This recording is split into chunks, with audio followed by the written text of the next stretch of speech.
Hello, everybody, and welcome back to a brand new live stream. It's another primary results stream as well here on the channel. Make sure you guys like the stream down below. Subscribe to the channel if you are new, and we're going to put the face cam on right about now.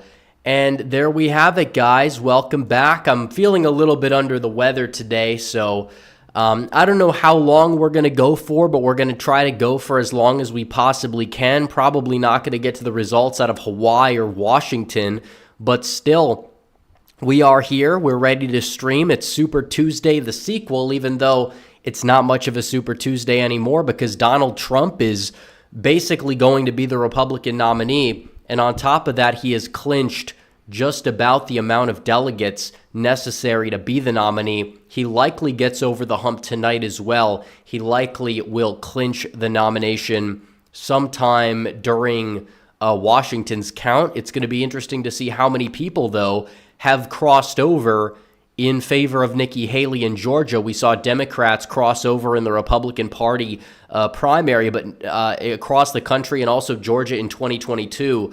But now, because this primary is pretty much over, will Democrats actually do that? The answer is yet to be seen, but we're going to be looking at super chats as well as we await for Georgia to put their results in. Now, keep in mind that Georgia counted slow in the primary in 2022. The general, they counted a little bit faster. So it's likely that they're going to count their ballots on this stream tonight to a decent percent. Obviously, we're going to know the winner regardless. It's going to be Trump and probably Biden on the Dem side. And we have votes in so far.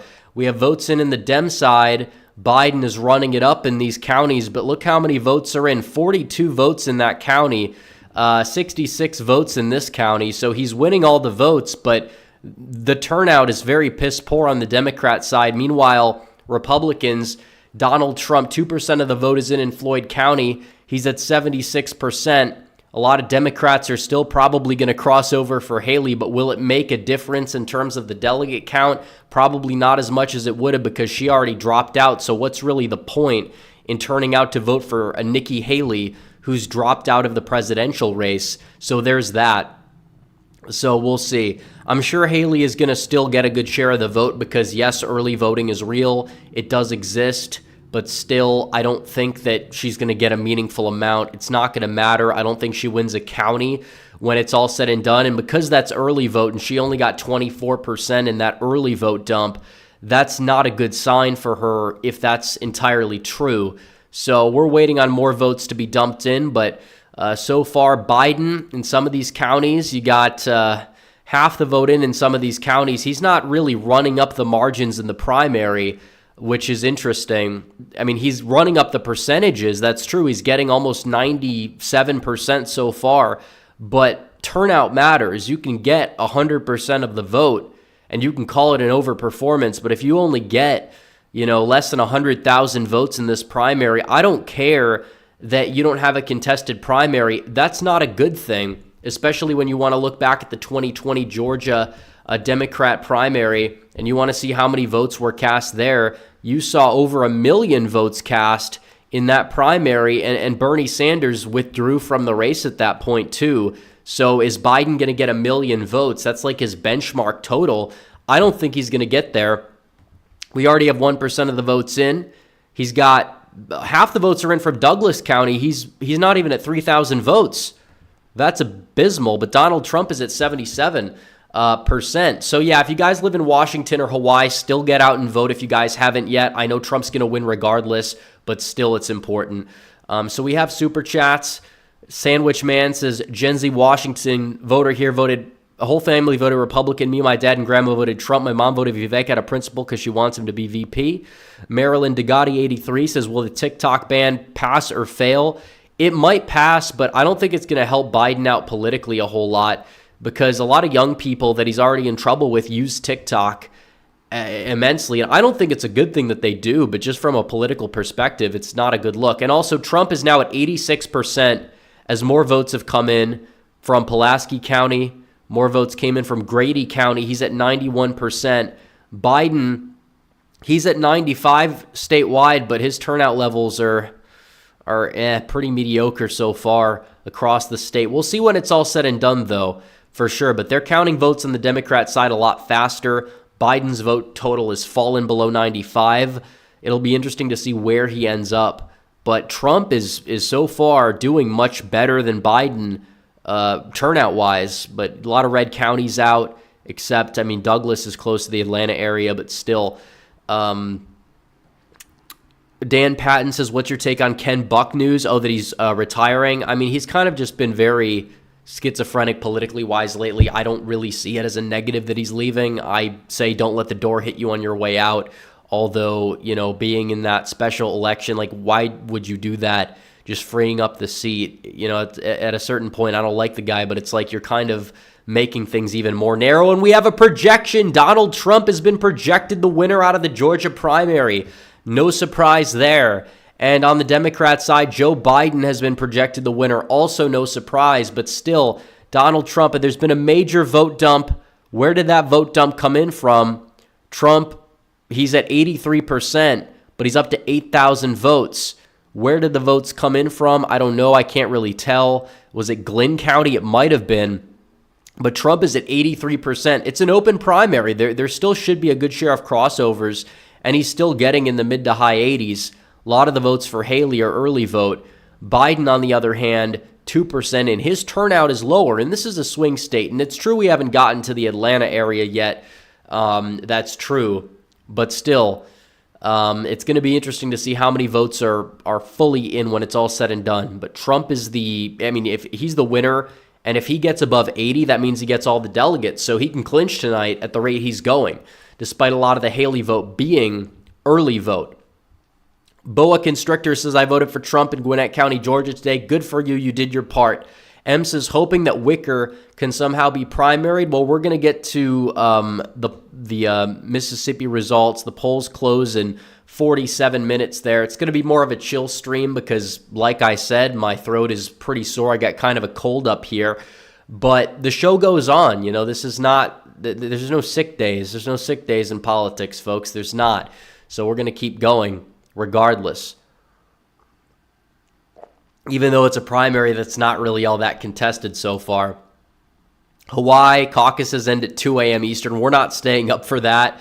I'm sorry, there's no way. But the primary results, on the other hand, for Washington, maybe we could get to the results there, but that's going to be in 4 hours. I don't know if I'm going to go that long, but if you guys want me to, feel free to super chat.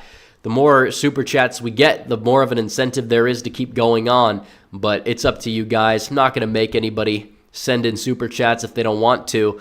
It's probably better to donate to Trump, but I'm going to be donating to Trump too. I sent him a donation today, actually, on the website because he needs the money. His fundraising is not that bad whatsoever, but in terms of just sending him more money, he could use it. He could use more donations. Anybody could, regardless if his deficit of a donation to Biden is as big as they say it is or not.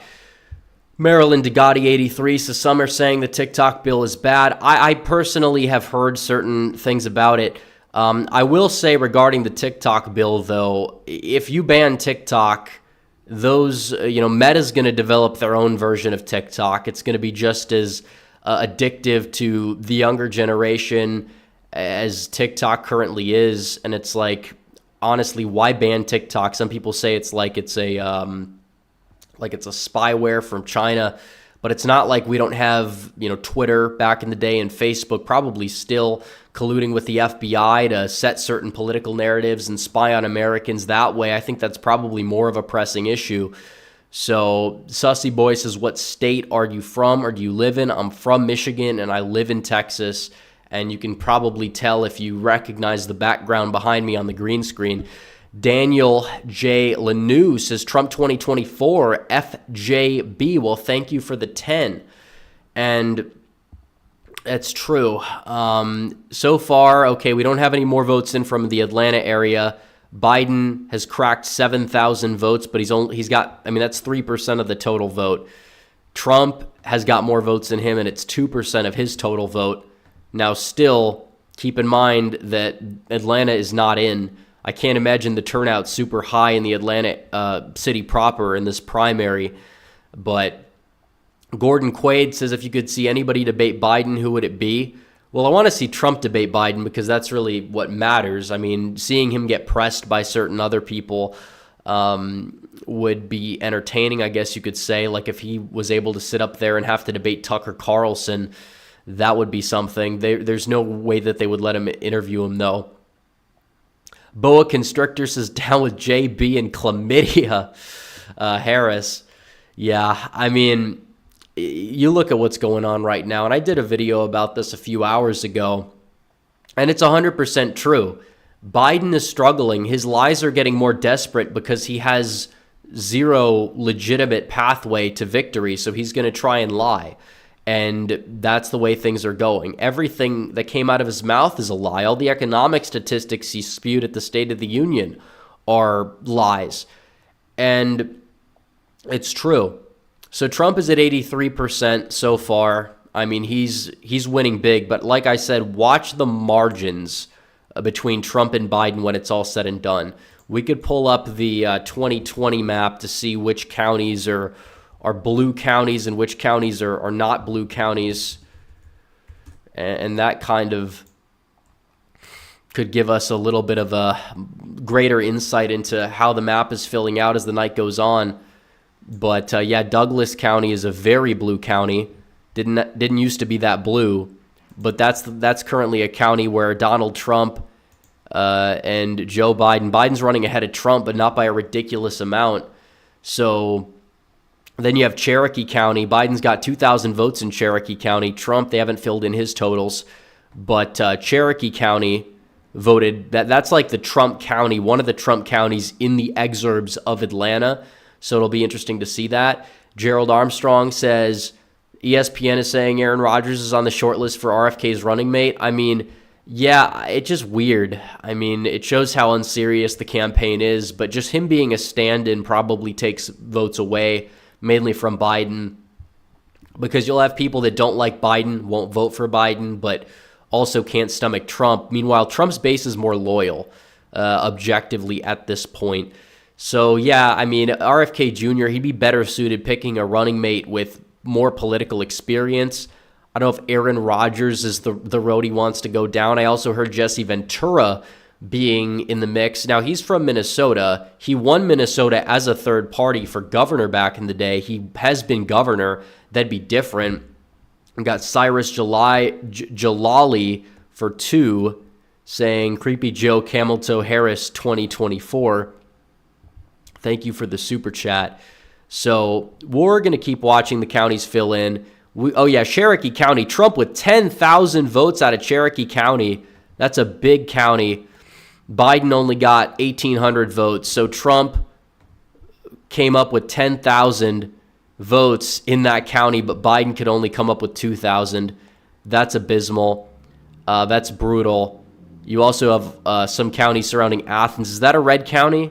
Seems like that's a red county as well, and Trump got 1,600 votes there. Biden got 420. So Trump is currently at 28,000 votes.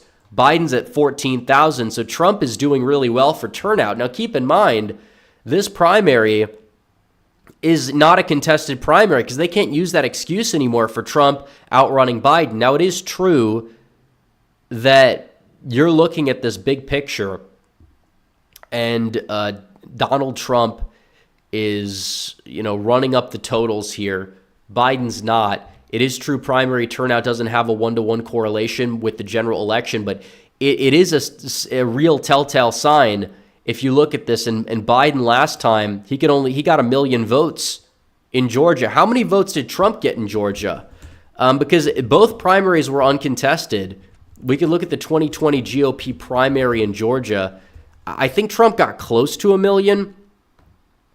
But yeah, he got 947,000. So Biden got more than Trump got, it seems, in the Georgia primary. Because in Georgia, Biden, he got 922,000. Bernie got 101. Trump ended up with 947,000. So it's a dead heat. And the election in Georgia was a dead heat. So if Trump is outrunning Biden by a significant amount, now Atlanta's not in yet, but if he still maintains a decent lead over Biden, that's a good sign, objectively, especially in an exurban county like Cherokee, running up the score against Nikki Haley, who, she's the queen of the suburbs, they say. Yeah, not really. Not at all. Richmond County, which is where Augusta is, Trump is at 77%. He's got 1,200 votes. On the Democrat side, Biden is doing very well there, but that county is a 2-1 Democrat county, so that's anticipated. But Trump's still at 80% in Georgia.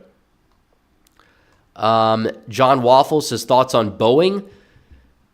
I don't know any new updates with that. You're talking about the plane company.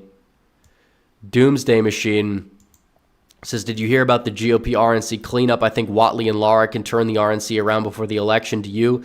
Yeah, they're doing a good job. They have a good platform. They just need to execute. And Whatley is somebody that's executed in the past. So hopefully let's raise as much money as we possibly can, get out of that rut that they've been in under Rana, who's been a disaster lately. Kevin Huff for 10 says, why is Trump endorsing a blatantly anti-Second Amendment candidate like Bernie Moreno in Ohio? We need pro-two-way politicians in Congress to advance two-way rights if we take the House, Senate, and presidency. Well, if Moreno said something like 5 to 10 years ago, he used to be more on, I guess you would say, the centrist, liberal side of things. Now, just like J.D. Vance, he's moved to the right since then. He's not anti-Second Amendment now. So I think that's what people need to understand. His primary opponents are Matt Dolan, who's a total rhino. He's the guy that changed the name of the Cleveland Indians to the Cleveland Guardians. Now he thinks he can run for Senate and win that primary. And then you have Frank LaRose, who's, relatively establishment and has been very overrated in terms of his electability. And he's kind of crashed and burned in the primary to third place when he was in first place probably like 6 months ago. So I think Moreno's probably changed. I think he's a decent candidate overall at this point. I guess you would say he deserves a chance. Just because he said something about guns 10 years ago doesn't mean that he holds the same opinions on guns today. So there's that. Comrade Dushkin says, how realistic would an immigration moratorium be? Well, if there's ever been any public support for it, it's been now with the whole border crisis going on. I think it's more realistic than people would think, honestly, because you have just a ridiculous amount of immigration unmitigated for a long period of time, and the average American doesn't want more immigration. According to polling, they either want reduced immigration or they say they want the same level, which again, some people might just be saying that because of, public pressure, because it's not like politically correct to say you want less immigration, even though if they actually believe it. So I think it's possible, but I think it's going to take like another 10 years for public support for it to balloon. But I think we could realistically cut it in half under Trump's next term. The problem also is big money in politics influences both sides, and you have so many Republicans. Would they vote to reduce immigration when their donors want the cheap labor? If you look at who's, the job creations Biden is touting, you've seen zero jobs of the net jobs that have been created. Zero of them have gone to Americans. They've all gone to foreign-born Americans. For native-born Americans, they're losing jobs. In many cases, they're going to part-time, which is a problem. And their wages are stagnating under Biden. They're not keeping up with the prices going up. It's not good. It's not. Biden's like, inflation goes down from 9% to 3%. That's like saying, the fat guy stopped gaining weight at the same level. He's like still fat. Like, it doesn't necessarily mean that he's, getting healthier. It means he just is kind of reaching his peak. He's still got a lot fatter under the Biden administration. He's not turning a corner. It's not like wages are going up fast enough to kind of compete with that. Let's see. KT says, thank you, Trump 2024. Thank you. Russian Lettering says, what do you think about 25th of March Trump trial? Well, we'll see what happens. I think that's the one that's starting is in New York. Who knows how long it's going to last, but we'll see. Oppie says, what are your thoughts on Project 2025? I'm excited because I like all the policy positions that they have. And if they really are this like shadow, movement that's going to impact the Trump administration, well, anybody that said the Trump administration isn't going to be better the second time around is just wrong. And what they're going to do is basically deport all the illegal aliens. They're going to crack down on left-wing ideology in schools. They're going to crack down on pornography. They're going to crack down on a lot of different things, and even things that Donald Trump himself doesn't talk about a lot. There is that like conservative agenda there. But if Biden talks about it, it's just going to make him look like he's like promoting some boogeyman type of ordeal. So either way, they're going to staff the White House with a lot better people this time around. It's going to be great. We're going to make America great again. Hopefully Donald Trump can get across the finish line so we can do that. Daniel J. Lanou for 10 says, how can someone vote for Biden? Help me understand. Everything's a complete disaster right now. Because a lot of American people are sheep. They're just sheep who believe everything the media serves them. They believe, oh, well, Donald Trump is a criminal.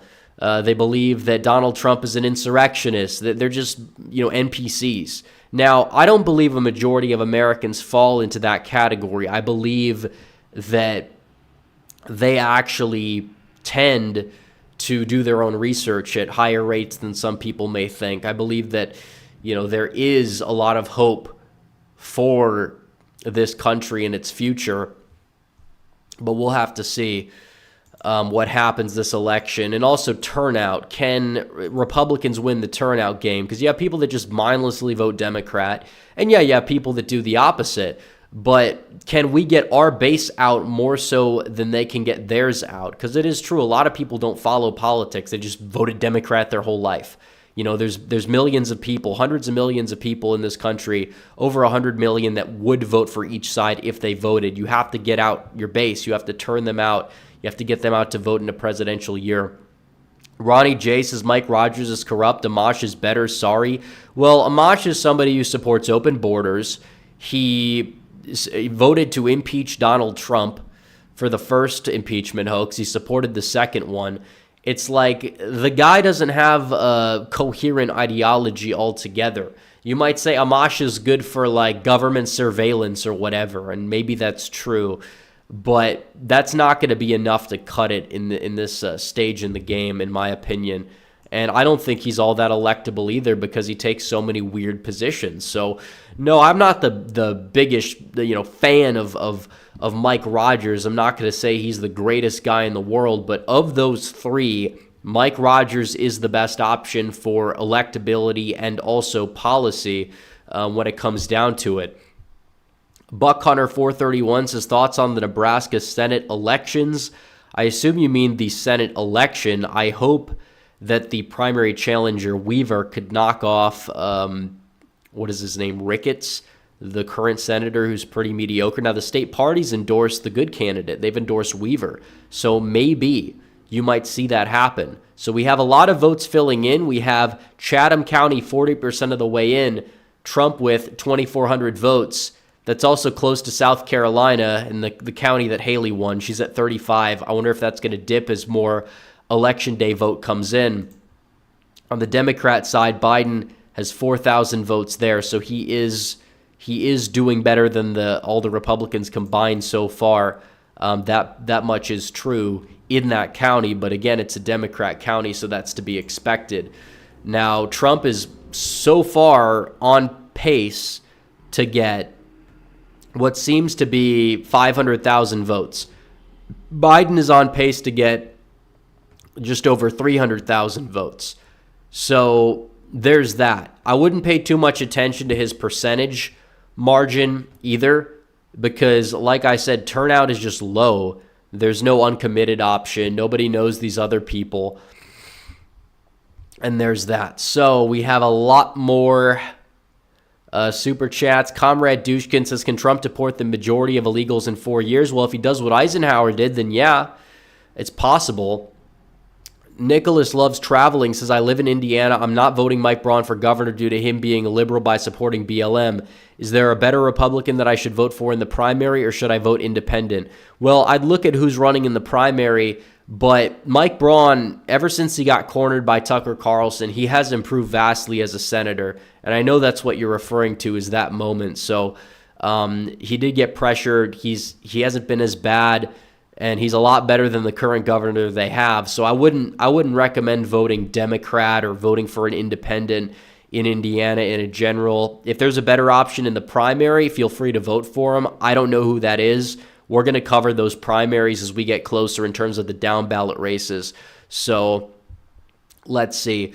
M says end to Bergefell, Lawrence, Griswold, Roth, and Miller. Yeah, there's a lot of court cases that need to be ended. They were decided unconstitutionally. Many of them have been done so by the Warren Court back in the day, which was extremely liberal.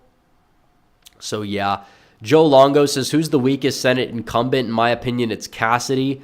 Well, yeah, him voting to impeach Trump, like, will it be remembered as much come 2026? Probably not. But could he lose a primary? Maybe. I know they do the jungle primaries there, so it's a little different. Also, thoughts on Ben Shapiro's recent tweet opposing the very concept of retirement. Well, it's like the meme that says, well, I'm a conservative. I don't support conserving anything. I just support conserving the GDP. That's basically his ideology. That's why I'm not really a big fan of his altogether. He's just somebody that I feel like doesn't understand the lay of the land in this country from anything other than like an analytical perspective. And he subscribes to the current thing when it comes to everything. He was very pro-jab early on. He was he still is pro-Ukraine, sending money, foreign aid, etc. He's a neoconservative. He's a self-described neocon. He's always been that way. Now, does he go out there and like get a lot of these, college kids being more conservative? I mean, maybe he's like entry-level content for them, some people would say. But is he somebody who's like an actual, in my opinion, like an actual conservative by the definition of like an actual conservative? I wouldn't say so. And we have delegates, folks. Donald Trump has won 43 out of the 59 delegates already in the state of Georgia. So there you go. 14% of the vote is in. He's got 62,000 votes. So there you have it. Let's see. Andrew M. says, will Ohio have the best Senate delegation in the country with Vance and Moreno, or is there another state I'm missing? It'd be up there with Missouri. Yeah, I would say so. C. Souter says, what are your thoughts on the Senate race in Ohio to replace Sherrod Brown? Well, I think Moreno should be the nominee. I think he'll win the nomination. He'll win the general. That's pretty much it. Gabster 13B says, what are your take on Trump wins? If Trump wins, the Democrat fallout. I've given this before on a couple streams. I think they're not going to let up power easily, but I think Trump will take the White House in January of 2025. But if Trump wins, and like you're going to see a lot of pushback, there's going to be a lot of talk about Democrat hypocrisy, I'm sure, from a lot of people, and I'm sure there's going to be widespread protests, and some will turn into a little bit more than protests, because that's kind of what happened in 2016. I think it's going to be on steroids. You saw the pendulum swing back a little bit in 2020 on that front. It's going to swing back again, in my opinion. So Trump, so far, 64,000 votes. Biden with 31,000 votes. So there's that. So Biden's struggling with turnout in a lot of counties, a lot of very, rural counties, some of which are blue counties, by the way. Like, they do exist. You see them down here in the third, I don't know if it's the third district. It's the Sanford Bishop district. I don't know the number off the top of my head. But Biden's turnout's not really all that good, which means that, if in these blue counties, Trump is getting more primary votes than you, you're not energizing black voters all that much, which is a problem. And it's going to come back to bite him in the rear end in the general election in Georgia if these margins stay. Because we don't have Atlanta. We don't have anything out of Cobb, Fulton, Gwinnett, because those are counties Haley probably is going to do respectable in. It would seem, but we've yet to see yet. Let's see. RickRod95 says, what do you say to people who think the economy's better under Biden than Trump? Libs tout there's more manufacturing jobs, but my wallet still hurts. Well, there's not. I mean, that's not true.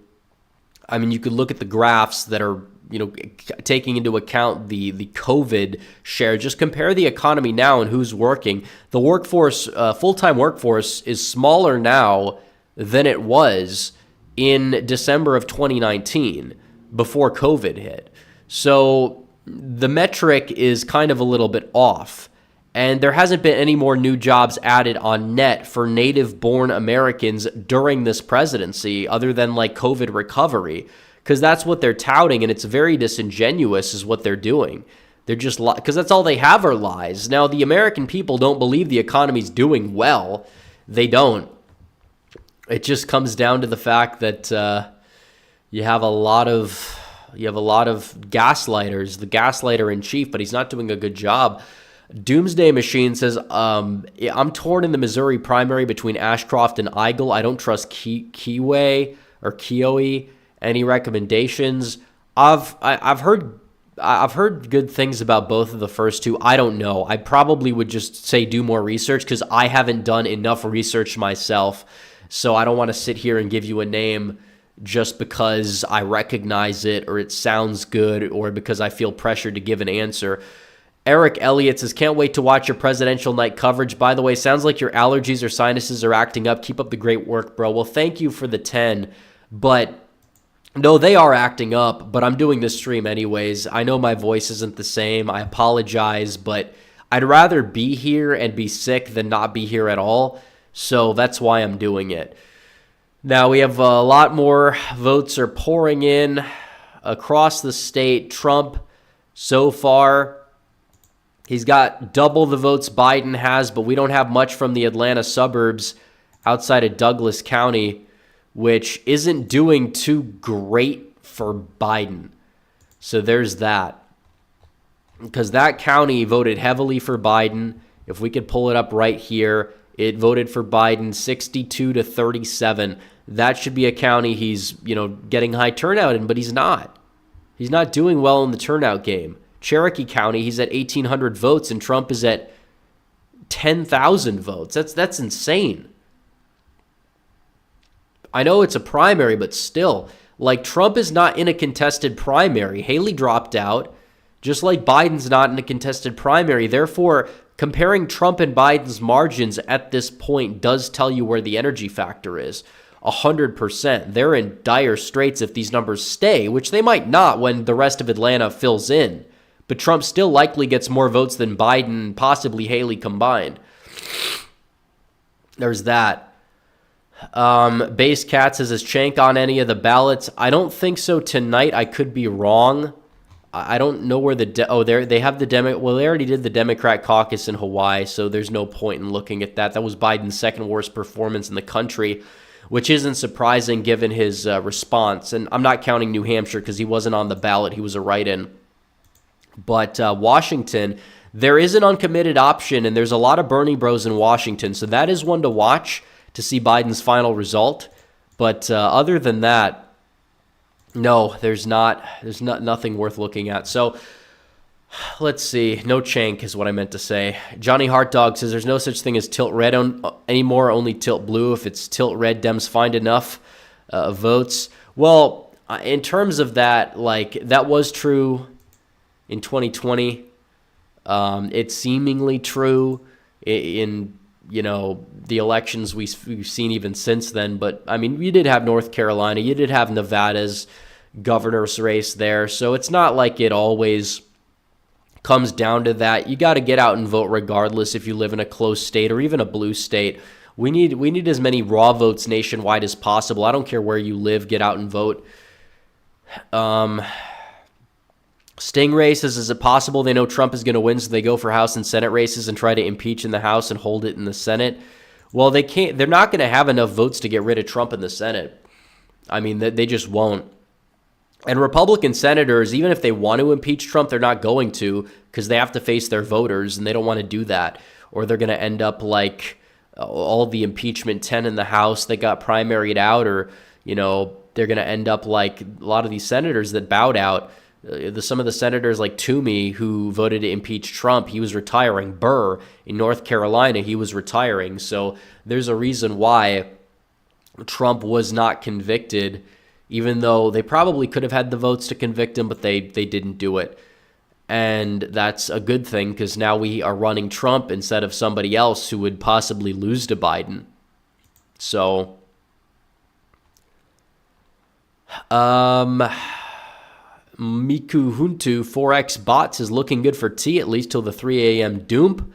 Well, there's not going to be any 3 a.m. doom, as you put it, that can hurt him in the state of Georgia in this primary at least. Now, the general election might be a different story, but it seems like Trump is in such a good position that I don't know what they possibly can do. Democrats look like they're giving up on Georgia in terms of their, pulling out funding for certain turnout groups, and they've, decategorized it from their top tier priority states, and it's clearly not because they're like doing so well in Georgia.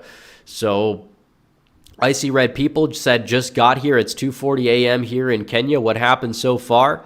Well, we just got results in from Georgia, and Donald Trump is doubling up Biden's vote share with about, 15% of the vote in both primaries. Colin Laverne says, yo, we listening to the new Cardi drop tonight? Well, not on this stream, but I'm sure a lot of people will.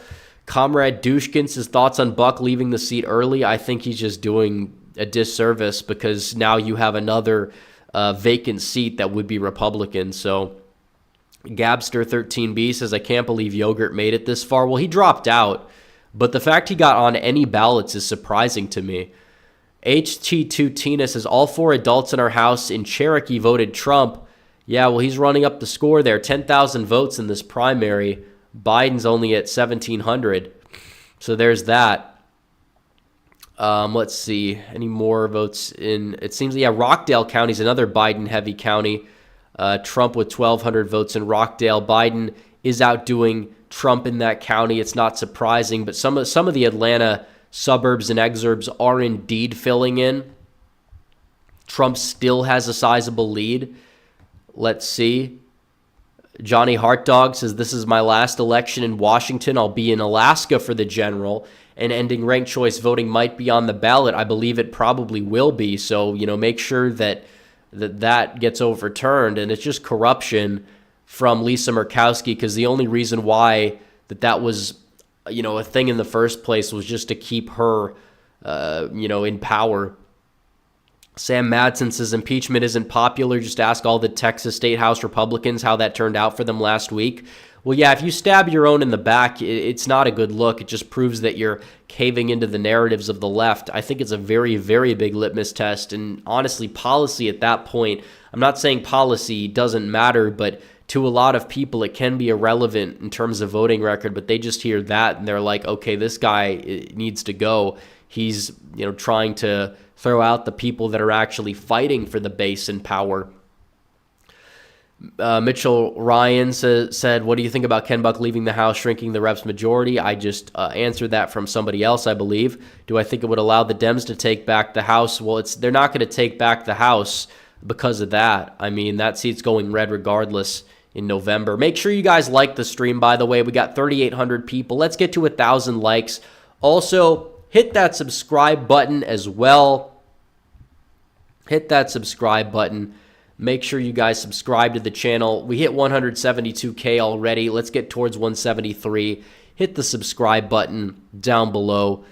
M says, you hear about the Alaska measure to repeal ranked choice voting. I did hear about it, and I hope it passes. I do hope it passes. Let's see.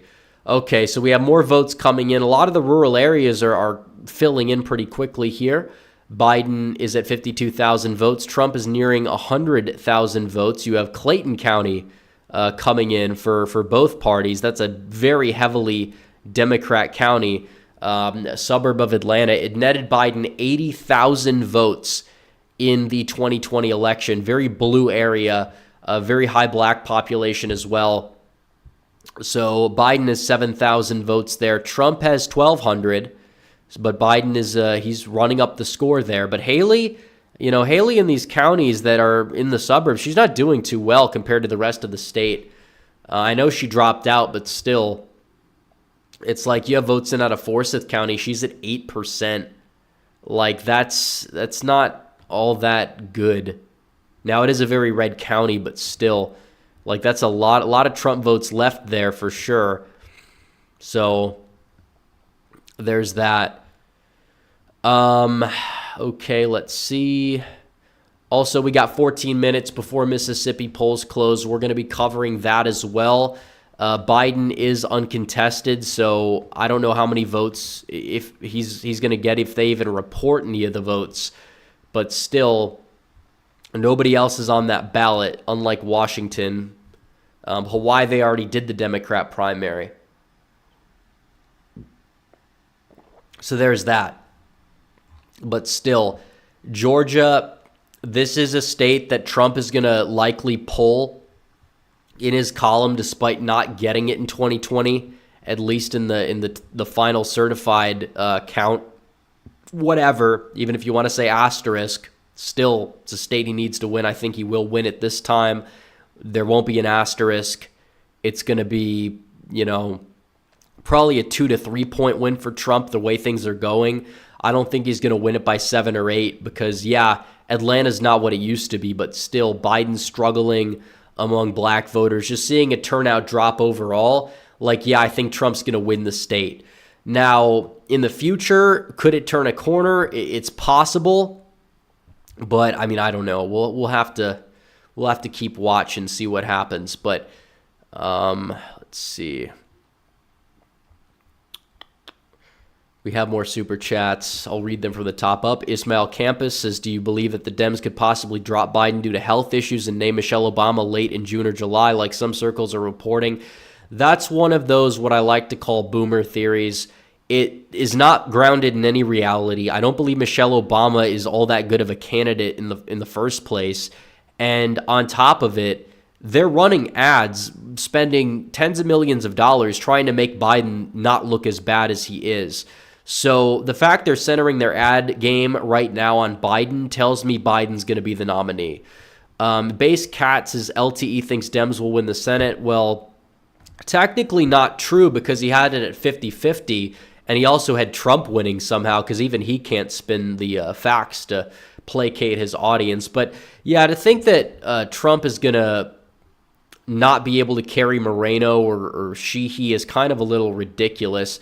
If you want to just say, well, polls don't show Republicans winning in those states, well, usually when incumbents are knocked off, the early polls do make the incumbents look pretty good. And there have been polls that have had Tester down, and Brown's not really winning by a lot for an incumbent. So I can't exactly say they're in that good of a position to win, even if you want to say Republicans don't flip any other seats. Bobby Walter says the fact that Biden could possibly win is all you need to know, that the fundamental transformation is complete. You're in a Venezuela now. Bounties on illegals, bounties on overseas illegals, DOA tax for real. Thank you for the 10. Johnny Hartdog says Frank Burkowski was awesome. I don't know what happened to Lisa. Well, Lisa's always been that way. So Eric Jenkins says I voted for Trump out of Fulton County. Didn't see many out to vote. Trump 2024. Well, it's not the highest turnout overall that we know.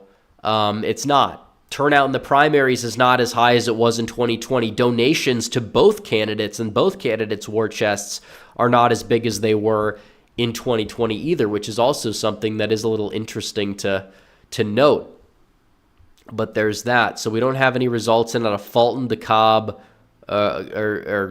Cobb County, nothing out of Gwinnett. So we're filling in a lot of smaller counties that are both red and blue. So far, Trump has crossed 100,000 votes. Biden has not crossed 60,000 votes yet. So we'll see. But he does have a high percentage, but that doesn't really mean much in the grand scheme of things because you have a lot of early votes for Haley. Dems are still crossing over for Haley. It's not that surprising. Kyle Miller says, when Trump loses this November, do we go full Jonestown and drink the Kool-Aid? See, this guy comes in here and he spends money to try and own the MAGA people. But in reality, he just gave us his money. So whatever. Quiet Part Out Loud for 10 says, what can we do to get rid of John Cornyn in Texas? And why did no one make more noise into the party not to show more opposition to Dan Crenshaw? Well, his opponent, didn't really seem as if he was running that much of a serious campaign. But still, like, that's just insane. I mean, you're seeing that there.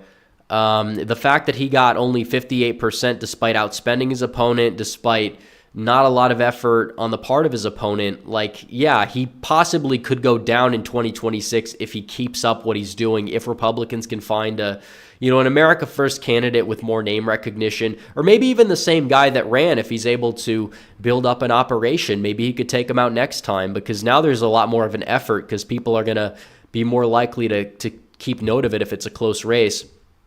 PennDoc says if Trump will try to implement Project 2025 policies, 2026 midterms will be the largest blue wave in decades. A lot of Rust Belt voters are secular. Well, why? Can you explain why you would think that? Because these policies are pretty much in line with what the Rust Belt would want. I mean, these policies are mainly about just common sense. They're not about theocracy. They're not about, like, there's no national, like, abortion ban even in that policy. It's mainly about, deporting all the illegal aliens, removing indoctrination from schools. A lot of that is kitchen table type stuff. I mean, that's not stuff that's ridiculously out of bounds. It might seem scary, we're going to round up all the illegals and deport them, but you're following the law. They're here illegally. They're not exactly people that are benefiting the country in any meaningful capacity. A lot of them are bringing crime. You see what's happening all over the country. It's more than just the Georgia case with Lake and Riley. I mean, there's dozens of cases popping up where illegal aliens are committing murders of American citizens.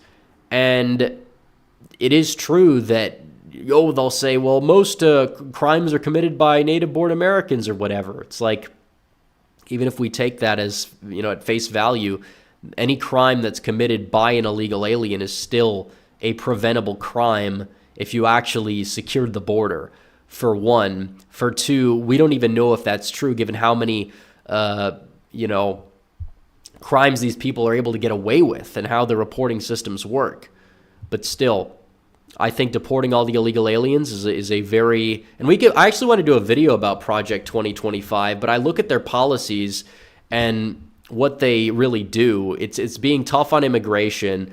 They want to, obviously roll back certain Biden policies. They want to go out there and deport all the illegal aliens. They want to crack down on pornography, which is a big epidemic. I don't think that that's an issue that's a religious issue at all. I think it's just a health issue in general, if people understand the science. And a lot of what they talk about here is personnel and how they get rid of all these rhinos and keep the rhinos at bay and put a better personnel around Donald Trump. That's what it comes down to. I mean, and that's like, I'm reading through the page. It's like, it's pretty standard. Simplifying the tax system. If anything, that's going to help mitigate midterm losses. Climate policy. That's just pretty much standard Republican stuff right there. So either way, it's like, rolling back some of these court cases or whatever, if they're able to do that, like on the religious liberty stuff, maybe that would be what you're talking about. But I don't think that's incompatible with the Rust Belt at all. So let's see. The Iranian Putin says, any thoughts on Trump's pick for Secretary of State? Will probably be the most important job of a Trump administration with current geopolitics. Well, I think it's important. I don't know who it's going to be yet. There's a lot of names I've seen thrown around, for better or worse. We've heard Tulsi Gabbard. We've heard Rick Grinnell. We've heard a few others. And I'm not a fan of everybody I've heard on the list, but, compared to Mike Pompeo, it's hard to really find somebody worse than that. Dustin Enoch's primaries seem kind of pointless at this point. Well, yeah, but I like watching the turnout because they do show where the energy level really is. And so far, Trump is on pace for around over like 400,000 votes, close to 500,000. Biden's on pace for what seems to be less than 300,000. So, you do the math. Johnny Heartdog says, last super chat, I promise when I was in Alaska for Christmas, there were petitions everywhere to get rid of RCV. Alaskans don't want it. Have a good night. Yeah, I mean, it's just a waste of time. It's something that a lot of people view as a system that's confusing, and I don't understand why they have it other than, we want to keep Lisa Murkowski in power, so we're going to have this top 4 primary system, get Democrats to vote for her, and then she faces another Republican, and off of her name recognition, she's able to coast to victory. So that's what it comes down to. So, yeah, I don't think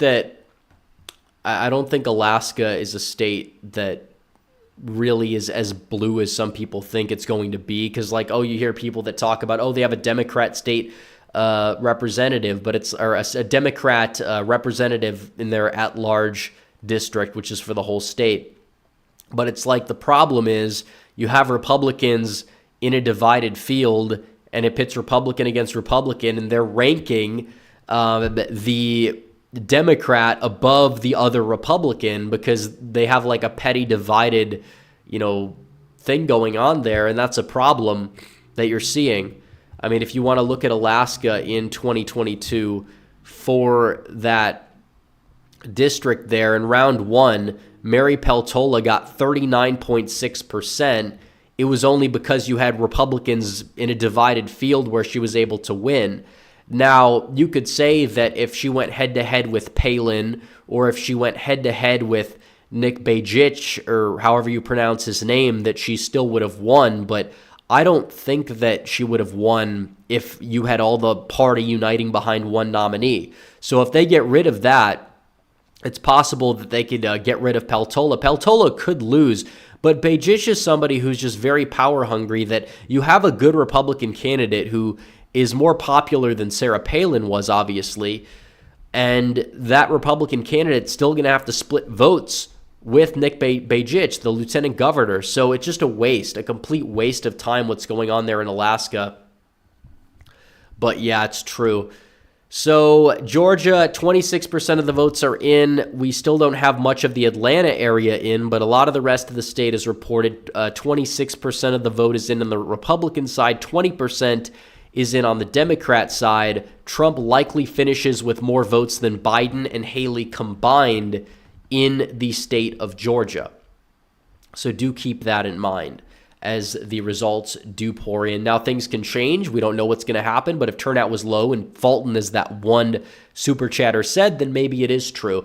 Nick A says, any chance Ted Cruz loses? Democrats want him out bad? Well, it's Texas. Democrats in California want Ted Cruz out bad.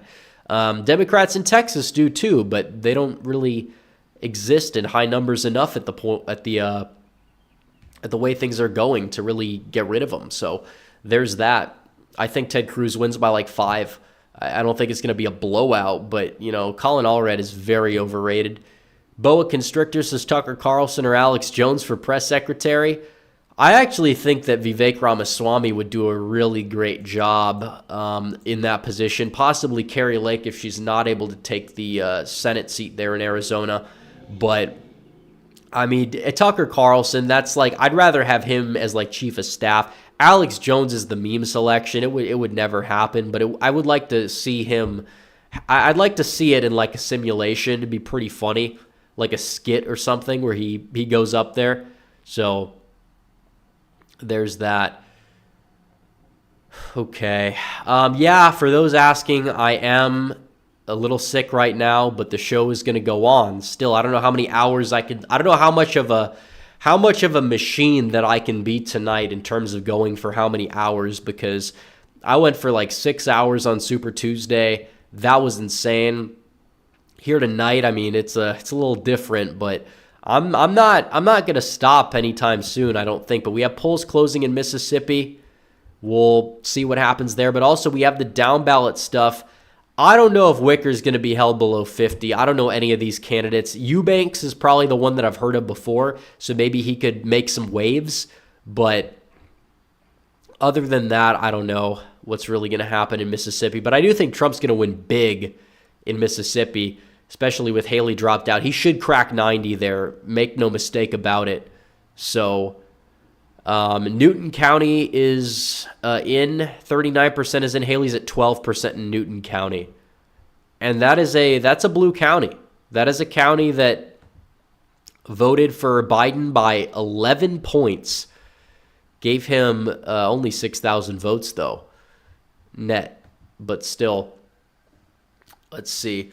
Panda Warrior says everyone needs to vote in November like our lives depend on it, because it is. It's true. I mean, you see what's happening. The border crisis is only going to get worse if Biden wins. He hasn't fixed it. Why should he? And even if he tries to, do executive action on it before election season, he's just going to get in there and he's just going to rip up whatever executive order that he put in place for election time, and he's going to go back to it, let the border get invaded, kick his feet back on the desk. He doesn't have to worry about re-election. A Biden that doesn't have to worry about re-election is going to be disastrous for this country, even more disastrous than the current Biden. Because the current Biden will occasionally have to do things to placate people. The Biden that doesn't have to worry about re-election, that's a Biden that can go scorched earth and play the long game and invite double the illegal aliens that he's brought in already. So there's that. Let's see. Donald Trump, currently at 83.3%. He's at 135,000 votes with 30% of the vote in. So turnout overall, not the highest on either side, but Trump has the advantage so far. Marty Smith Fansusa's thoughts on Buck. The Santos ousting is a huge error. Both of them were huge errors, because even though the guy has gotten a little schizo lately about a lot of stuff, you still are a Republican, and you want to stab him in the back again by pulling a McCarthy and just leaving. The majority is very narrow. It's too close for comfort already. So why exactly are you doing this? It's just a disaster. There's that. So, yeah, 30% of the vote is in. Let's see. Let's check on Mississippi. We don't have anything out of Mississippi. House primaries. Yeah, Guest is uncontested, sadly. It doesn't seem like anything's going to make much of a difference there. Sam Madsen says people are already coping that Trump is underperforming. I think, if anything, he's overperforming in terms of his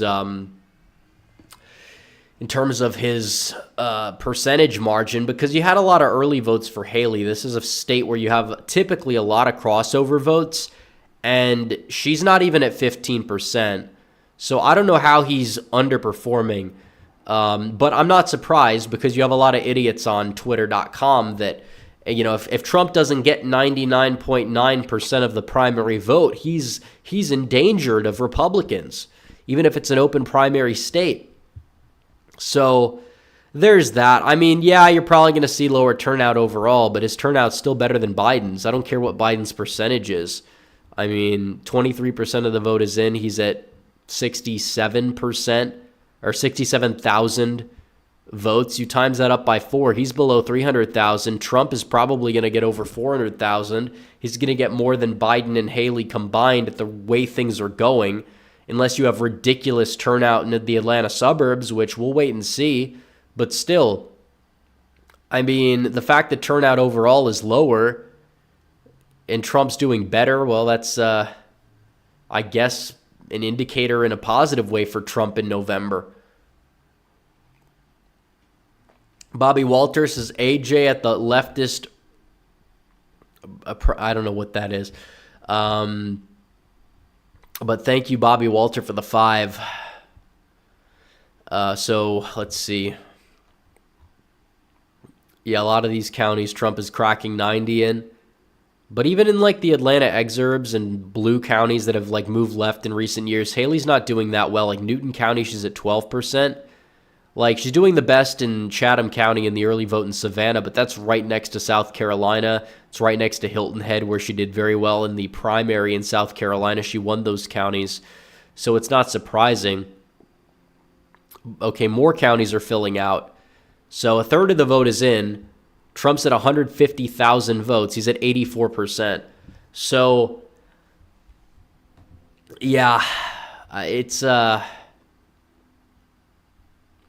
see. It's just not, It's not looking bad for Trump at all. Anybody saying it's looking bad for him isn't really understanding the full scope of the way things are going. But yeah, they're still counting votes in California, by the way, from Super Tuesday, which was a week ago, which is insane. I mean, it's ridiculous what's happening. Let's see. Let's go to Mississippi. We don't have any votes in out of Mississippi. I'm sure live chat's going to let me know when we get in any. Bobby Walter says it won't let me type ALEXJ or any catchphrase. Well, thank you for the super chats regardless, but it's like, okay, I see what he's saying. He's talking about if Alex Jones was the press secretary, he will eat the leftists like corn on the cob, because everyone's heard that meme and they've seen the meme of him holding up the steaks with all the corn on the cobs for the barbecue and stuff. Yeah, I get what you're saying. Thank you for the super chats, Bobby. Appreciate it. But let's go back to Georgia. Okay, so the map is filling in a little bit more. Paulding County is, I believe, still a red county. It's an exurb of Atlanta. Gave Trump, it seems like, 25,000 votes up on Biden, and that's a deep red county. And he's got 6,000 votes in the primary there. Biden is only at 1,700. So, again, Biden underperforming Trump in that specific county by a ridiculous amount. So there's you look at what's happening there. Muskogee County, that's Columbus. That's a blue county. So Trump's at 1,500 votes. So Biden is outrunning him. That's not too unexpected. But yeah, Haley's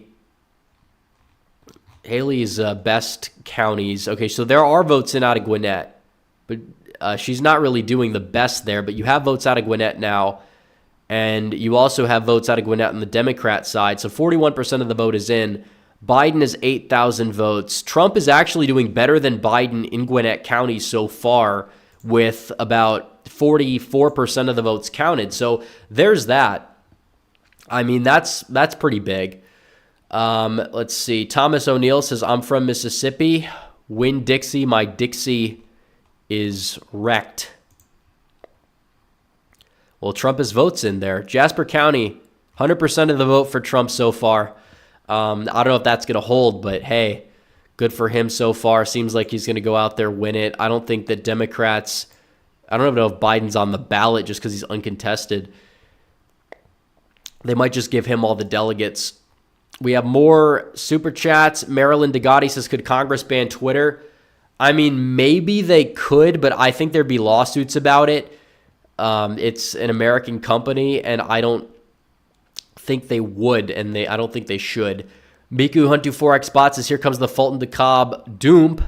Yeah, we got it, actually. DeKalb, Haley's up in DeKalb County. So she's actually leading there with 51% of the vote in. I don't know if that's going to hold, but that's pretty funny so far. So she's dropped out, but that county voted for Biden 83-15. So it's not surprising. Trump only got 58,000 votes there in the general election. So it is what it is. It doesn't really matter. Even if that stays, it's like whatever.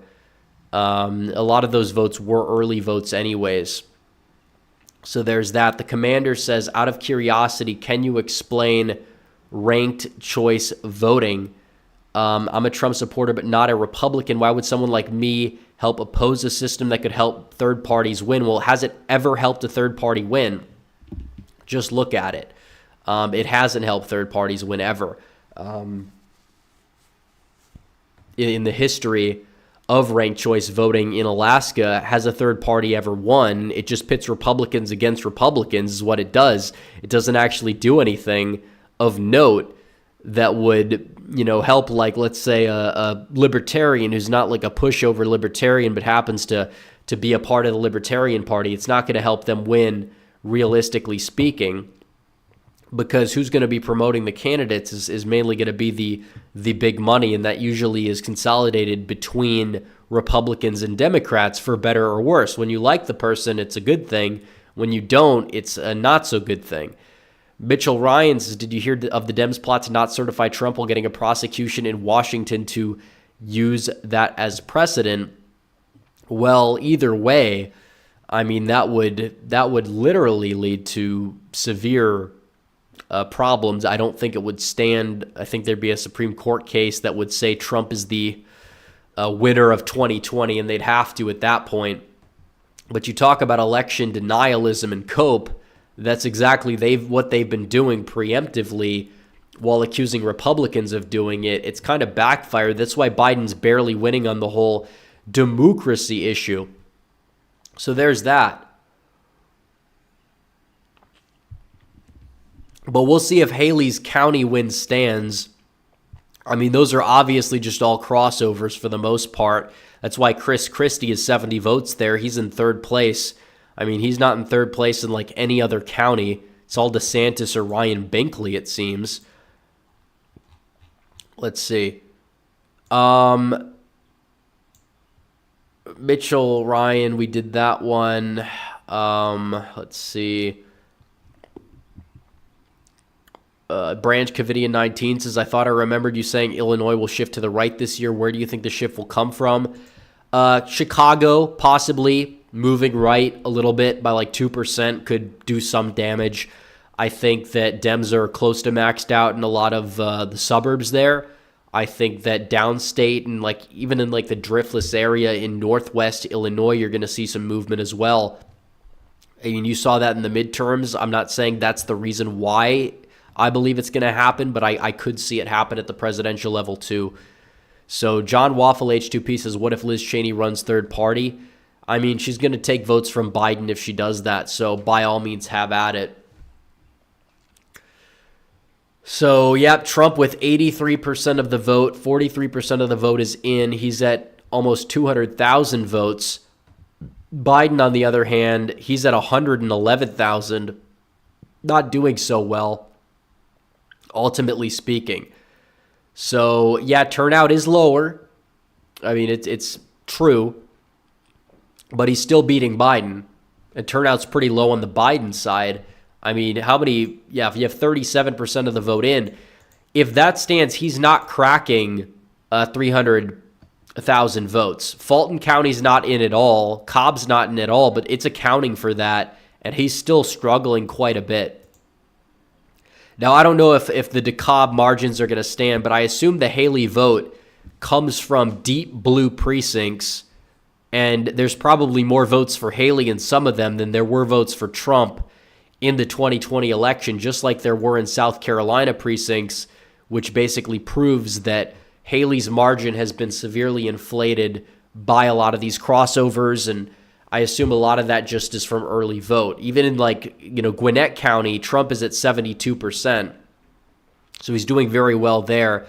And in every ensuing vote dump we see, he's running up the score. Now, we don't have anything else in from Mississippi. Washington, polls close there in it seems like 2 hours and 46 minutes. So I don't know if we're going to get to Washington, but we can get to 2,000 likes, guys. Make sure you like the stream down below. Make sure you subscribe to the channel. If you have not yet subscribed, make sure you guys subscribe. We're at 172K. Let's get up towards 173K. Hit that subscribe button. Keep us at the top. Make sure you guys hit that subscribe button. So, yeah, almost to 200,000 votes. He's going to crack 400,000. Biden's not going to crack 300,000. Most likely, he's got only 21,000 votes out of DeKalb County. You look at that, he got 300,000 votes there. Obviously, primary turnout's going to be lower, but still, Biden had 1 million votes in the primary back in 2020. He got 2 million in the general. So turnout overall has dipped significantly, it seems like, on both sides, but Biden's turnout's dipped more, which is a telltale sign that he's going to be struggling if he can't go out there and replicate ridiculously high turnout, because that's how Democrats win the state of Georgia, with ridiculously high turnout among black voters.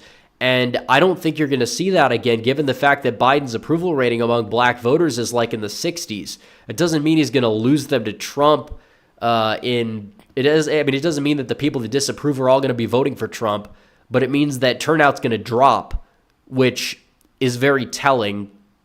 And it means that his margin's not going to be where it needs to be in order to go out there and win Georgia this November, North Carolina this November. And it's going to be a lot harder for Biden in a place like Michigan or Pennsylvania, where you have to rely on high turnout in Pittsburgh and Philadelphia to win the state if you're going up against Trump. Same thing goes for Detroit, Flint, and some other areas in Michigan as well.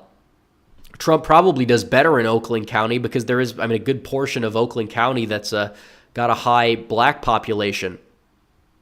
But, the white voters there, the Trump voters, you have a lot of them. They are still low propensity. Romney was from the county. Trump got his same margin of defeat in Oakland. Romney lost Oakland by 9. Trump lost Oakland by 9. And then 2020 was a little different, but I think you'll see a rebound. John James did better than Trump in Oakland. Tudor Dixon cratered there, but she cratered everywhere. Those governor's elections can't be used to predict presidential elections. It will backfire. Let's see. Bo284327 says, I'm an Alaskan who collected signatures to repeal ranked choice voting. I hope we can get rid of it come November. We all do. Saga says, hey, Rep, is there still a Discord server? Yes, join at redeaglepolitics.com for $5 a month, and you will be able to join. You'll get access. John Waffle H2P says, I'm afraid she'd hurt Trump in Arizona and Nevada. Anyone with TDS in Arizona isn't going to be voting for Trump anyways, so I disagree. I think she'd help Trump a lot in Arizona, taking those McCain-style Republicans away so they don't vote for Biden to own Blumph, but they vote third party. That's going to help Trump because his floor is very high. Ben Dover says, bro, I bought a Coke in New York City, 20 fluid ounces. It's $2.50. Bro, what? I'm from Monmouth County, New Jersey. Yeah, that's pretty expensive, I will say. Even for New York, it's relatively expensive overall. Like I said, I'm a little sick. You guys are going to have to bear with me, but I'd rather be here and be a little under the weather than not be here at all. So we're going to keep going and continue. Let's see. Bobby Walter says, did Biden get 1 million votes or 1 million ballots file filled out for him and no one cared, asking for a friend? Well, objectively speaking, when you have low enthusiasm, there's no other way to chalk it up. But you have a lot of people who actually are liberal and they don't pay attention to anything other than the mainstream, and they just do whatever they're told. Now, do I think there are a majority of people at this point? No. Do I think Biden's going to win Georgia? No. But it's a little bit of a mess. The Jaded Kriegsman says, I'm from Minnesota. I will be super happy if Minnesota flips, but I am not holding my breath. We'll probably move after this to a red state, but I will move to a blue area and do my part to flip it red. Thank you for the super chat, the Jaded Kriegsman. Polite Rude Guy says, weak governor of Virginia signed the gay marriage law. Yeah, I thought that was completely unnecessary. I know you're governor of Virginia, but you don't have to even address the bill or publicly veto it. Just let it die. Not necessarily in committee, but just do a pocket veto. You don't have to sign that bill. If it gets to your desk, there's no requirement that you have to. He did it anyways. Cobb County's in. Trump with 12,000 votes in Cobb County. Biden with 9,000 votes in Cobb County. So Trump is outrunning Biden in Cobb County so far. That is a blue-leaning county. No enthusiasm for Biden in the Georgia suburbs whatsoever. Now, that is huge. That is huge if that stands.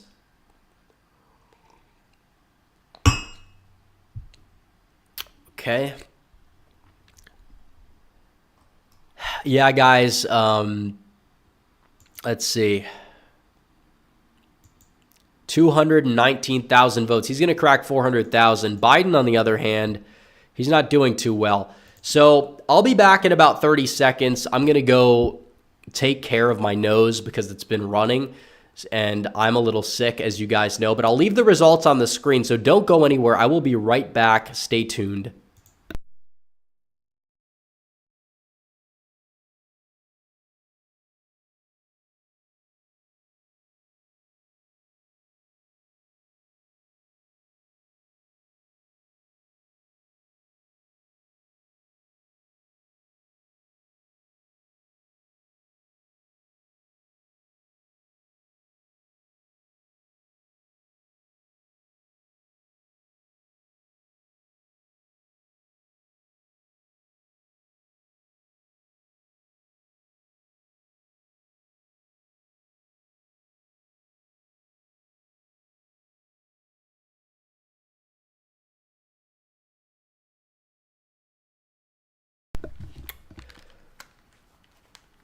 Okay, guys, I have returned to the studio. Let me teleport in real quick, and there I go. So let's check any new updates. Trump is currently at 222,000. We don't have anything out of Fulton County, but I can't imagine turnout there is super high, given the fact that it's not super high in DeKalb. Looks like Biden's going to get 40,000 votes there out of the 308,000 that he got in the 2020 election. So there's that. Let's see.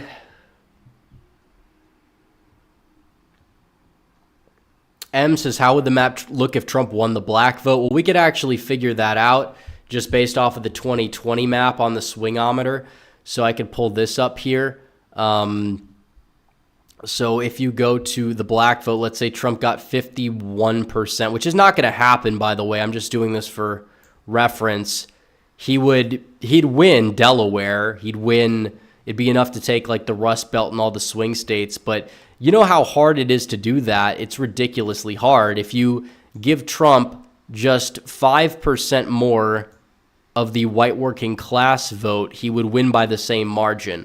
So you see how there's a difference there, because people are like, we're going to go after the black vote and we're going to see if we could try to flip it. You get 2% more of 13% of the electorate. It doesn't do you all that well. But you probably can win some more malleable groups like white working class voters. You get 5% more of them. It's more doable. You have the same effect. And if you do that and focus on that demographic, you probably get the same percentage of the black vote increase overall anyways. So like, I just think that priorities matter. Black voters that are looking for something new or would defect from the Dems are looking for authenticity, which is why I think that Trump is going to do better than most Republicans with minority voters. But after Trump, we'll see what happens. We'll see. Like, you look at Georgia in 2020, David Perdue did well with black voters for a Republican in the first round, but he only got like 5% in the second round when Trump wasn't on the ballot. So you see that there. Trump is the best bet to like bring out minority conservatives regardless. And he's not going to sit there and pander to them either, at least not nearly as much as he did during the 2020 campaign.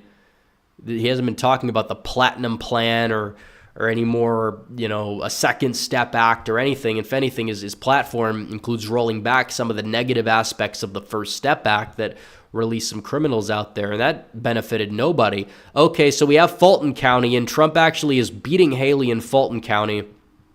I think that's early vote. I think that's mainly mail-in and early. But still, he won Fulton County, it seems. Fulton's in, half the vote's in on the Republican side. Now more than half the vote is in on the Democrat side. And it doesn't look like Biden's going to be able to get 300,000 quite yet. Let's see. Let's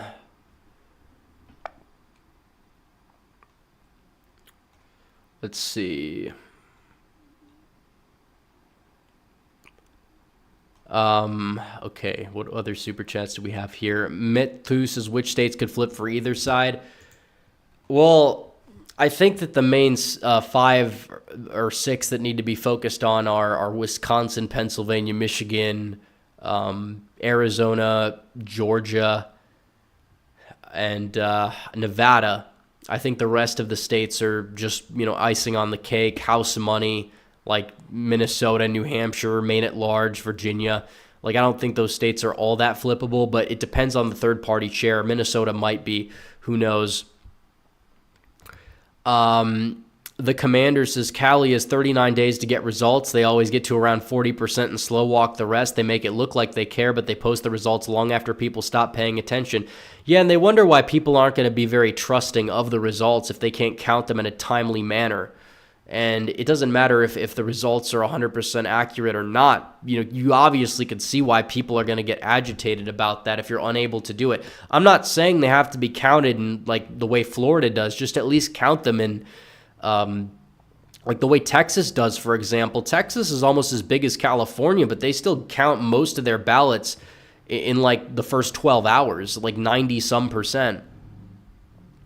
Easy the Legendary says, remember to donate to the Trump campaign and other local races if finances allow for it. It sounds corny, but our donations truly do make a difference. Yeah, and get involved if you can as well. That's important. The Jaded Kriegsman says, flipping the black vote is a long-term project. I don't know if it's going to happen, though. I mean, I think that younger generation black men are more flippable. They're more winnable to some degree. I mean, you see that just even in exit polling, which sometimes isn't all that accurate, but still I think that, yeah, you probably are seeing Trump get 20+% of black men aged 18 to 29, because I think there's less of a direct attachment to the Democrat Party in that generation. But does that mean that Donald Trump is, going to win that percent of like black boomers? Probably not. But I think that, yeah, generations go by, Republicans could win more if they play their cards right, but it's still likely is not going to be a high priority demographic. I'm not saying they're not going to make gains, but I don't think the gains they make are going to be like insane, at least in the short term. But you might see Democrats lose their stranglehold completely. It might be, 80-20 in, 10 years from now, and then it might be 70-30. I mean, you never know, but, seeing a realignment like that, it's I don't know if we're going to see the fruits of the labor in that department, even if we spend a lot of resources, which why I think that it's probably more beneficial to, if you have to focus on a minority group, the growing Hispanic population, where you have seen some gains in like third and fourth generation Hispanics. Let's see. Real American 73 says, I'm worried about Buck's retirement. I know he's a rhino, but our majority's like 3 seats now. All it takes is a couple defectors to screw us. Yeah, it's also a big test for Mike Johnson. Will he go out there and hold the line? He's done a decent job of doing so far. The border bill didn't go anywhere. A lot of foreign aid bills haven't gone anywhere either. So there's that. And because nothing's getting done, Biden doesn't have any accomplishments either that he can even pretend to tout too. So there's that. But it's not like these would be beneficial for the country either. So have at it. All right, 54% of the Democrat vote is in. Biden is only at 160,000 votes. I don't know if he's cracking 300K. If he does, he barely cracks it. Let's see. PennDoc says, add Haley votes to Cobb to Biden. All her votes are Democrats, according to you, and Biden's getting more votes there. Well, you don't have to be a dick about it. I didn't say every single one of her votes are Democrats. It's a little bit of a straw man, but I do believe a good portion of her voters are crossovers, probably at this point about half, if not more. And I never said Trump is going to win Cobb County, so that's kind of a moot point. I think he probably ends up getting like maybe around 40% in Cobb County even, but he doesn't need to win Cobb County to win Georgia. So yeah, I would anticipate that he would be down to both of them combined in Hobb. Default Name says, what are your betting odds for Trump or Biden winning? Obviously, there could be an October surprise, like Trump gets convicted with an expedited ruling. Well, as of right now, I think Trump would be like the 70-30 favorite, 2-1 favorite at least. But it is true that they will try anything and everything to try and prop up Biden. Whatever they're doing right now is garbage. It's objectively not working. It's objectively bad strategy in every single front. But still, it is true. You never know with what they're doing in terms of convictions, in terms of these other things, which is why it's important to never take your foot off the gas regarding this election. I think Trump can win despite a conviction. It might even help him in terms of the way it would energize his side. It just depends. There's two different realities. There's the real reality, and then there's the Biden reality. The Biden reality is just insane. It's like curated out of an insane asylum, somebody trying to defend the indefensible. But, there's a lot of people that do fall for it, hook, line, and sinker, and they can turn out with the Democrat apparatus. So we have to counter it. We have to do better than them. I'm not worried about the money. I'm not worried about the fundraising. It is what it is. So, yeah. Let's see. Jimmy Payne says Trump RCP now 1.7, but was 2.2 before the State of the Union. Did that increase Biden's favor? No, it didn't increase Biden's favor because those polls that show that have been taken mainly before the State of the Union for one. The one that didn't, where Biden gained in, a majority of viewers said that they found Biden's State of the Union to be reprehensible in that poll. Trump's up by 4 instead of 6, and when you include the third-party candidates, he's up by 6. So I don't think it means a whole lot. Some polls are moving right. Morning Consult did. Some polls are moving left. Like, the people that panic after every single poll, that's why we have an aggregate. And if it moves from Trump plus 2.2 to Trump plus 1.7, and then back to Trump plus 2, then back to Trump plus 1.8, it's just okay, you get the point. Trump is up by about 2 points in the popular vote. That's still huge. He hasn't, trailed the popular vote since September. And even if he was trailing in the popular vote, I would still anticipate him to win. It just depends on how much he's trailing by, because that's how bad of a position that Biden is currently in right now. Let's see. I think we got all the super chats. So 4,000 live viewers. We hit 2,000 likes. Like up the stream, guys. Make sure you guys like the stream. Make sure you guys subscribe if you haven't subscribed. Let's get to 173,000 subscribers as well. Make sure we get to 173. We're getting closer. We're getting closer for sure. So hit the like button, hit the subscribe button. Let's see. So we got 2/3 of the votes in just about. Let's look at Mississippi. Okay, we got 5% of the vote in Mississippi. Trump is at 93%. Now that's also an open primary. So anybody saying Trump's in trouble in the primary because of Georgia, well, he's getting over 90% of the vote in Mississippi as well. I mean, Biden, I don't think they give us raw vote totals for Biden. I could check and see if they do on Decision Desk, but I doubt it. I think that he's just probably they're not counting for it. Let's see. Yeah, but it doesn't give any results because it's uncontested. I don't think that they're even processing it. So there's that. Trump's winning big in Mississippi. 5% of the vote in. He's at 10,000. Does that mean he's going to end up with 200,000 votes in Mississippi? I mean, that would be absolutely insane. He got around there in the 2020 primary. So he's on track to be in line with that. Let's see. Mike134 says, I think with RFK Jr. as an independent, it should help Trump overall. Hope you feel better soon. MAGA and God bless. Well, thank you.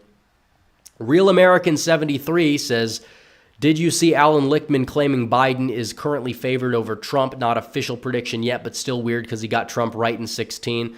Well, he has a very arbitrary system. He has a very arbitrary system. And if you want to say, hypothetically, that the Afghanistan withdrawal was a foreign failure, then that would turn that key over to Trump. But he thinks it wasn't for some reason. Even though that's what spurred Biden's approval rating dipping. If you want to predict if an incumbent president is going to win, look at their approval rating because that's the number one indicator. And Obviously, if there's a third party in the mix that does very well, it can kind of throw a wrench in that. But if you have an incumbent president with an approval rating below 40%, they're running against somebody who may not be that well liked personally, but still has a very big core base that does like him, and people like his policies, then they're going to, like, obviously option B is going to be the favorite because he thinks, oh, Biden gets both economy keys, but people don't like the economy. Oh, but growth for X amount of quarters has to be above this level. The average American doesn't feel that in its entirety. They don't feel if you have growth, and a lot of that is just reopening. If you look at if the country's going on the right or the wrong direction in polls, only 23% say the country's on the right track. How exactly are you going to convince me that that's like a winning number for Joe Biden? Because it's not. It's absolutely not. Like, and there's all these models that are usually accurate. Oh, the primary model as well is another one. And Trump is doing very well in that if you want to go down that road.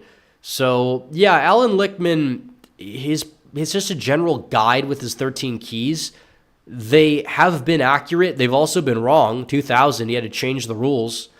In 1932, they would have had Hoover winning in a landslide. That didn't happen. So altogether, it's just all arbitrary rules that don't really mean all that much in the grand scheme of things if the average people don't view them that way. And that's the thing. Like, he's been right a lot. It doesn't mean that he's going to be right again. So there's that. And prices are still high.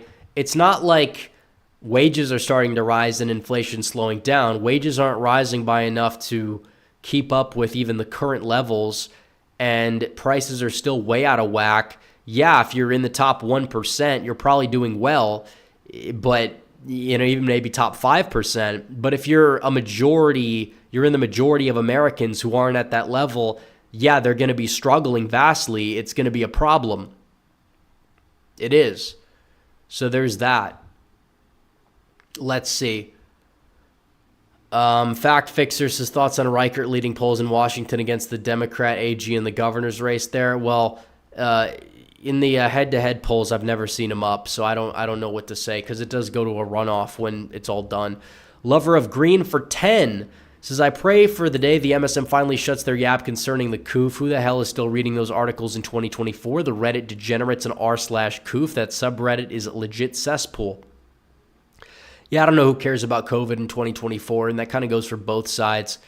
Like, the same people that say that Trump is going to lose support because he shilled the jab or whatever, like, that's also not really going to mean anything in the grand scheme of things. That's also just a very online take. It goes both ways.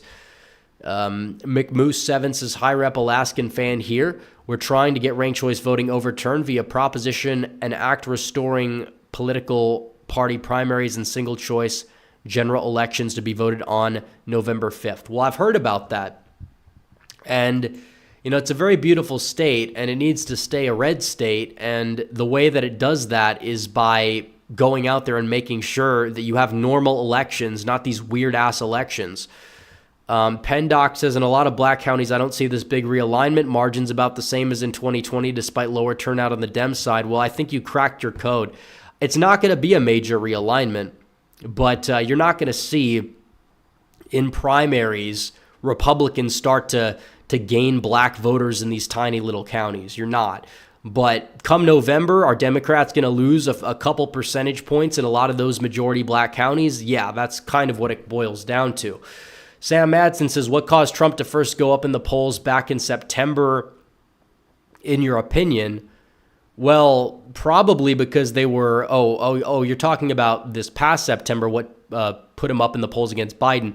Yeah, I think the indictment actually in Atlanta gave him a boost, and some people thought that was crazy when I said it initially, but it's true. I mean, it united a lot of people behind him, and it's like, it opens eyes of a lot of people up to what Biden's doing. That's what it comes down to. And when you have a president that talks a lot about democracy, going out there weaponizing his Department of Justice to try and imprison his political opponent, it's not a good look. It's not. Trump saw a rise. I mean, his campaign just improving. His messaging's improving. Everything's improving. It's a more well-oiled machine. The only difference is he has less money. Oh, well, Biden has less money than he had in 2020. Donor fatigue is kicking in. That's why we need to donate to Trump, so we can offset that. But it's like the cash on hand advantage is like $20 million. Like, it's not that ridiculously big. Like, is it kind of making an impact? Yeah, but Biden's been spending like crazy. He hasn't spent his way to popularity. I mean, this election comes down to turnout, not necessarily just TV ads. That might work if you're running for governor in a midterm year. It might work if you're running for Congress even then. But in presidential years, like Trump won against Hillary. He was outspent more than like 3-1. He still won. Biden's probably not going to outspend him 3-1. So it comes down to a lot of different factors, but we need to get people out and voting so we win this thing. I would say the one thing about tonight I'm disappointed in is overall turnout is kind of lower, but it's lower on both sides. So I can't say it's specifically a Trump issue, because it's not. If anything, it's a good thing that it's down altogether. But, you know, if you're in a place like Wisconsin, you got to energize the voters, because if Democrats are going to get next to 100% turnout in Madison, because that's how it always is. You got a lot of politically active people. They're very far left. You have to counteract that with ridiculous turnout elsewhere in the state. So that's a key thing. Even though the state's moving right, doesn't mean that you can't, count your chickens before they hatch. So the commander says, I suppose that if you do ranked choice voting, you either have to do one per party, top 4 parties, and the 2 Republicans have to not attack each other. Well, ranked choice voting isn't the main issue. The main issue is the top 4 primary. Because if you have ranked choice voting, but you have 1 Republican, 1 Democrat, maybe a Libertarian, it's not that bad. Like, okay, it can cause complications. I wouldn't support it, but it's a little bit different. I mean, in Alaska, if that was the election and Murkowski lost the first round and couldn't run if they had like a sore loser law, then Shabaka would have easily become the senator without question. So, like, yeah. And also, she would also be pressured to vote better as well if she had to actually worry about re-election. She'd have to vote like a senator from Alaska, not a senator that's like a Republican from a deep blue state, like how Larry Hogan would vote. Because if Larry Hogan gets in the Senate, votes like Murkowski, it's like, okay, well, he's a Republican from Maryland. It is what it is.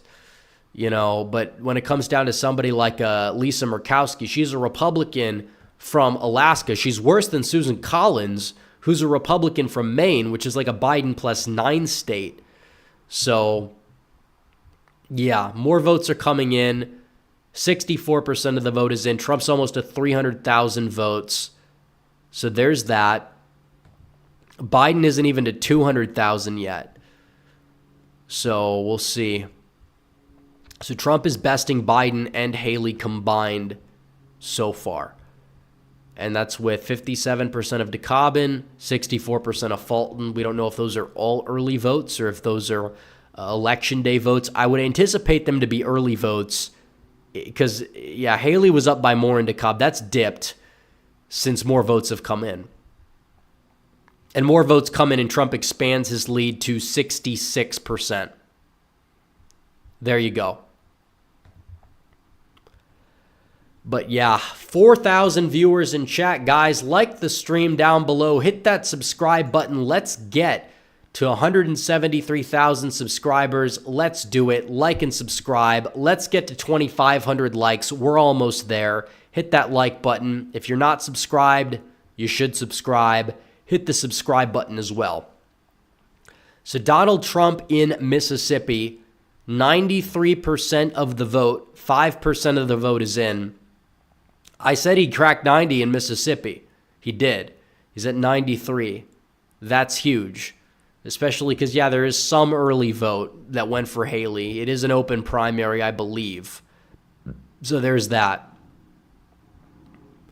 Bruce Rice sent 5 Red Eagle Politics memberships to people. Thank you, Bruce. And also, I'm sure some other people will be thanking Bruce as well.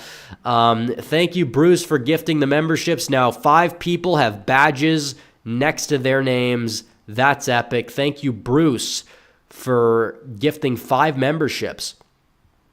IR says, I know you're saying COVID, it's not a big factor, but the main reason why I dislike Biden is because he tried to force the vax. Well, I know that, but anybody who's fired up on this is upset at Biden because of this.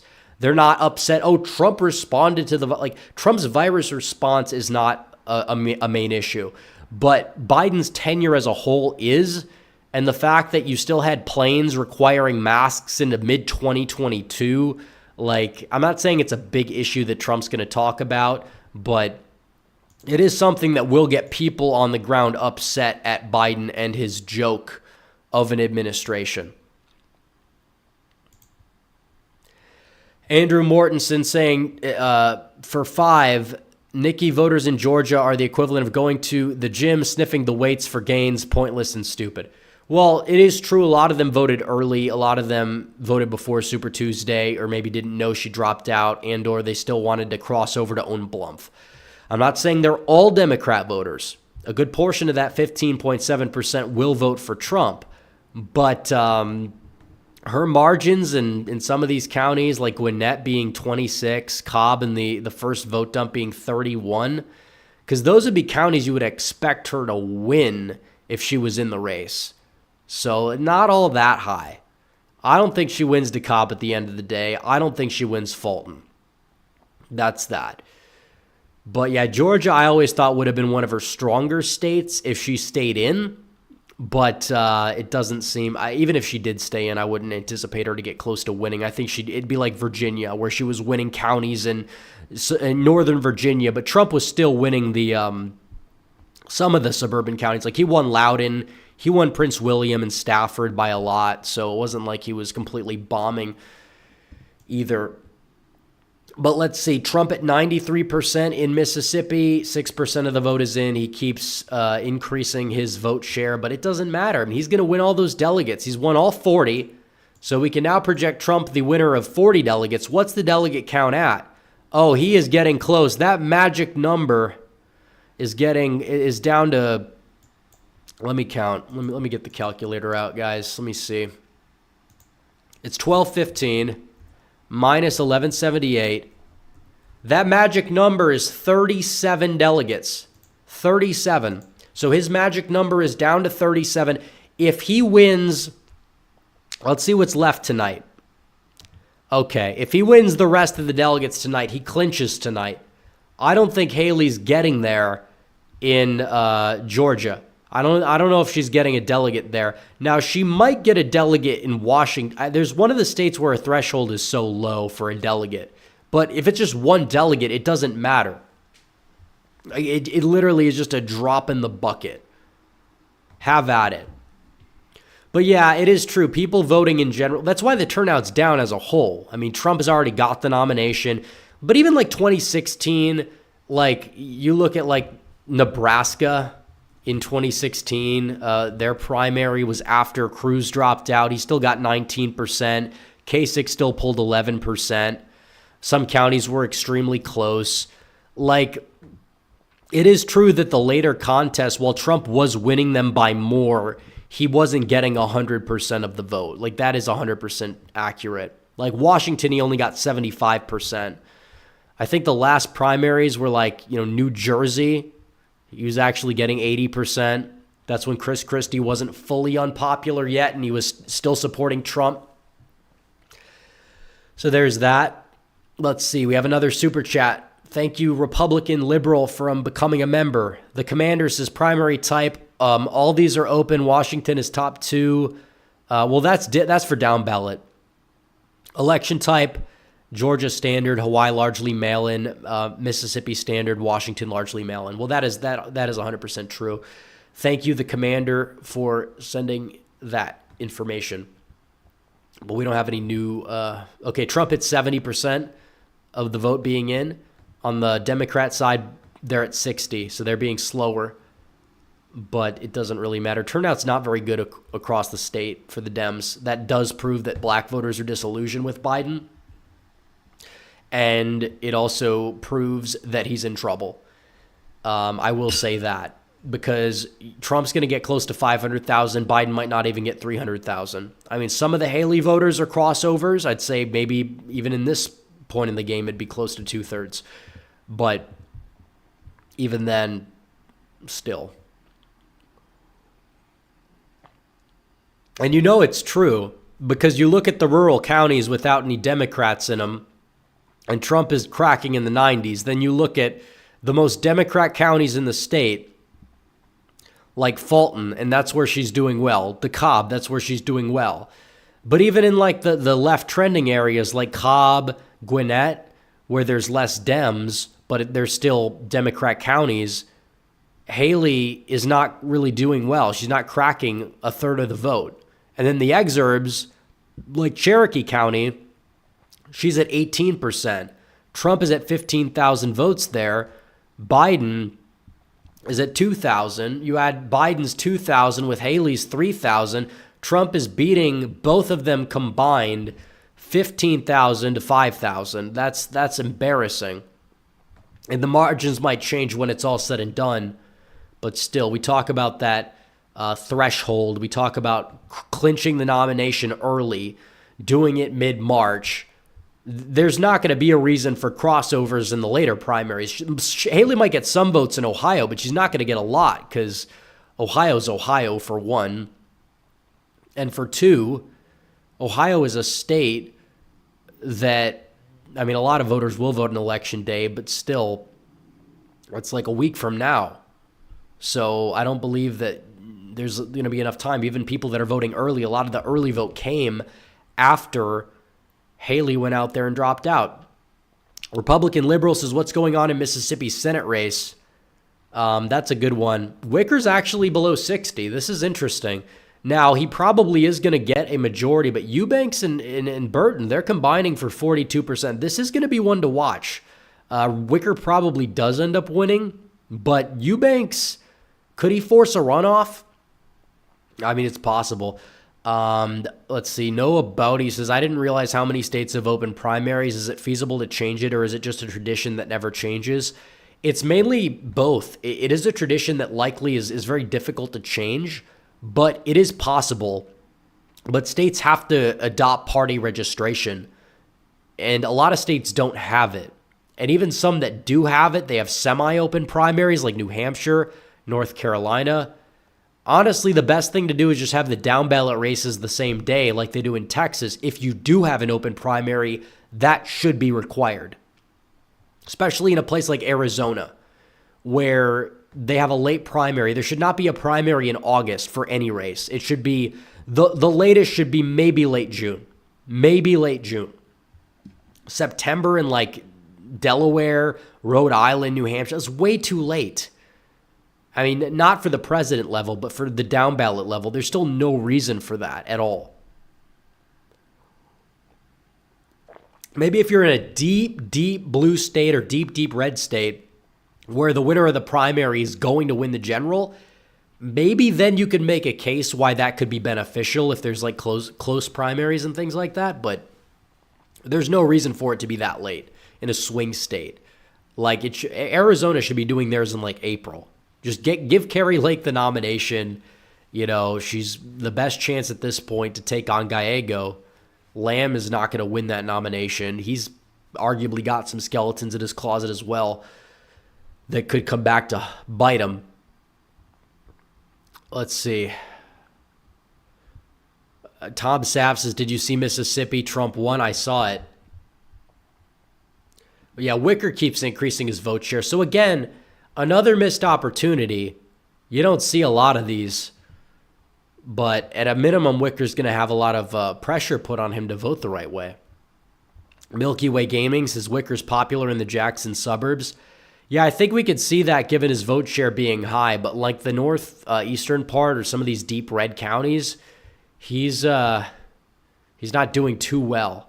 In fact, the fact that Burton's winning some of them is really surprising. I know there's not a lot of votes in.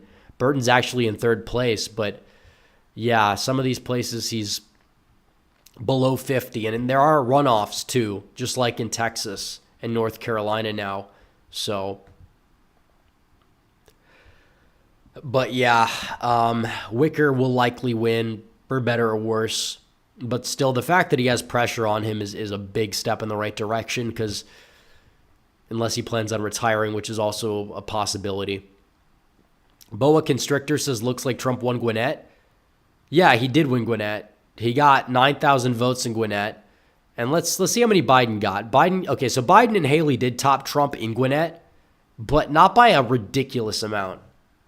Because Gwinnett's a county that voted for Biden by 20 points. So his margin there wasn't super good. Trump got more votes there than Biden did. But there are crossovers, and that's also true. But Haley is not going to even get, it seems like at this point, she'll probably even get a 5-figure vote count, because I don't know if there's enough votes out there for her to get to 100,000. Maybe if you want to say that some of the votes that are left are in like DeKalb and Fulton and like the suburbs, it's true, but still, I mean, not that many. Not that many. So there's that.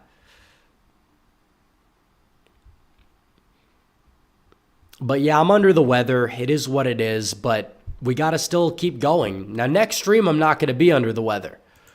I hope at least. But Trump winning. Now, in terms of other primaries that are coming up, because this is another question people are going to ask. Let's see. You have, Arizona. Okay, so you have some minor outlying like islands, territories, caucuses, and conventions, Guam and Northern Mariana Islands, whatever. That's going to be happening later this week. Trump will probably get all 18 delegates easily. Not like it matters, because he's going to clinch tonight. Then you have Arizona, Florida, Illinois, Kansas, Ohio, all on March 19th. Those are 5 big states, mainly because Illinois, I believe their down ballot races are there. Watch Trump's total in Florida. See if it's super high. Also, Ohio, the Senate primary is there as well. And then you look down here, there's April 2nd. All the primaries are pretty much like a done deal, but still you're going to see Trump go out there, win them big, and some of them have down ballot races attached to them. So the primary season is pretty much set in stone for the presidency, but down ballot, not even close to finished at all. I mean, we've seen like 3 or 4 states do them, and that's that. That King 34, thank you for the 5. Sam Madsen says Northeast Mississippi is the most ancestrally Dem part of the state, and it's also the most anti-Wicker part of the state. I don't think that's a coincidence. I don't think so either. Bruce Rice sent a member chat. DNC is in August in Chicago. What do you think will happen? One big happy family. Well, the DNC, is the DNC really going to be in Chicago? It is. Yeah, they're holding it in a blue state.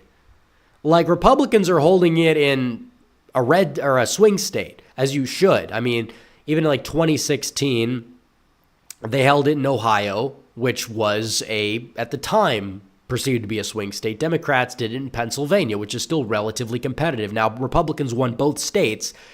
2020 was done in Charlotte, and the speeches were given in D.C., so technically, North Carolina, before COVID, it was going to be there, a swing state, kind of, even though it leans right.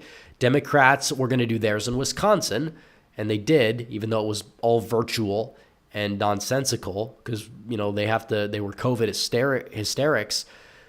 Now they're doing it in a deep blue area. That's a little weird. I don't even think they're going to do that well in Illinois for Democrats this cycle either.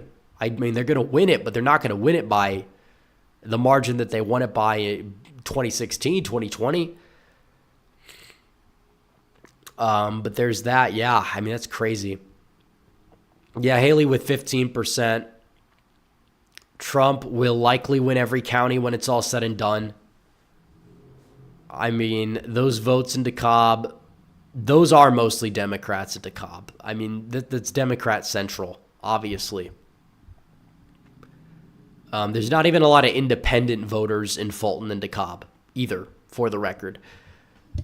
Default names is, do you think they're holding it in Chicago because the establishment Dems are getting shouted down by Gaza people? Well, they're going to protest it regardless. I mean, that's going to be another thing that's going to happen as well, potentially. That King 34 says, hey, Rep, I'm wondering for the general election, what do you think the votes are going to be right now? I have Biden at 266, Trump 272. I have been right both times on the winner. Well, I don't know if that's going to be the final margin. It depends on which way states are going to go. I think Trump's the favorite. I'm not saying that he's invincible either, but I think he's the favorite. I mean, we know what they're capable of, but still, my gut is telling me that Trump is in a very good position right now. Now, these things can change. My gut also tells me they're going to try some stuff, but is that stuff guaranteed to work? No. These people on the other side are also incompetent. They're not invincible. They may act like it sometimes, but they're not. The 2/3 of the vote is going to be in. Biden's not even at 200,000. I don't think he's going to get to 300K. So there's that. But Trump he's going to crack, I don't know if he's going to get to 500,000, but he's going to get in the mid to upper 400,000 range. 337, 186 divided by 0.73. He'd be at 462K if we do the math right. Let's see. But yeah, the electoral votes are going to be, they're going to be pretty much, I mean, I think Trump is going to probably, if he wins, he will probably take a majority of those 6. I think he'll take Georgia, Wisconsin, Michigan, Pennsylvania, Arizona, Nevada. Maybe not all of them, but he'll take a majority of those. I think he gets Georgia, Wisconsin, Nevada. I don't know what he's going to get past that, but he needs just one of those other 3 because that's the triangle. Michigan, Pennsylvania, Arizona. If Biden gets that whole triangle, he's not going to lose. But if Trump cracks it and gets the other states I talked about and his 2020 states, he's going to be president. There's no other way about it. Around it, I should say.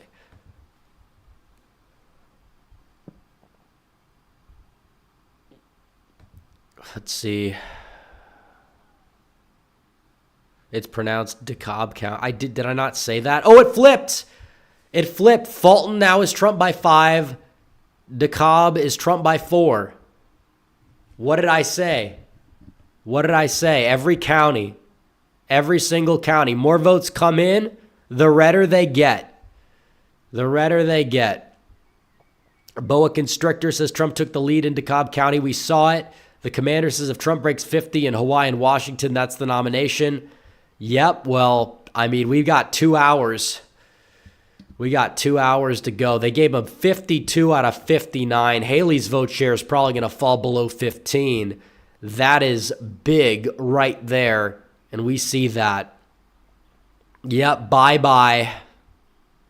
Bye-bye, Haley. Once again, she's already out, but I mean, I'm still gonna laugh at her demise, because why not? Yeah, Wicker won. He's going to win. I mean, I'd rather have him primaried out, but he's going to win. Now, this is an open race here. I don't even know much about these candidates. I think that's the district that doesn't matter, though. Yeah, that's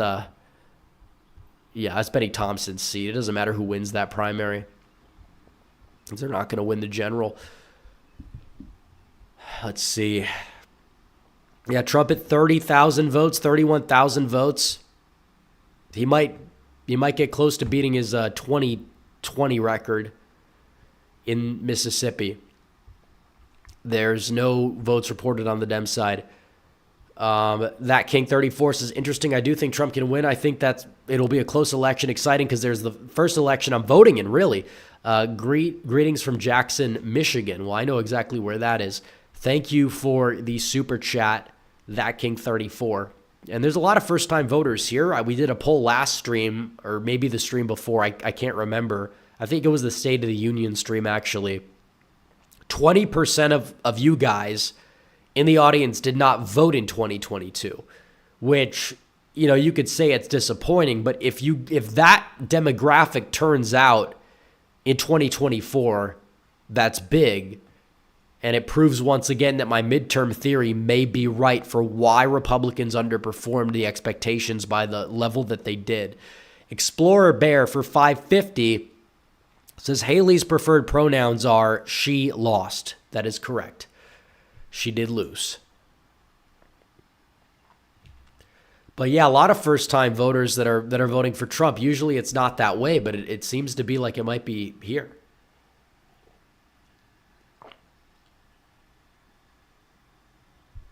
Yeah, Trump just keeps going up. He's at 52 delegates. The magic number gets closer. The magic number gets closer.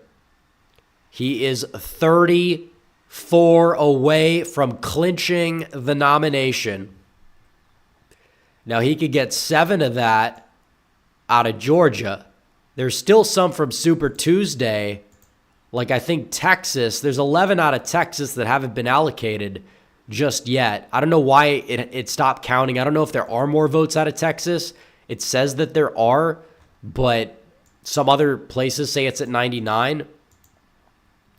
But either way, Donald Trump is currently in a very good position to clinch it tonight. He wins Hawaii, he gets there.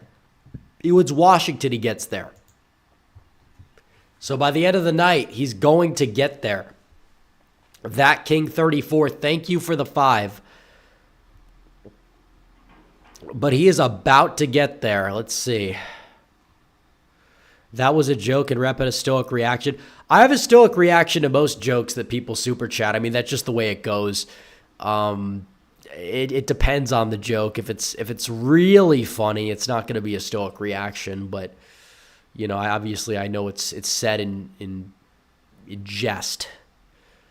Also, shout out to That King 34 for another $5. Republican Liberal says feeling the energy for Trump here in Tucson, Arizona. Suburbs. I assume that's what that means.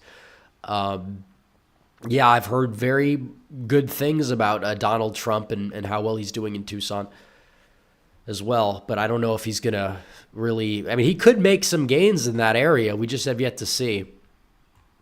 Everyone talks about Maricopa County, but they don't talk about Pima County. I mean, he's got to focus on Tucson too. That's another big area of Arizona.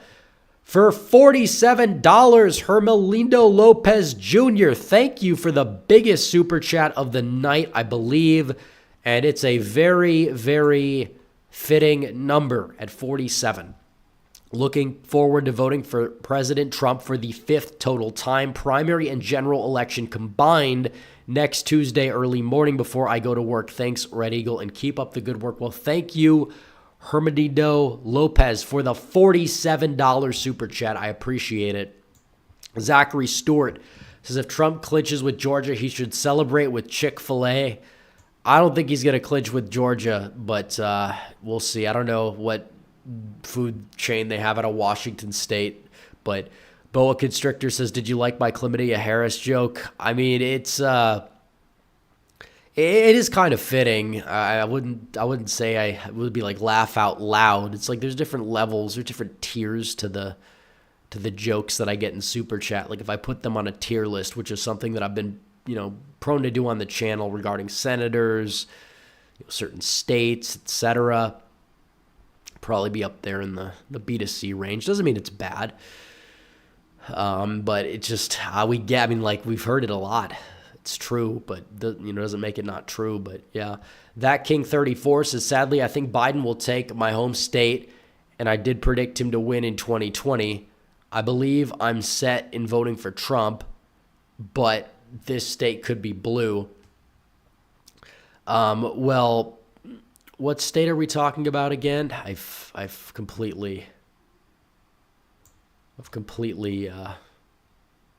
don't know if you sent in a different super chat, but I've completely blanked on that. Also, shout out to the Iranian Putin for gifting 10 Red Eagle Politics memberships. Thank you to the Iranian Putin.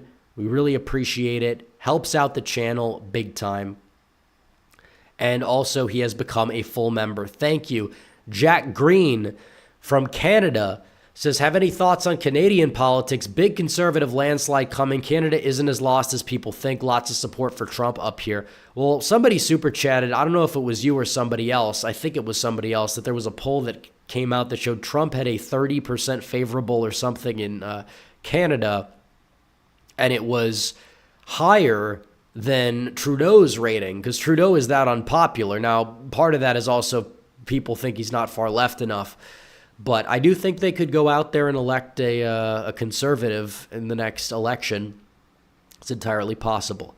The Iranian Putin says, thanks, bud, for, I guess, well, thank you, I should say, for sending all of those memberships to people as well. Everybody should be thanking you that got the memberships, including me, because I'm the one that you bought the memberships from, I guess. M says, thoughts on annexing Canada? It's fun to joke about, but I can't say that it's really all that viable. And it's like, they're like in a lot of different ways. It's like America, but like the discount version, but like north of here, that happens to be very socially liberal. So if you're talking about annexing Canada, if all of Canada's provinces became states, Alberta would be like the only one, maybe Saskatchewan, with even just like a few years of assimilation, that would even consider voting Republican. That King 34 says it's Michigan. Well, I think he can win Michigan. We'll see. Biden's lost a lot of popularity too. So Lil Nate says voted Garvey and Trump in California, first-time voter. Well, that's good to hear. President Gilbert Giddy Up says, random stupid fact. Do you know there's a town in Texas called Palestine? I learned that not too long ago. I do know about it. If you're driving from the Dallas area down to Houston, you pass through it. Joanne Dornbus for $100. First super chat ever, but a very, very big super chat. $100 from Joanne. Thank you, Joanne. Everybody in chat, type 1 to thank Joanne for the $100. Thank you. Joanne, appreciate it big time. Cool stuff for 10. Says this election season is unlike anything I've experienced before. First time caucus goer this year. Glad I voted for Trump in the Iowa caucus in that historic win. Greetings from the Hawkeye State. Well, thank you. Cool stuff. You're clearly a veteran in the Trump versus DeSantis, I guess you would say, meme war. And on top of that, you fought through the blizzard to get there and deliver Trump a record-setting performance. Thank you. Cool stuff. Appreciate it. A lot of ones in chat. There we go. We appreciate the large donors and also the small donors, but the large donors, they get the ones in chat. So let's see. So 75% of the vote is in. Trump is at 350,000 votes so far.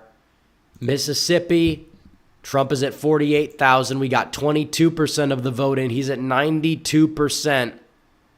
Haley and Hinds County and some of the early votes got some votes, but that's not going to stand. Just like in Georgia, Fulton County, DeKalb County have come in. Trump gained. Trump's gaining as more votes are tallied. Haley has fallen below 15%. She might fall below 14% when it's all said and done. This is absolutely huge. The counties that are all the way in, seems like Haley is not doing too well. Chatham County, she was in the mid-30s. She's down to 24. Augusta, she's down to 13. Athens, she's still at 30, but you got a little bit of ways to go. So there's that. Justin Starnes, thank you for the 1. Wonder if the 1 was sent in appreciation of the 100, because I told everyone put 1. It's not what I meant, but we'll take it. We appreciate it. Palestine, Texas rhymes with mango. So yeah, it's technically not pronounced the same. I think East Palestine is how you pronounce the Ohio city. I could be wrong.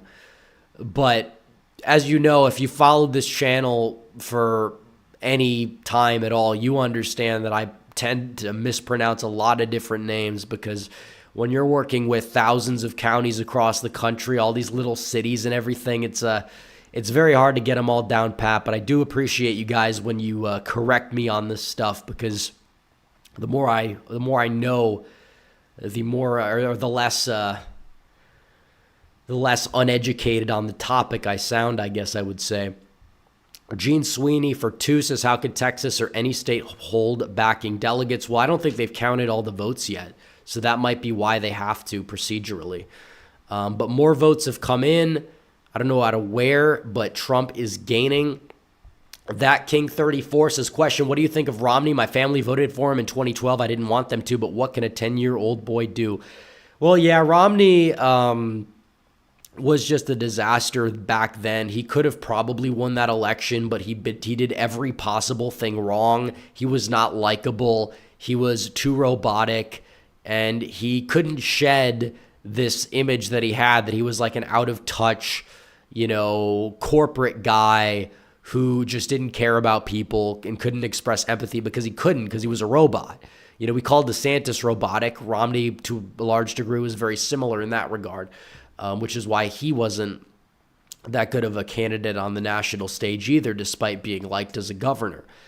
And in terms of where he stood on issues, he was a flip-flopper. He was in many ways the Republican John Kerry. At least John Kerry was one state away from victory. Romney just gave up and laid down there and just quit. And then decided to actively sabotage Trump twice. And he's likely going to do it a third time. Not like he has much influence. Trump won the Utah primary contest by a lot. Jonathan Williams says it's a sign to Cobb and Fulton. They're going, right, yeah, not quite. Not quite.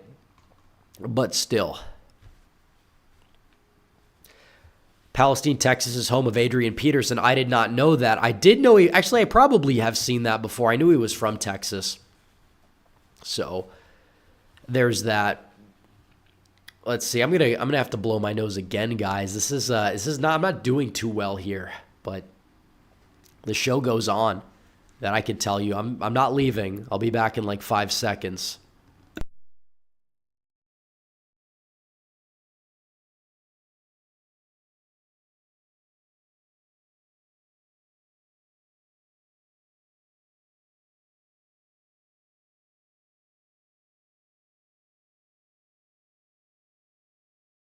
And I'm back. I'm going to make sure my immune system is in tip-top shape ahead of November. That's for sure. But let's see. Jesse V says, voted for Donald John America in Savannah today. That's how we pronounce it. He's not Donald Trump anymore. He's Donald John America. He is this country. If he doesn't win, we have no country. The Iranian Putin says there's a Palestine in Arkansas. I believe there's over a dozen across the U.S. Pronunciation differs even in the Middle East.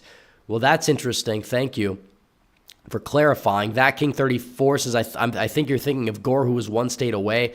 No, Gore was four electoral votes away. I think even like closer, because it was 270, 268, wasn't it? If he won New Hampshire's 4 electoral votes, he would have won. But yeah, if Kerry won Ohio, he would have won, I believe. Yeah, bro, just vanished. That's true. I did. I teleported back, and then I teleported out, and then I teleported back in. Colin McMeanamy says, Joe Biden walks into a bar, he staggers back and falls over. I'll show myself out. There you go. That's true. It's true. See, I mean, like all of these jokes that people are saying, it's they're just accurate. Kamala Harris did, do a lot of shady things to advance her career. She had to get on her knees. I think you guys know what that means with Willie Brown back in the day. Everybody knows that, but it's true. And on top of that, Joe Biden, he doesn't know where he is. He's completely brain dead pretty much as you possibly can be and still somehow be president of the United States. Even when they drug him up with Adderall before the State of the Union, it's like he's not high energy. He's just old man yells at cloud energy, and even then he stammers his words as he gets through it. It's like, this is just brutal. Like, there's no way to chalk it up. Trump's at 84%. Haley's going to fall below 14, but still it's a bad night for Trump, guys. I'm sure it's a bad night for Trump overall, despite the fact that he already won the nomination, despite the fact he's doing better than anything else. And yeah, it is true. every high population area has reported their early votes already. So Trump is going to keep increasing his vote share as more vote totals report. That's true. And I think that you're going to see lower turnout overall. And I think that's going to give Trump possibly Georgia, North Carolina, Texas by 26. I wouldn't say 2016 margin for Georgia, but it's going to be, he'll win it. And I think for the Rust Belt, it depends. It's a little bit of a mixed bag. I think, it just depends on, can you get enough of your base out to win? And if he can, he'll win. I think he's got, at least, if that's true, one of those three states up there. I think he might get Arizona and Nevada as well, which is huge. That King 34 says 2024 will probably be the first in 40 years that doesn't vote for incumbent. The spelling errors in that, but thanks for the super chat. That King 34. But let's crunch the numbers right now. Trump with 75% of the vote, and he's at 379,159 votes. He will crack 500,000 if that holds. Biden, on the other hand, will not crack 300,000. So, Boa Constrictor says Trump has more votes in Gwinnett than Biden. I think that was always true. I could be wrong. I think that was always true. He almost has as many votes as Biden and Haley combined, which is the bigger thing, arguably. I know that it says there's more Democrat areas outstanding than Republican ones, but still, yeah, you're going to see lower turnout, in my opinion, in a lot of these suburbs, which is going to help Trump. It's going to help Trump in Georgia. It'll help Trump in North Carolina, Texas, possibly Arizona. Maybe not as much. But up north, there's questions. You talk. I think it arguably is still a net positive for him in some places, because you saw turnout go up in Michigan in 2020, and his margin didn't go up a lot. I think in Pennsylvania it could help a lot, but as long as he's able to keep increasing his rural margins, it's going to be good. McMillan X says, what are we going to do about this huge influx of illegals that Dems want to vote? How are we going to stop sketchy stuff? Well, the good news is a lot of the illegals are in states that are not going to dictate the election. Like California, it's going to go blue regardless. Texas is going to go red regardless. Arizona, there's new election integrity legislation. Same thing with Georgia, so that's good. I'm not saying nothing can happen. I'm just saying I feel more confident even than I did in 2022 about some of that stuff. Miku Hunt24X Bot says, Shapiro says Trump should run a basement campaign. Thoughts? Trump is able to go around the country more than Biden, like in 2016, and no coof to save him. Well, I think that you could make the argument that him being off Twitter is kind of like a net positive in some ways. Some people will say it is because he's not, getting into all these spats as much. But I like the tweets, but he gave a lot of good material. I'm not going to sit here and say he needs to do more of that to win. I still think he should campaign, but just stay on message. That's all he needs to do. He doesn't need to hang out in the basement. But it is true that when he stays back and lets Biden trip over himself, he does better, like in the debates we saw.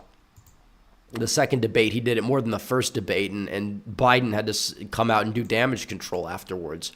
It's a shame that a lot of people vote before the debates, but as long as early voting exists, we got to use it to our advantage. So if you're going to plan on voting for Trump, you better do it the day you can.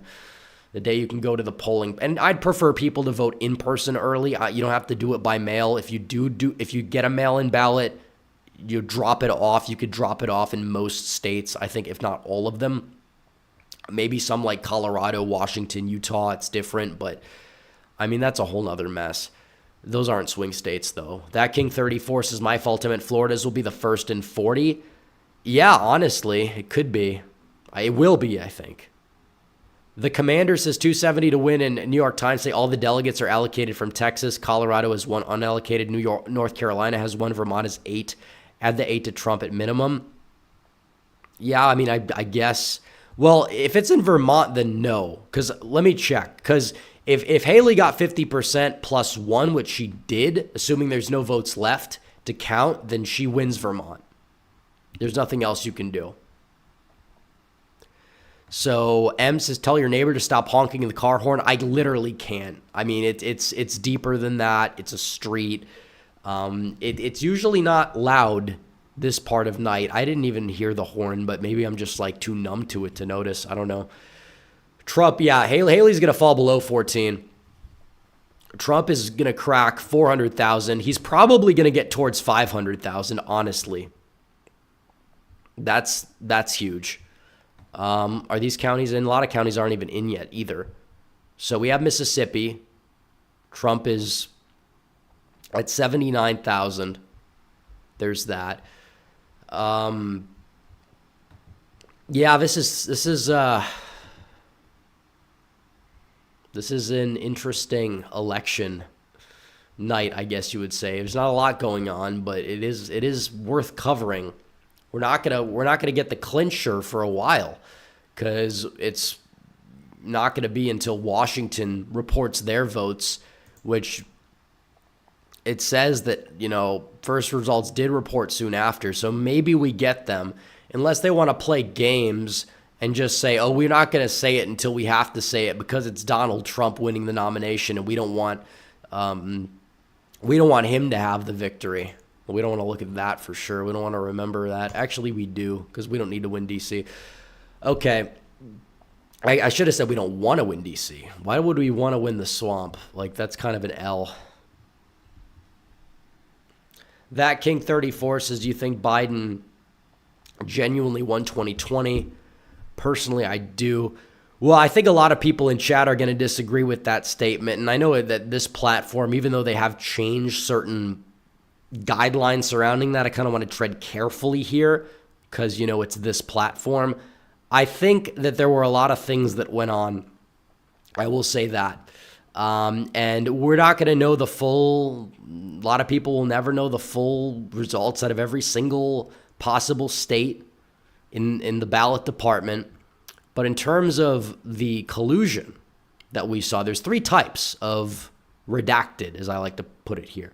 There's the ballot stuffing, where you have people that allegedly come forward and say, this guy who was born in the 1800s was voting. And there's been cases of that have been widely reported.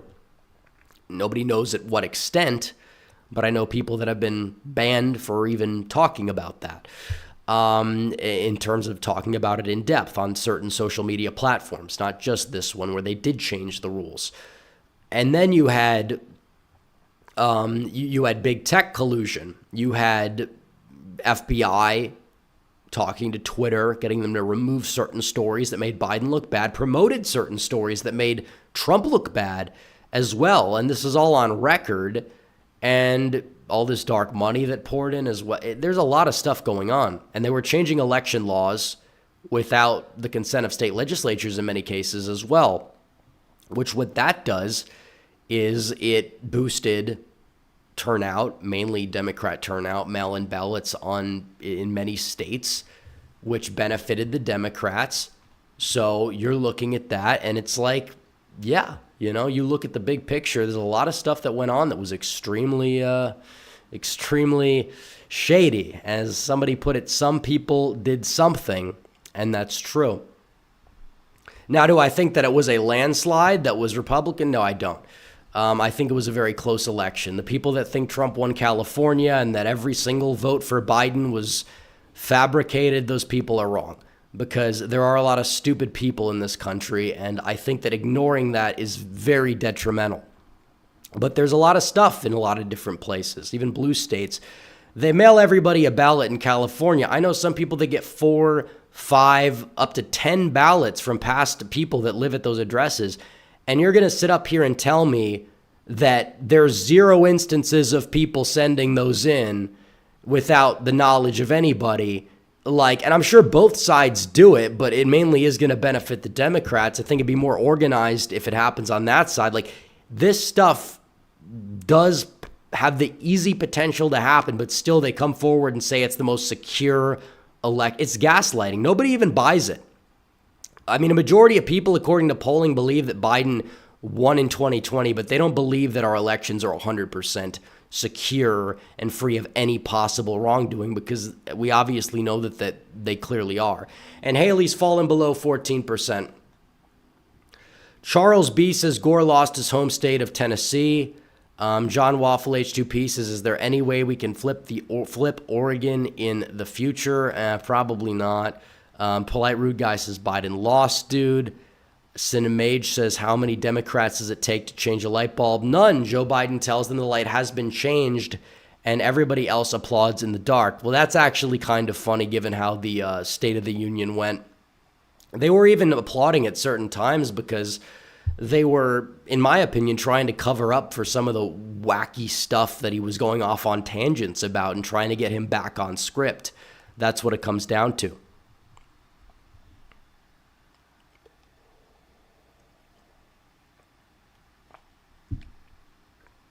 And we have people in California that are backing up my claims. Now, I do think it's extremely unproductive for people to sit back here and talk about it 24/7. There's a reason why social media platforms loosen their policy ahead of 2024, in my opinion. I think a lot of that has to do with the fact that they want people focused on that stuff instead of the current stuff. Because candidates that spend a lot of time talking about that kind of stuff, even down ballot, the record is pretty meh, just being honest. It doesn't necessarily mean that that's the only reason, because it's not. It's not the only reason, but I do believe that they want people focused on the wrong things. I will say that. Let's see. The commander says, what do you think about the Greater Idaho movement? I think it's a very, very good thing if it happened, but at the same time, will it happen? Probably not, for one.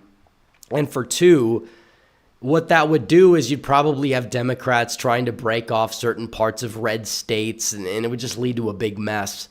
So it depends. I think certain counties probably could be granted the rights to join certain states. Maybe you get some counties in Maryland and Virginia joining West Virginia, but even then Virginia's technically not gone yet. Even though it's moved left in recent years, at least you have a Republican office holder in every statewide position. You have a very narrow majority in the state houses. I don't think Trump's going to win Virginia, but it could be close. I think it's going to be closer. Haley's at 13.8%. Yeah, it's not looking too good for Nikki Haley. She's completely getting decimated, as expected. Trump crossed 400,000 votes. He's going to get close to 500,000 votes when it's all said and done here pretty easily. Biden, on the other hand, 215,000 votes with 73% of the votes in. He might crack 300,000. I don't know if he's going to crack it by a ridiculous amount. Yeah, there's more votes in Fulton and DeKalb left. That part is true. But still, Trump is increasing his vote percentages in Georgia. Mississippi, he's at 92. So we're still waiting on Washington. Polls there close in about 90 minutes. That's when Donald Trump will likely get the nomination, will be during Washington. So there's that. The commander says, as a Michigander, I don't want the UP joining Wisconsin. I pretty much agree with that. I think it would be dumb. You give more. Wisconsin would get more Republican, but still, I wouldn't risk that for Michigan. It's always been a part of Michigan. It's been tradition. Just leave it as is. Miku Huntu 4X Bot says, can you look back at the 2020 primary results? I mean, we can. I'll at least tell you the totals. Because Trump got 947,000, and then Biden got roughly about that, and then Bernie Sanders got an additional 100,000 votes in Georgia in that primary. Mississippi, on the other hand, if I could find this, Trump got 240,000 votes in 2020, which seemingly is a record. It might be a record. It seems like it is from what I can find, at least in recent memory. So he got 240,000 votes. Is he on track to get that tonight in Mississippi? Well, you probably get close to it, but turnout as a whole is super low. So I wouldn't I wouldn't look too much into it as a bad thing if he's almost breaking his records, but he's falling a little bit short, especially because Haley's not doing too well either. Cyrus Jalali says Haley votes are 100% Dem crossover votes. Yeah, pretty much. Carter W says, how soon do you think we will have a VP pick? Probably by the summer, probably by June or July. Thomas Willingham says it's pronounced DeKalb County. I thought it was DeKalb. DeKalb sounds more natural.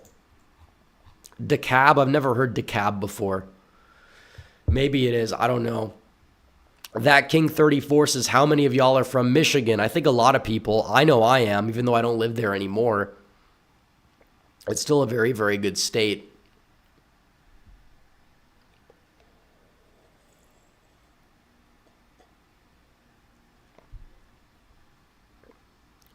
I remember you did a documentary about Colorado, Virginia, and Georgia and how Republicans lost those states. And he said, now we go to the Midwest. Do I have a planned documentary about the Rust Belt? I've worked on parts of the script over the past couple years. I haven't gotten around to making a lot of documentaries. I probably should make a couple before the election. I'd like to. It just seems as if that type of content, like, it is a lot of effort, but if I'm not able to get a ridiculous amount of like views for the effort that's put into it, it's a little discouraging to make. Now, I plan on making a couple, but I don't know. Maybe I will. I think after this election, it's going to be more telling. If I do that, it's going to be after this election. It'll be sometime next year, because who knows what's going to happen. If Donald Trump wins, I think that there's going to be a lot of content to make. If Trump doesn't win, I think that the content is not going to be as frequent, just based on the virtue of there not being a lot of content. So we'll have to see.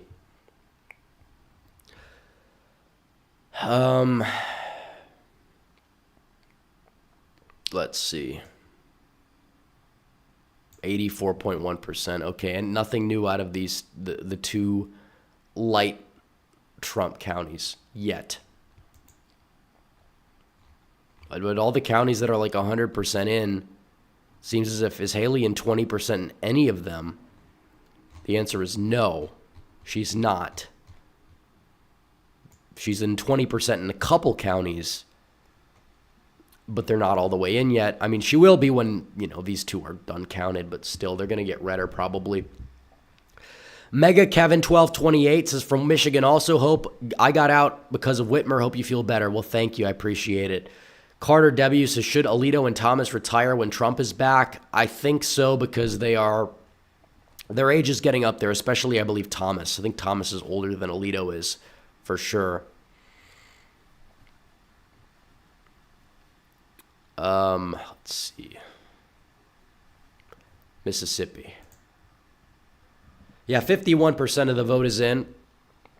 And Trump has hit 111,000 votes, so he'll probably get around 220,000. Jonathan Williams says, will you start doing street interviews? I've done some. Will I do them frequently? Maybe during the election. Maybe I'll have to do like a rally tour, get street content, get protesters. It'd be easier if I still lived in Michigan, because there were a lot of rallies in Michigan, Wisconsin, Pennsylvania. Like, you could drive pretty easily to a lot of Trump rallies in that Rust Belt region, but now it's a little bit difficult, because I don't think he's going to come to Texas a whole lot, for one. And for two, it's not like you're surrounded by a lot of swing states. Like Oklahoma's red, Louisiana, Arkansas, they're both deep red. So there's that. I could, potentially, but I mean, is that type of content all that popular as much as it used to be? Maybe not. So I don't know. But let's see.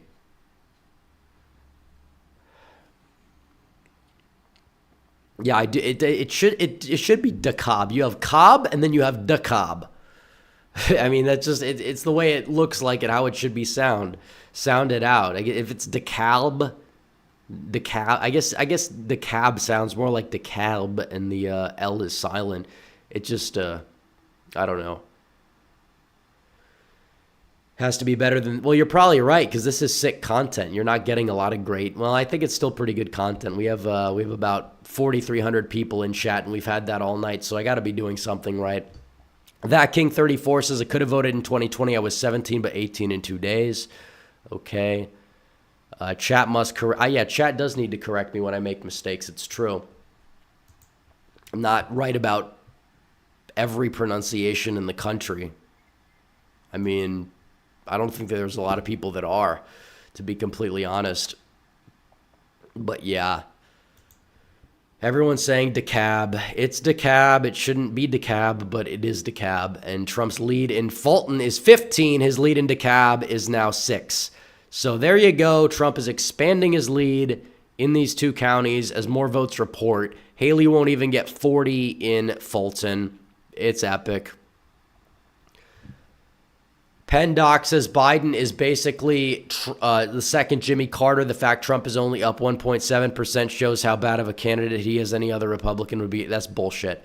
And I don't use that word always, but that's bullshit. You look at how DeSantis polled against him. If you want to believe the polls are right now, you have to believe the polls are right then. DeSantis was trailing Biden by several points. Nikki Haley was not doing much better than Trump, and she was suffering from the Kasich effect. If she was actually attacked by Biden, she would be down tremendously.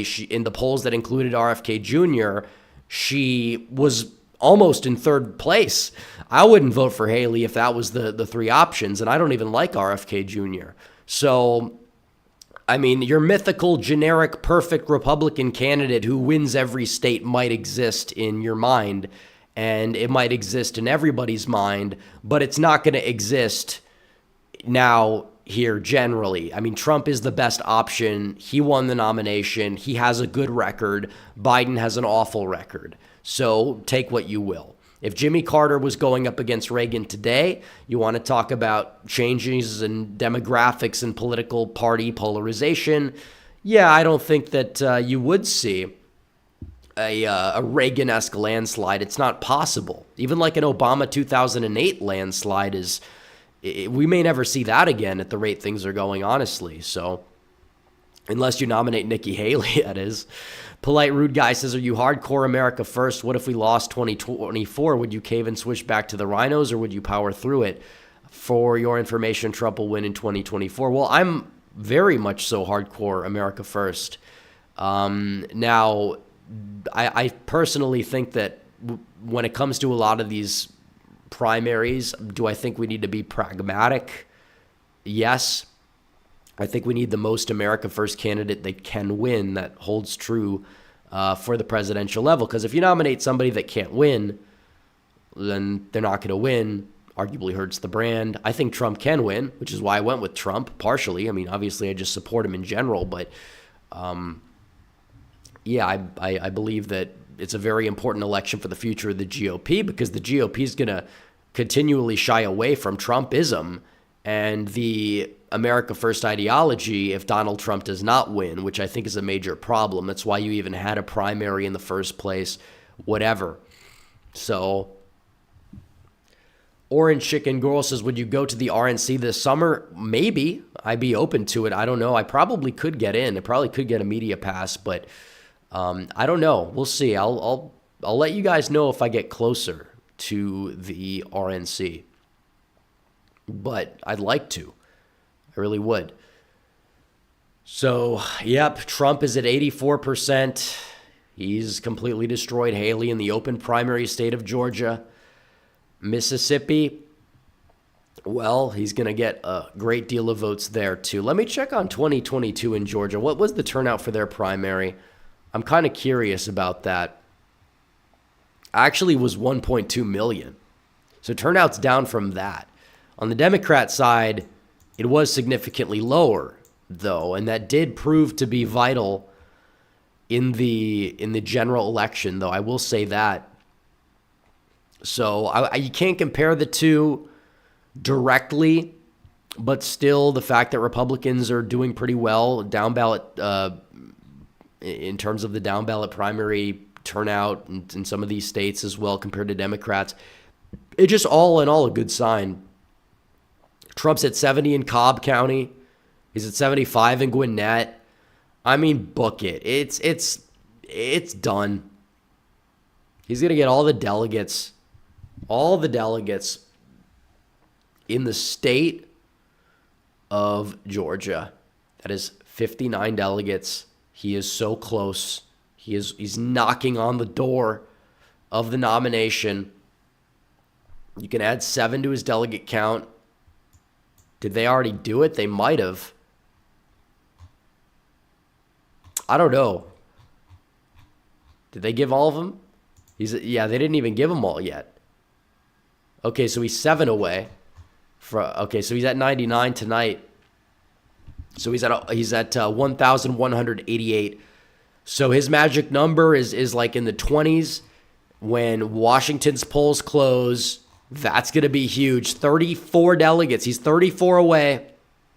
There's 43 up for grabs in Washington. Now, Washington is an all-male state. If Haley gets a surprisingly high share, it is what it is. It's an open primary. A lot of the voters voted before Super Tuesday, it seems. All of its voting is by mail. I'm not a fan of that. So I wouldn't be shocked to see her get a sizable number. But either way, Trump's going to win it. He's going to take a majority of the delegates. He'll take the majority for sure. He'll clinch it tonight. He'll clinch it in Hawaii, with Hawaii, if it comes down to it. It's a closed caucus. Biden could only get 66% there. Be funny if Trump got a higher raw vote share in Hawaii than Biden. I don't know if it's going to happen, but we'll see. And I think it's nose-blowing time, folks.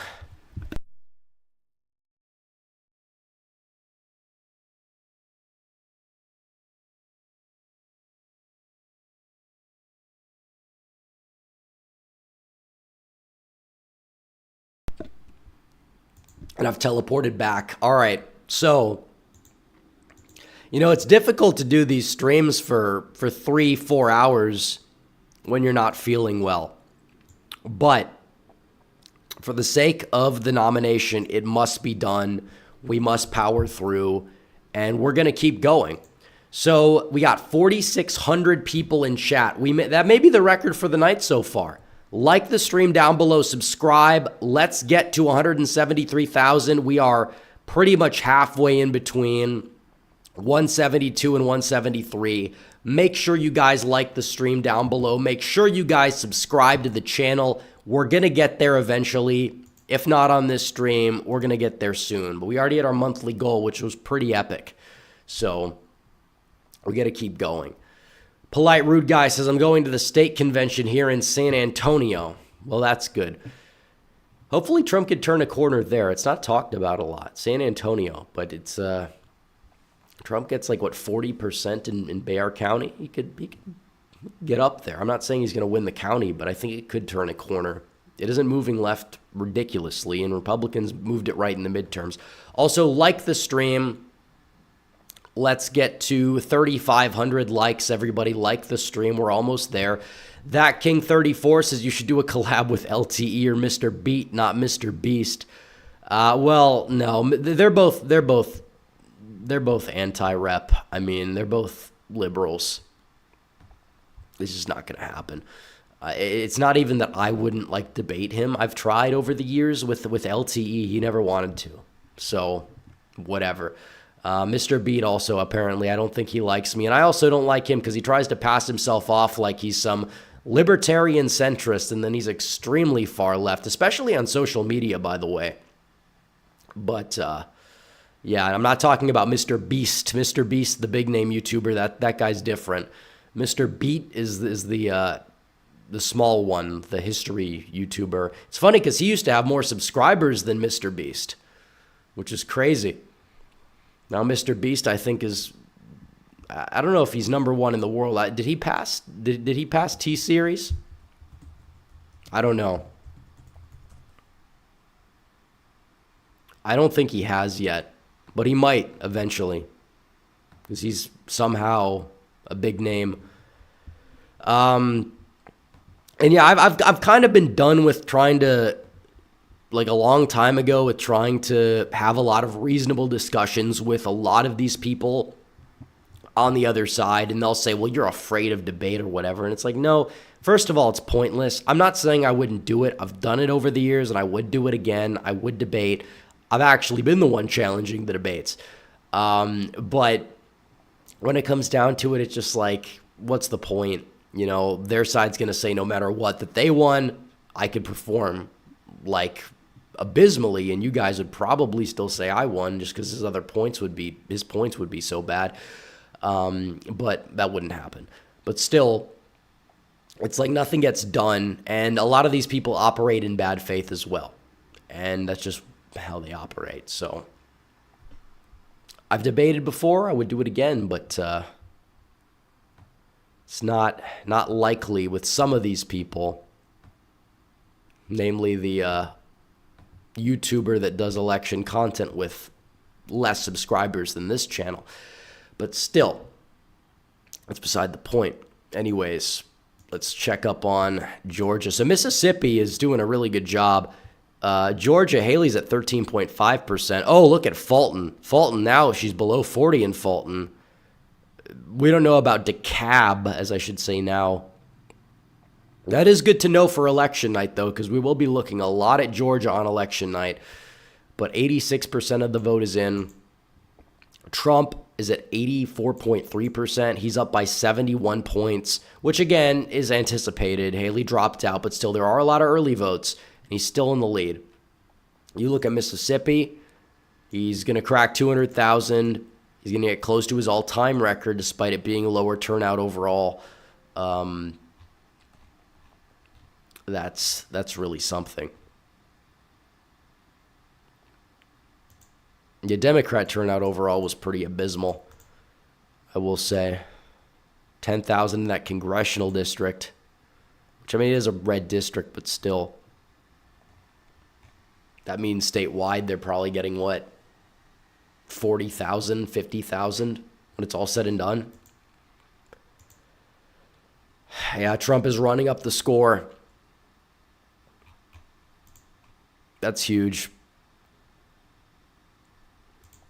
It's not like there's a reason for people. Well, there is kind of a reason because of the Senate primary, but I don't think anyone thought Wicker would be doing this poorly.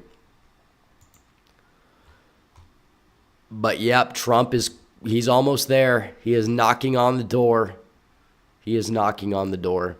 Biden is only 226,000 votes. 79% of the vote is in. Is he going to crack 300,000?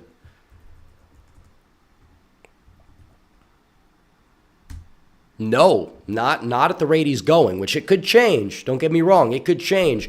But at the rate he's going, he's at 287,000 and 89 votes if you round up. That is not a winning recipe for Joe Biden. He's not doing that well. Let's see. Joshua Mills for 10 says, politically and strategically, who do you think the best VP pick is for Trump? I know there are certain America First candidates we prefer, but at one point, do you choose based on strategy? Yeah, you want somebody who will just fit the role well.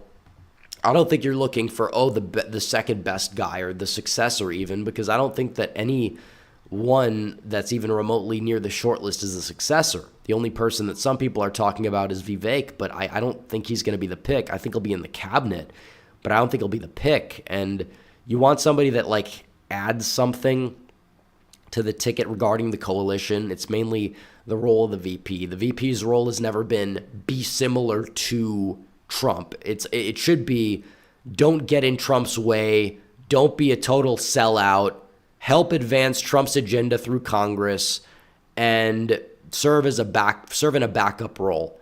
And the VP should be less, powerful than most other people in the head government offices. Like the Secretary of State probably is going to have more pull than the VP. That's what I'm most concerned about, is getting the right people in those spots, more so than I am for the VP. Mike Pence, everybody talks about January 6th, 7th, whatever. He didn't do anything for those 4 years, for the most part. Didn't do anything notably good or notably bad, except the COVID response. He was the one heading that, and that was kind of meh, obviously, but still, That's the role they do in general. You want somebody better than Pence. You want somebody who represents your agenda better than Pence. We get that. Obviously we do, but it doesn't have to be somebody who's like identical to Donald Trump. It's not a role that has a lot of power unless something happens to Trump, which if that happens, we're just screwed regardless. So don't pick somebody who's a total rhino. Don't pick someone who's a total neocon, but you don't need somebody who's like, oh, this is such a base pick, because that's not the point of VP. I mean, that's pretty much it. Like, I don't like Tim Scott that much. I would never vote for him in a presidential primary, but if Trump picked him as VP, it's not going to change my vote. It's not, because this is a ceremonial role for the most part, and their objective should be to help Trump with Congress, get his agenda through Congress. I don't know. I wouldn't be my favorite pick, but it wouldn't be the worst pick either. So, let's see. Let's look at more super chats. Jonathan Williams says, liberals tend to debate with emotion and not facts. That King 34 says, have you ever predicted a Democrat to win general election? I only have once in 2020. Like I said, I think Trump narrowly winning will be the next Grover Cleveland. Well, I have predicted Democrats to win elections. I mean, I've done that before. Georgia, Kentucky, not 2020 in Georgia in the presidency, but I have predicted plenty of Democrats to win key races, and those predictions usually have came true, for better or for worse, actually, in all those cases. But let's see. Let's go back to the Republican primary. Trump is at 434,000 votes. Yeah, he's gonna clock in at 500,000. There's no way at this point. Let me see. Divided by 8.6. Yeah, he's gonna get 505,000. He'll barely get there, but he's probably going to get there, especially because the remainder of the vote is going to heavily favor him everywhere. And there's that. And Fulton is 86% in. The cab, a little bit different, but still there's a lot of deep red areas to offset that too. So there's that. She's receiving less than 5% of the ballots cast on Election Day. See, boom.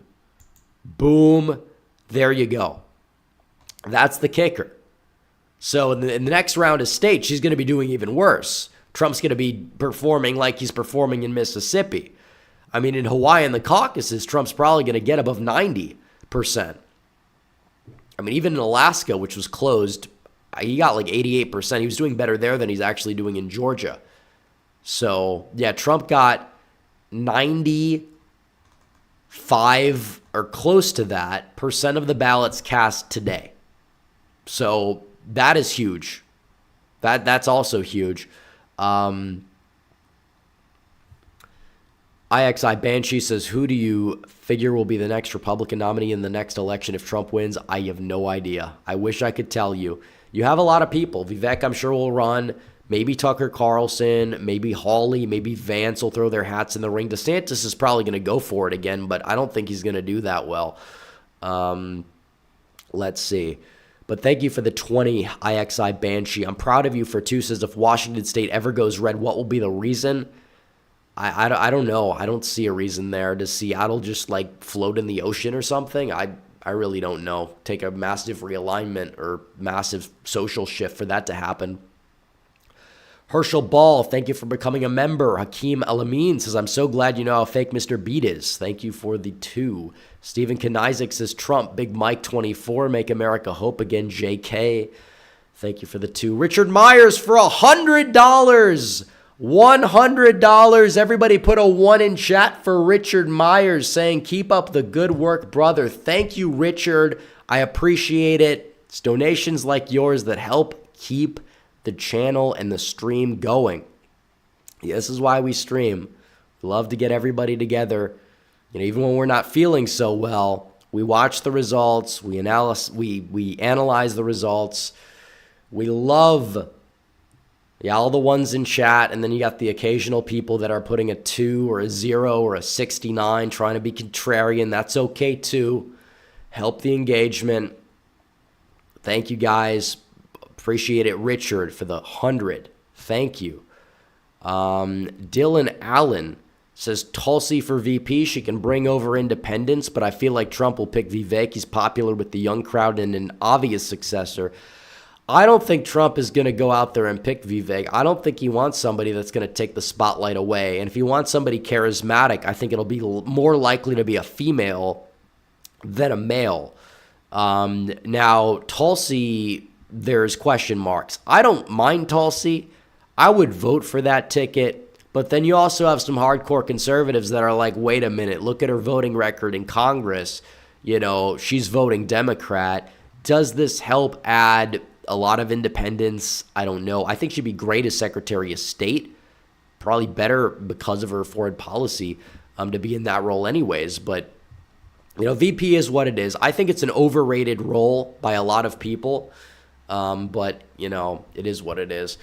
Mega Kevin 1228 says, if Charlotte Bergman loses to Steve Cohen in Tennessee's 9th again, I'm going to run for Congress and try to flip Memphis red. Well, that's a deep blue district. Those are very ambitious. Dreams. I can't predict that you'd win that, but you know, is it possible you could run and get on the ballot and try to get votes? It's possible, but I mean that district is the only blue district in Tennessee. I mean, that is, how blue is that district? If you want to win, that's not the district you run in. I will say that. It voted for Biden by 60 points in 2020.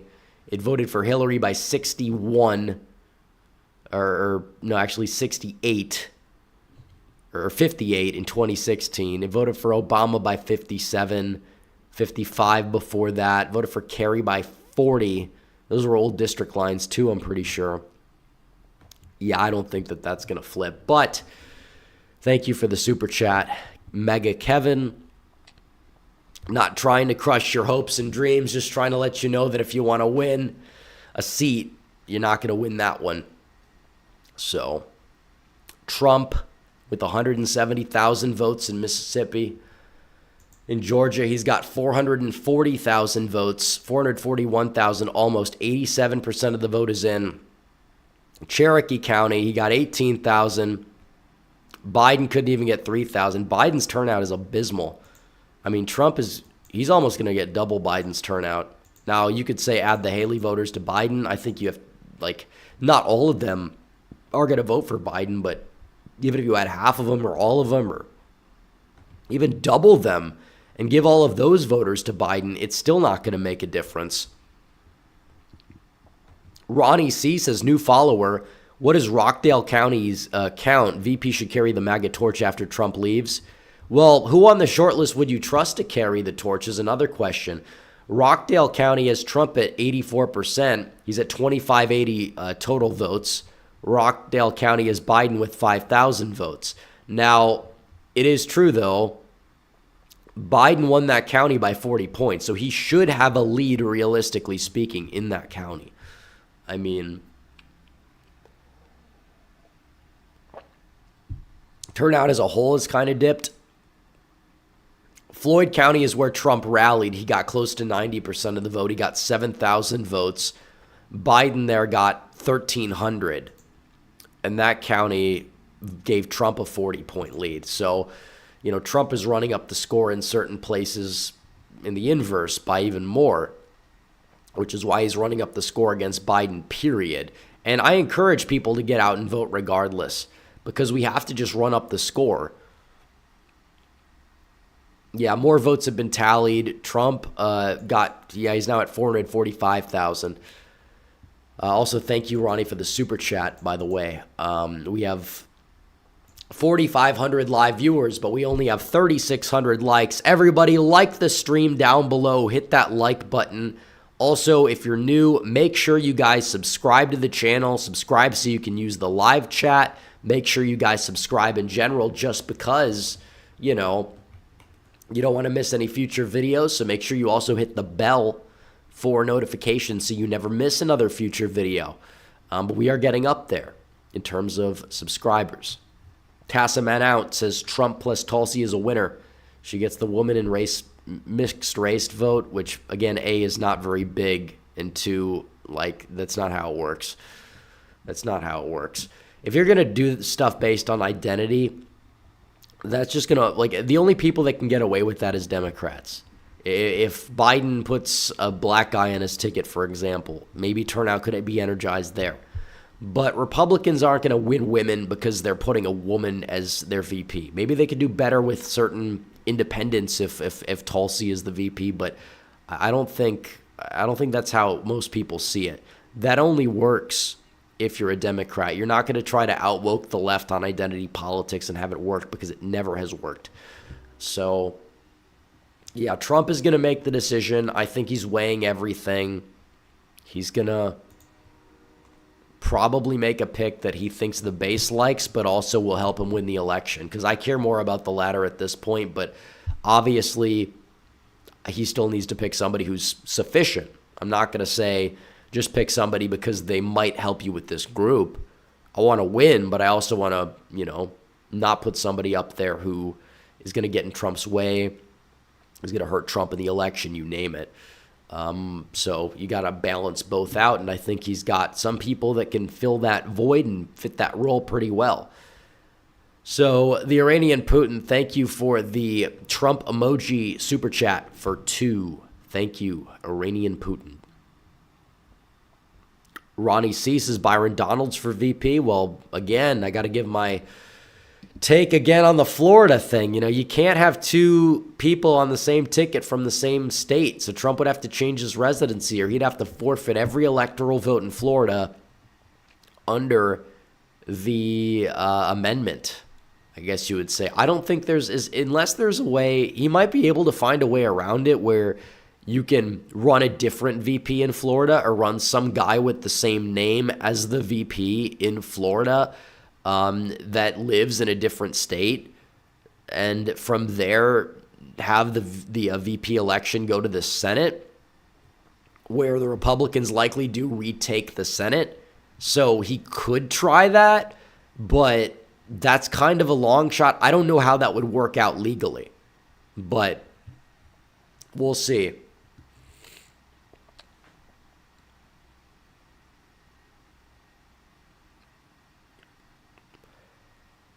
Let's see. But what the base wants as a VP is almost never what happens, because I don't think that a lot of the base understands what the role of the VP is. Like, nobody in the base in 2016 was saying Pence for VP.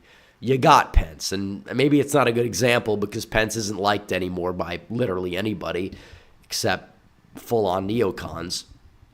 But still, like, at the time leading up to the 2016 election, a lot of people said, okay, well, it's the right pick because it helped him win, helped him placate a lot of evangelicals who were unsure about his personal life, or people who were worried about government experience, or he kind of balanced out the ticket because he was more, socially conservative in terms of his demeanor. Now Trump needs to balance. What does he need to balance out now? That's another question that he's going to be looking to answer. Now, hopefully he's not going to pick somebody that's eventually going to be a pushover like Pence. But again, the VP role is relatively minuscule compared to what people think about it. I mean, it's just the way it is. When do you even see or hear from the VP? Usually on anything. The advisor is like the chief of staff. Like, that's what I care about the most. Those positions need to be filled with very, very solid people. The VP, they shouldn't get in the way. We shouldn't be able to, worry at night if they happen to ever assume the office. I'd hope they never would have to assume the office. But other than that, it's just I don't know.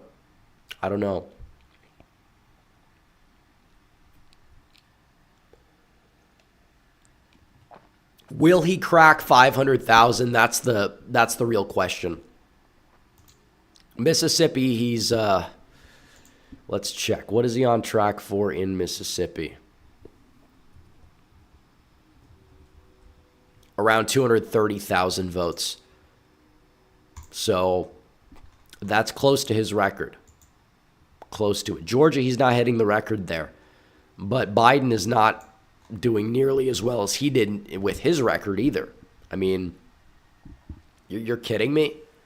He's not going to get 300,000 votes, possibly. I mean, he might get a boost, but doing the math, he's probably not going to get 300,000. That's not a good thing. Yeah, this is the Democrat tab. This is the Republican tab. So we got 50 minutes before we get our results out of Washington. I'm not going to stream the whole thing, but we're going to stream until we get some results so we can at least call the nomination.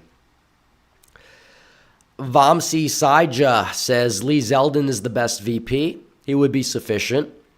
Dylan Allen says Mike Pence was chosen for the evangelicals. Exactly, and it worked.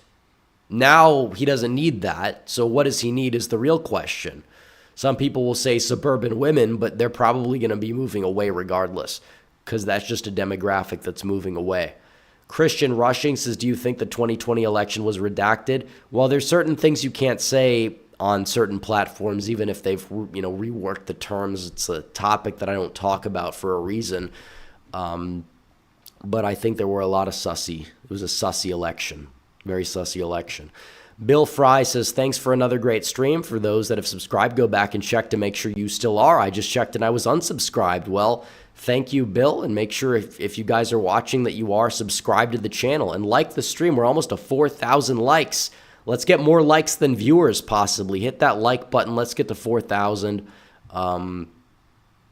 for sure. Okay. Yeah, we're to 90. We're to 90%, almost to 90%. We don't have any, okay, so we have more votes in on this side, but it's not a lot. Yeah, Trump's going to get close to 500,000. That's good. We're going to have 49 minutes of nothing before we get to Washington, so feel free. I'll look in live chat. We want to keep the conversation going.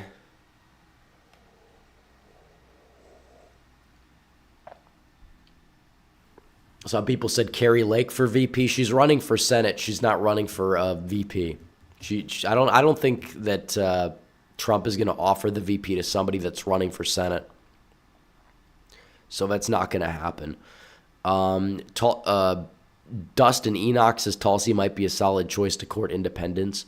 Well, there's other possible options that can court independence. I think Tulsi isn't exactly bad. But I do understand why people would be Tulsi skeptical, because she's been a Democrat until, just last year.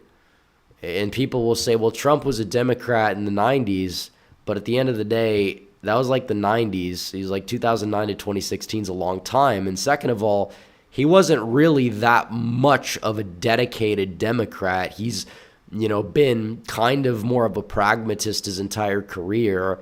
And his main core principles have largely been the same his entire career.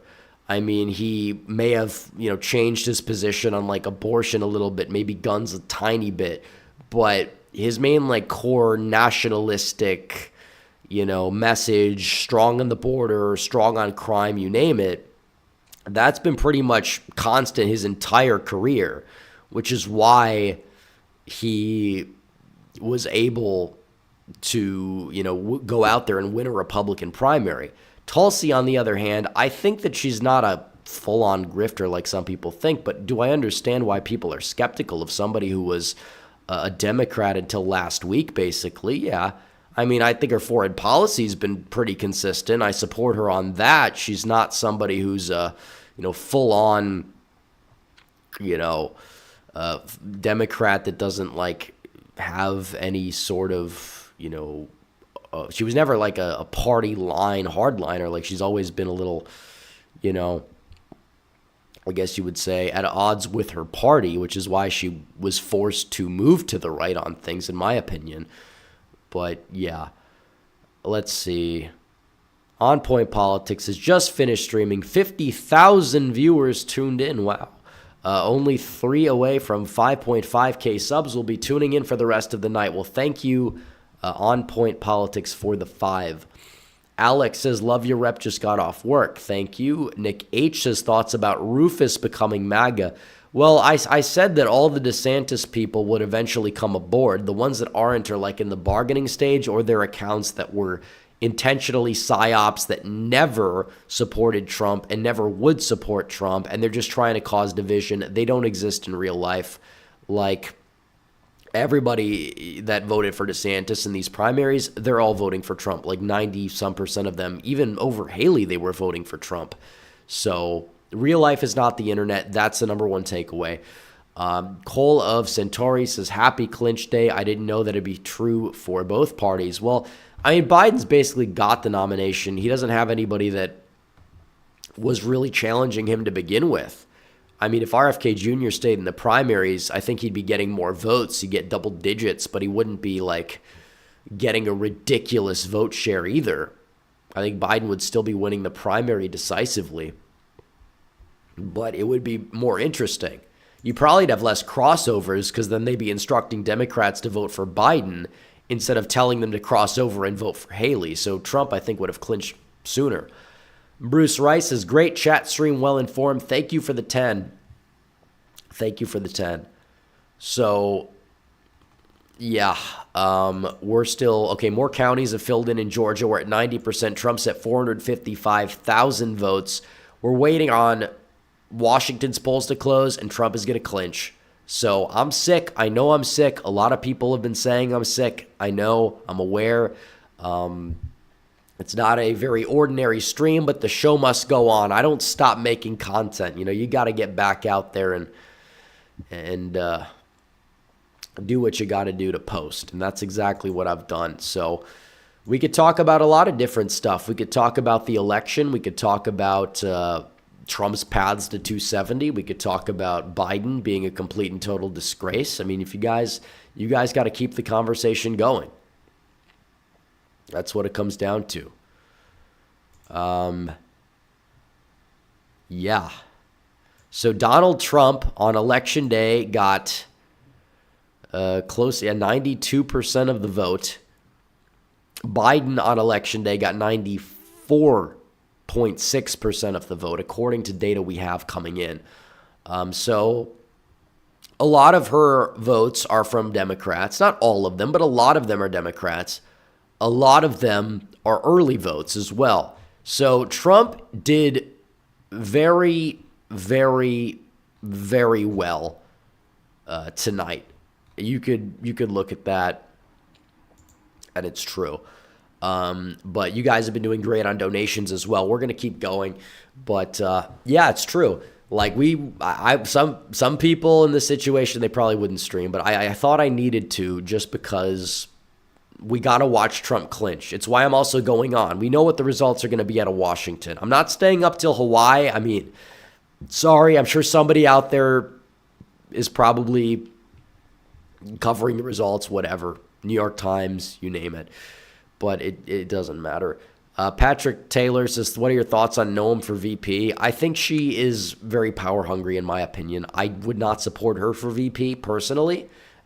She would be a choice that would be a little disappointing, but it wouldn't stop me. And I don't think she adds anything to the ticket, so I don't think she's going to be the VP choice. I've heard from sources in South Dakota and just across the nation as a whole.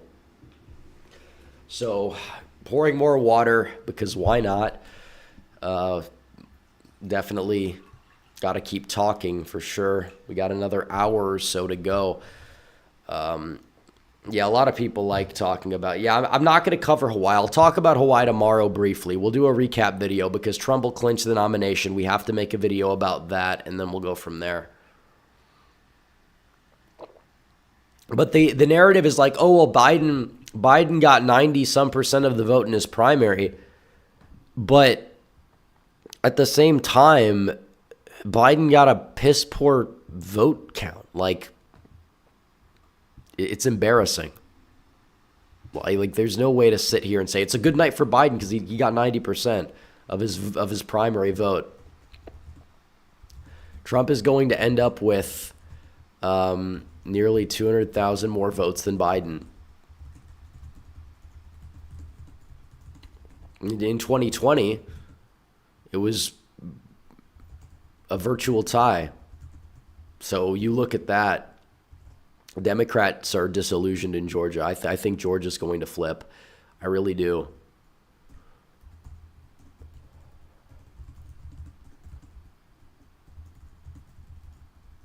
They have an energy problem. It's true. They have an energy problem. M, thank you for the 5. I'm not going to read that one. I see what you're trying to do. I'm not going to read that one. Nick H says, considering Georgia and North Carolina both appear to be locks at this point, should we test the waters in Minnesota?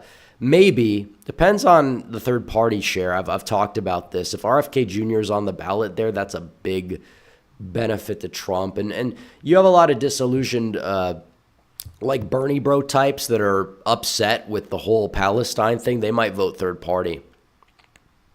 Ronnie C says, your thoughts on the Hurd Senate hearing today? I heard rumblings about it, but I didn't see it. I didn't see it in full. Let's see.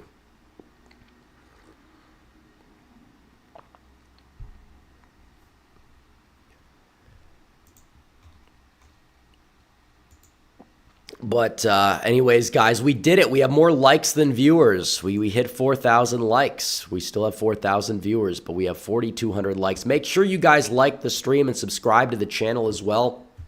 I know I'm sick, but the show must go on. We have to wait till we get the nomination. We're not going to stop till we get there.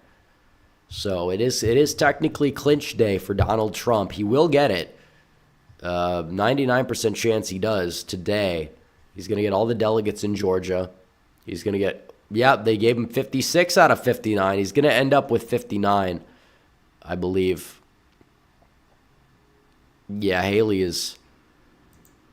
The counties that have her vote share up over 20, most of them have a lot of votes left that are going to benefit Donald Trump too. Haley got he got 5% of the ballots cast on election day. That is brutal. And that's a lot of her votes are crossovers. Not all of them, but a lot of the ones that aren't are going to vote for Trump. That's what they don't understand.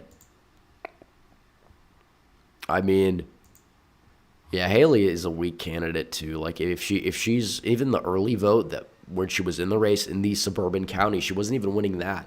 And like early vote and mail-in vote, that skews more left or establishment Republican. Andrew Mortensen says, Rep needs vitamin C. America needs President T. Well, I also need President T, but I mean, America does too. But I don't think vitamin C is going to be enough on its own to fix whatever cold I have. But, you know, it is what it is. Today's the worst day. By the end of the week, it's going to be better. I mean, I know how these things go. So I don't know if I'll stream on Thursday, but I'm definitely going to be streaming on Sunday. So that much is true. I will stream sometime later this week. Gumpy Flael says Dan Quayle, Trump, Dick Cheney, RFK, Al Gore, Biden, VPs. I don't know what that's trying to convey.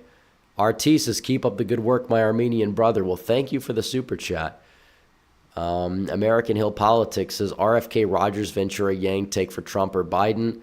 I think it'd take more from Biden, especially if it's Yang. Ventura as well as like a wild card, even though like personality-wise, they see like the wrestler guy, celebrity, politician, that is kind of like more in line with Trump. He still was governor of Minnesota, and I think there he'd still like possibly take more votes away from the Dems in Minnesota than Republicans, or at least Biden voters or independents that would vote for Biden. So what that would do is it would possibly hand Trump Minnesota. So I'd be down for that as VP. If you like see Aaron Rodgers on the ticket, okay, well, Wisconsin, that's another question mark. But at the end of the day, he left Wisconsin. They still like him, but he's honestly, he also turns off Democrats. Like a lot of liberals don't like Aaron Rodgers because of his vaccine stances. If he wants to double down on that, of all things, I think it's a really bad decision for him. I really hope not. I'm very enthusiastic to vote against Aaron Rodgers in addition to Biden, but, you know, that's entirely different. So let's see. We got a lot more super chats coming in. Jarrett Page says, Mr. Beat thinks 16-year-olds should vote. Ignorant lefty. It's not surprising. Dylan Allen says, New Mexico is more likely to swing right over Minnesota, third party and Latinos. The same thing for both, except Minnesota's less Latinos. Johnny Hart Dog for 20 says, couldn't sleep, so here's another super chat. Sorry. Well, you don't have to apologize for sending a super chat. It is kind of early to go to bed, but if you got to wake up early, I get it. I fear a major terrorist attack from illegals who cross the border. I'm afraid if it happens early in Trump's administration, they'll blame it, though it was Biden's policies. Well, let's not wish for stuff like that, first of all. I'm not saying you are when saying that because you're just concerned about the current state of American politics. But I do think that, it wouldn't be on Trump. And even if it is, like, if Trump has to deal with the problems of Biden's administration, if he's actively trying to undo them, it's obviously one thing. Hamsters are good, says thoughts on the Portuguese election. Love from California. I am not paying attention to it whatsoever. I don't even think I've heard about it. Dr. Joey Load says, what happens when Trump is wrongfully convicted in the J6 case and Dem run U.S. Senate does not certify as almost certain victory in 24? National chaos, which is why I don't think that's going to happen. It lead in a court case. The election deniers, oh yeah, they're going to take that to the next level. Colin McMeanamy for 20 says Trump won't give a penny to Ukraine if he wins. Says Orban, for right or wrong, could Trump's hardline on Ukraine aid threaten his chances in a tight race as independent and more mushy Republican voters are concerned? No, because I don't think that, like, if you look at Biden's approval on Ukraine, he's underwater. Most Americans don't want to send money over there at this point. They don't want to send foreign aid when you have an invasion on our border, which is far more egregious and is taking American lives, unlike what's happening in Ukraine. Now, I think Trump's position on Ukraine is that he says, like, he'd be open to loans and things like that, but he doesn't want to give them a blank check or something. Trump has the right stance overall. I think he can play the rhetorical game a little bit, but when he gets in there, he'll do the right thing, but it's not going to hurt him electorally. He's not pro-Russia. Biden getting the endorsement of Putin is enough to offset really anything, so long as, Trump could play that to his cards. Joseph Smith for the 2. Thank you for the first super chat from Joseph Smith. Not the Mormon Joseph Smith, just the regular Joseph Smith. Thank you for the super chat. So, let's see.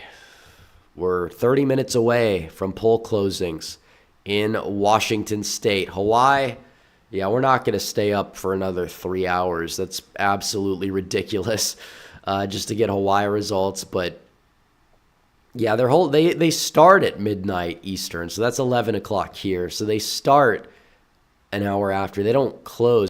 Yeah, the results are going to be in by the time most people probably should be sleeping, at least on the East Coast, which would be like 2:30 a.m. It's kind of late.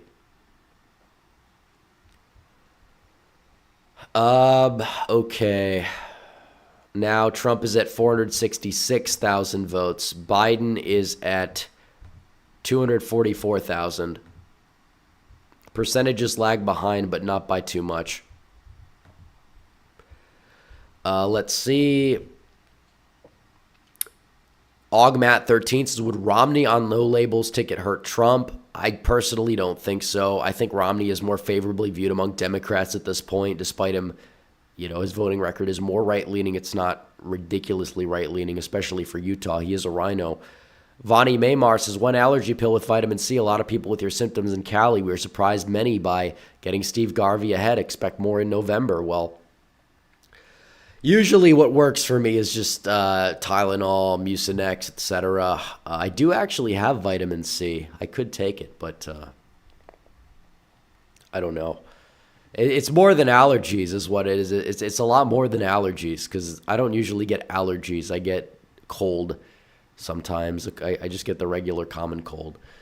Joseph Smith says, how did you feel after the 2020 election? I viewed it as an opportunity more so than most people. I was upset, but I definitely viewed it as, hey, we got to go out there. We got to, make sure that we can actually complete this story, complete this comeback. I thought winning in 2022 was a big part of it. That was very disappointing, but, it is what it is. But just give me a second. Time to blow the nose again.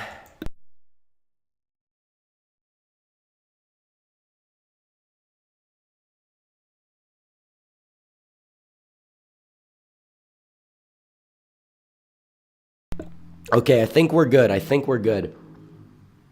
Should be good for another half hour or so. Let's see. We should be good. Let's check. Yeah, 460. We haven't moved the vote count since last time. Ava Circagian Lemert says, Barev, I hope you are better soon. Really enjoy the live streams, but your health comes first. Well, thank you, and Barev indeed. Base Cat says, should I open TDS clinics for the chronically ill? Well, honestly, when it comes down to it, it's like the TDS, like the fact that these people are already like eligible to have things like that kind of is just blackpilling in and of itself. Like when you had Trump winning and you had these college campuses going out there and offering free therapy treatment for Trump's victories and things like that, and people getting passes on their schoolwork because Donald Trump won the election. Is that exactly something that needs to be legitimized as a serious illness? I mean, it kind of is, but at the end of the day, I think it speaks volumes to how far we've fallen in general as a society.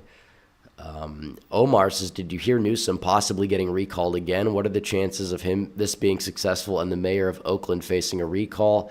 Yeah, well, looking at what happened last time, you're probably not going to recall Newsom with success. It's a waste of a lot of time and money.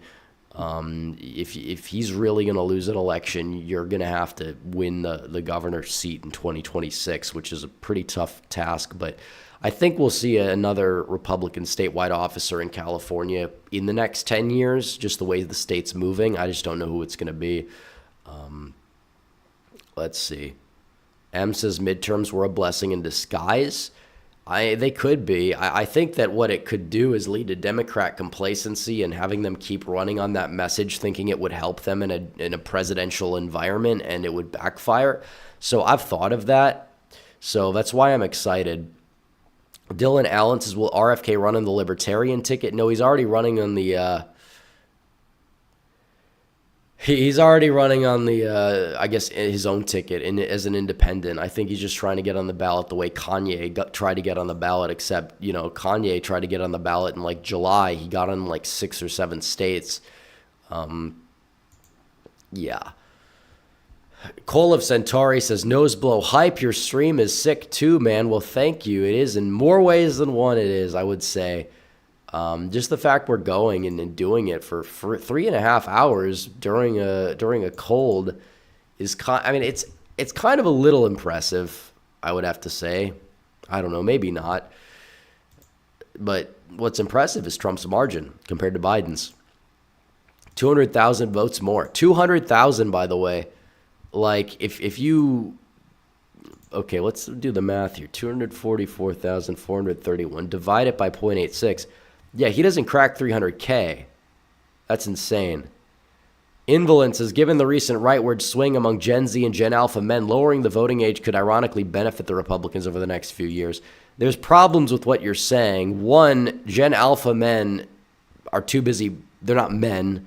They're like 7 years old, playing on their iPads and whatever. The oldest Gen Alpha is like, 10, 11? So I don't think it would actually benefit Republicans, because also Gen Z women are moving left. I mean, it's honestly it's transcending ethnic voting patterns to a certain extent. We talked about this earlier, like black men age 18 to 29 are voting Republican, like 20% of them are, which is pretty high compared to black voters as a whole. But it's like you are seeing the gender polarization as well, which is crazy. Based cats that offer MAGA strength red pills to patients. Well, good luck getting through to some of these people, honestly. Mac Hankin says, looks like Trump will crack 200,000 in Mississippi. How'd you figure he'll be at 220,000?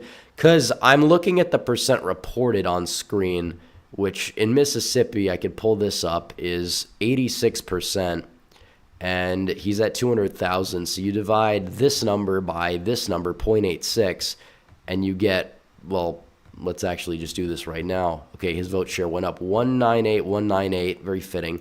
Divided by 0.86, you get 230,462.79. Rounding it up, it'd be 230,463. So he's going to get close to his record in Mississippi. He's going to fall just short, which it is what it is. Turnout in general in Georgia and Mississippi are both way down. He's still doing well. The Sandwich Man says Emerson poll swung back to Trump, +4 and +7. You gotta be. You serious? Is this real?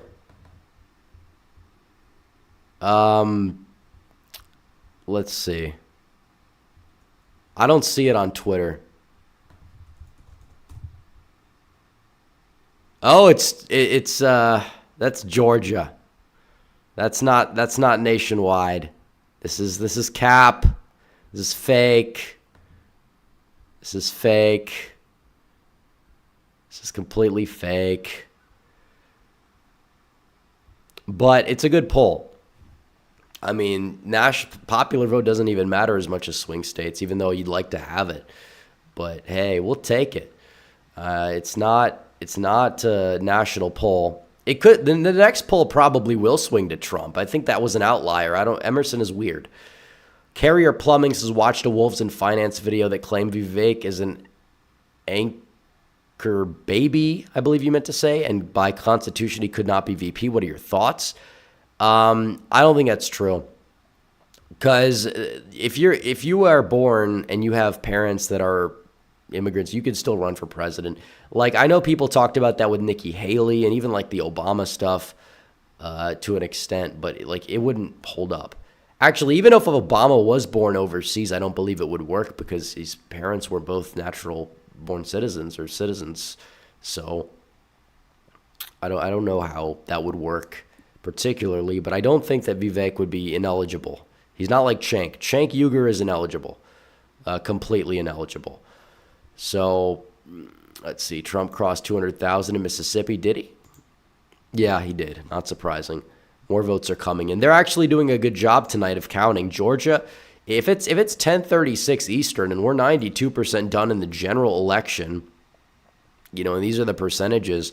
I mean, Trump probably is going to have more of a lead, and his lead will come down as the bluer counties come in. But like, we're not going to be waiting all night if this is the percentages that we're at, and hopefully they fill it out completely in the next hour, or at least we get close to it. But yeah, no, you don't even have to be born in the U.S. Ted Cruz wasn't born in the U.S. He was born in Canada, but both of his parents were natural-born citizens, I believe. So you could like try to challenge and interpret the Constitution differently, but I mean, the way it's been generally interpreted is that Ted Cruz was indeed eligible. Same thing goes for, I think, John McCain. Even Dan Crenshaw was born overseas. Hopefully he never becomes president, though. So the commander for 10 says RFK has his own party. 4 states had a split in their Libertarian Party, so those may pick RFK since they think the Libertarian Party went too far right. I think Alliance, Forward, No Labels, and others may back RFK. Well, hopefully in the states where the Libertarian Party's putting him up, that they're not swing states, because the Libertarian Party usually does take more away from Republicans. The Sandwich Man says, have +$2 as an apology for my misinformation.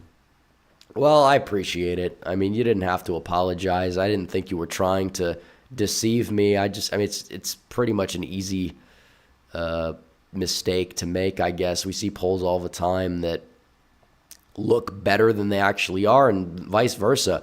I saw a poll that had Trump down by 7. I was like, this isn't good.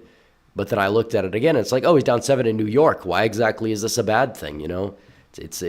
That's actually a really good thing, because New York voted for Biden by 23 points. So there's that.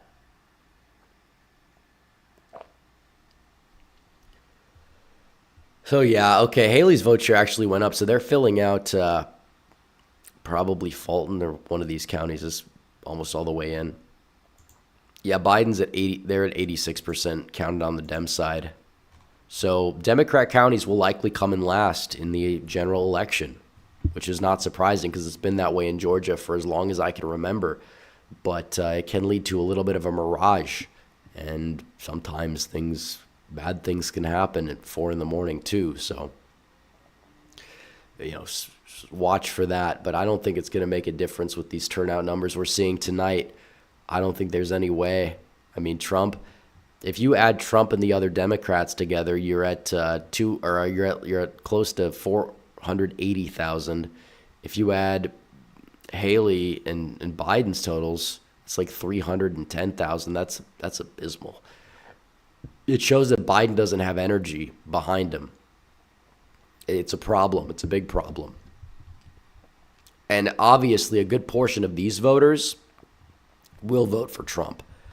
I don't know who's holding out for DeSantis. Maybe they just didn't know he dropped out. A lot of these voters are going to vote for Trump, obviously. Same thing with the Vivek voters, Tim Scott voters, I guess.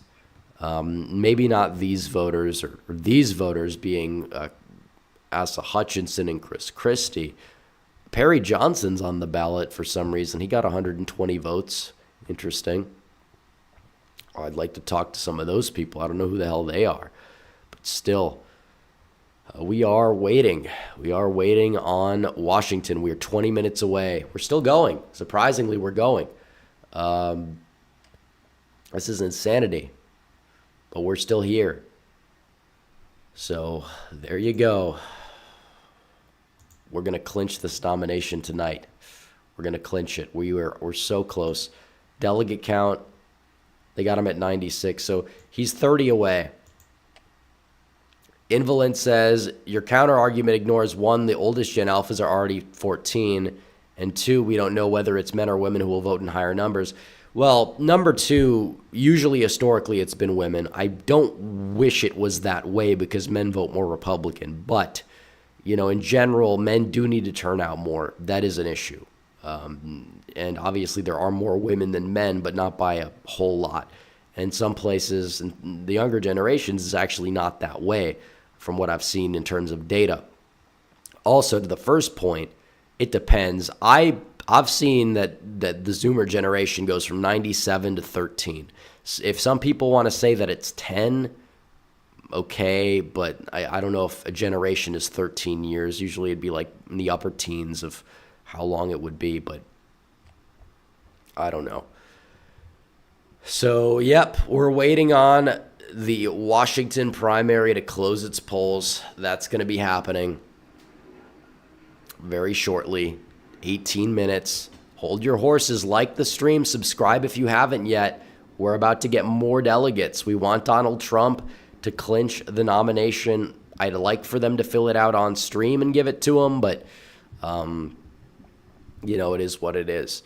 I'm sure he's going to be projected the winner almost instantly. It's going to be interesting to see his margin in certain counties versus Biden's margin, but either way, the uncommitted option, that's one to watch in Washington because you have Seattle, a lot of these far left individuals upset with Biden. See if they vote uncommitted. That's another question mark. Will they? I don't know.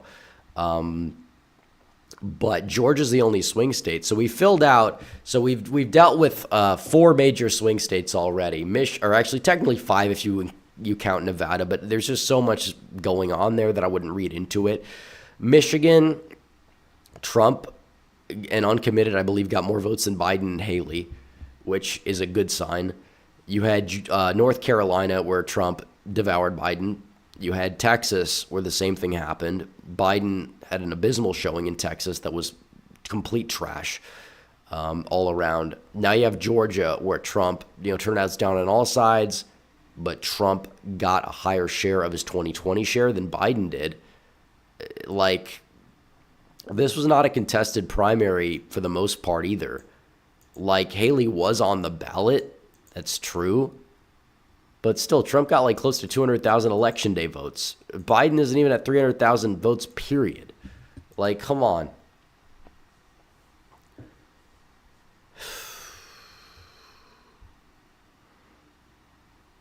Yeah, some people are saying that Zoomers went all the way to 2017. I personally think 2013, 2014 is the right cutoff. But they do like to move it a little bit. I remember... Yeah, it's 2012 on Wikipedia. It's 2012 there. So I think, it's a little subjective, obviously. It's just one of those things. It is subjective because,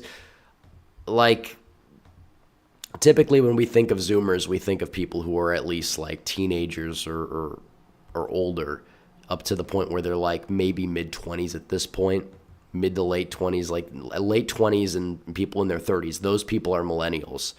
And then people like in their 40s, 50s, they're seen as like Gen X. And if they're in their 60s or older, they're boomers. And if they're Brandon's age, they're silent generation. But yeah, the whole like the GI generation, the greatest generation, they're pretty much all gone. I mean, there might be a few. I mean, technically you have people alive that are over 100, but they're very rare. And then you have lost generation, which is entirely lost, because I don't believe there's anybody alive who was born in the 19th century. I think it's been that way for like 5 to 10 years now. We can see this oldest people alive. Interesting.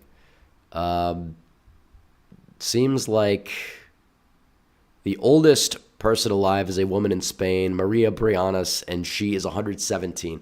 So, yeah, she would be in the GI generation, the greatest generation. But it seems like the last person who was born in the 1800s died in, I think, 2016. Yeah. And it was an American female. So there's that.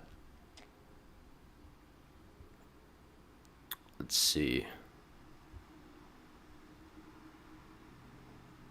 More super chats. Willow Angel for 20 says, I'm sorry you're not feeling well. Flu sucks, but knowing Trump has this makes everything all the better. Rest up. Well, thank you.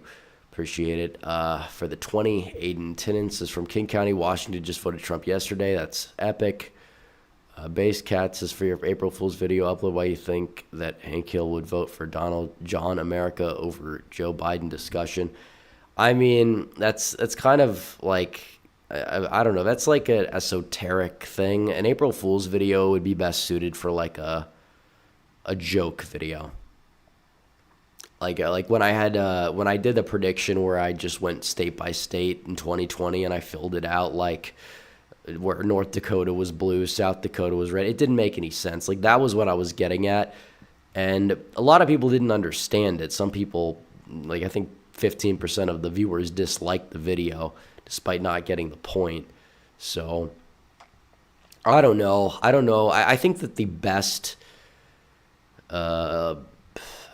prank for April Fool's probably be done on like Twitter or something. Like when I said last year that I was changing my support to DeSantis and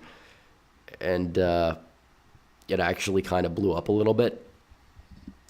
Grant Peterson says, I lost a lot of confidence in the polls when Lake was ahead the whole time and even was ahead by 10 in a poll. Thoughts, keep up the hard work. Well, that was one individual poll. She was up in the aggregate by 3.5. But even if you apply the polling error that she had, Trump would still win Arizona right now. So it depends. I think that if you look at the polls before early voting, like September, early October, they were very accurate. So, I mean, maybe it's because of that moved the polls one way or another. I don't know, because people that already voted stopped answering polls. But for some reason, it didn't work that way in 2020. Maybe because of COVID. I don't know. Dustin Enoch says, born in 96, never been sure if I'm millennial or Z. Well, you're a cusp. You could be either. It'd probably somebody born in like 2013. You could make an argument they'd go either way, Zoomer or Gen Alpha. So yeah, Haley might fall below 13%. 94% of the vote is in. Trump is at 480,000 total votes. So that is huge. Big time numbers for Donald Trump. Just pretty much every county. Like the counties that have Haley getting above 20%, like she'll be coming down in probably Cobb. She'll be coming down in Gwinnett. In Fulton, she probably stays above 30. She might even stay above 40 in DeKalb, I should say, as I learned during this stream. But yeah, DeSantis is not above 2% if you round in any county. So there's that. More votes have been dumped in. Yeah, Trump is at 480,000. Biden is still below 250,000. So not looking good for him. But that's that. So we are 11 minutes away from polls closing in Washington State. Here we go. I mean, it's not like it's it's not really going to be a very big surprising thing, but at the same time, it is a milestone that we do need to cover, because at that point, it's like there's nothing they can do. You know, obviously, we've talked about the RNC removing Trump. They're not going to remove Trump, especially not this RNC, if there's any conviction. He's still going to be the nominee. It'd be dumb to remove him, so they're not going to do it. They know they'd lose for sure. Even if Trump does get convicted, it doesn't mean that he can't win, because he could. And DeKalb is entirely in. Haley got 4,990 votes, but she did not get close. Base Cat says, see what happens when pipes don't burst. Well, we got to see what happens in the November election. That's what I think everybody is looking forward to. So, yep. Okay. But he doubled Biden's vote share. He doubled it so far. Now, there's more votes left. For some reason, they haven't filled out DeKalb for Biden yet. But, yeah, he didn't do too well in the turnout game. So, Mississippi, yeah, Trump is likely going to get around 230,000 votes-ish. Not bad. Not a bad showing. I mean, it doesn't matter, but he got over 93% of the vote. Now, Washington is an all-male election for the most part. So, I mean, you know, you could drop off the ballot on election day, but there's not like any way to really vote besides that. So what it comes down to is what percent is early, because Haley probably does well in Washington because A, it's an open primary, and B, it's also a state that had a lot of early vote. I mean, a lot of Haley voters already voted. So don't be surprised if she doesn't do poorly. Don't be surprised if Trump's margin isn't like at 90.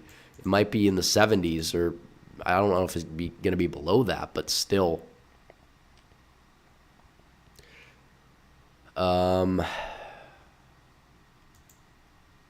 see. We have 4,000 viewers again. They're in here. They're waiting. Make sure you guys like the stream, by the way. I don't know if we can get to 5,000, but hit that like button down below. And make sure that you guys subscribe if you haven't subscribed yet. We are getting closer and closer to 173,000 subscribers. We'll see if we can get close to it tonight. I don't know if we're going to get there, but hit the like button, subscribe as well. Susie Crow says, do you think Biden's response to the fires on Maui will affect Hawaii's vote? I think it will affect Hawaii's vote, but Hawaii is still just a very Democrat state. And I think Trump is going to have the best margin for a Republican in Hawaii, going back to Bush in 2004 when the state was like kind of somewhat competitive, but still Democrat leaning. So there's that. Kevin Martinez says, Trump 2024, people need to buy lots of Shiba Inu to the moon. Trump 2024, you're the best. I assume that's crypto. I'm not sure, but thank you for the super chat, Kevin. Every little bit helps. We had a lot of big donors today. We had, let me see. We had a couple big ones. We had Richard Myers for 100, and let's see if I can scroll up and get the other one. Let's see. There's another donation for 100 as well. It's here somewhere. But as I scroll up trying to find it, Washington is going to close in 6 minutes.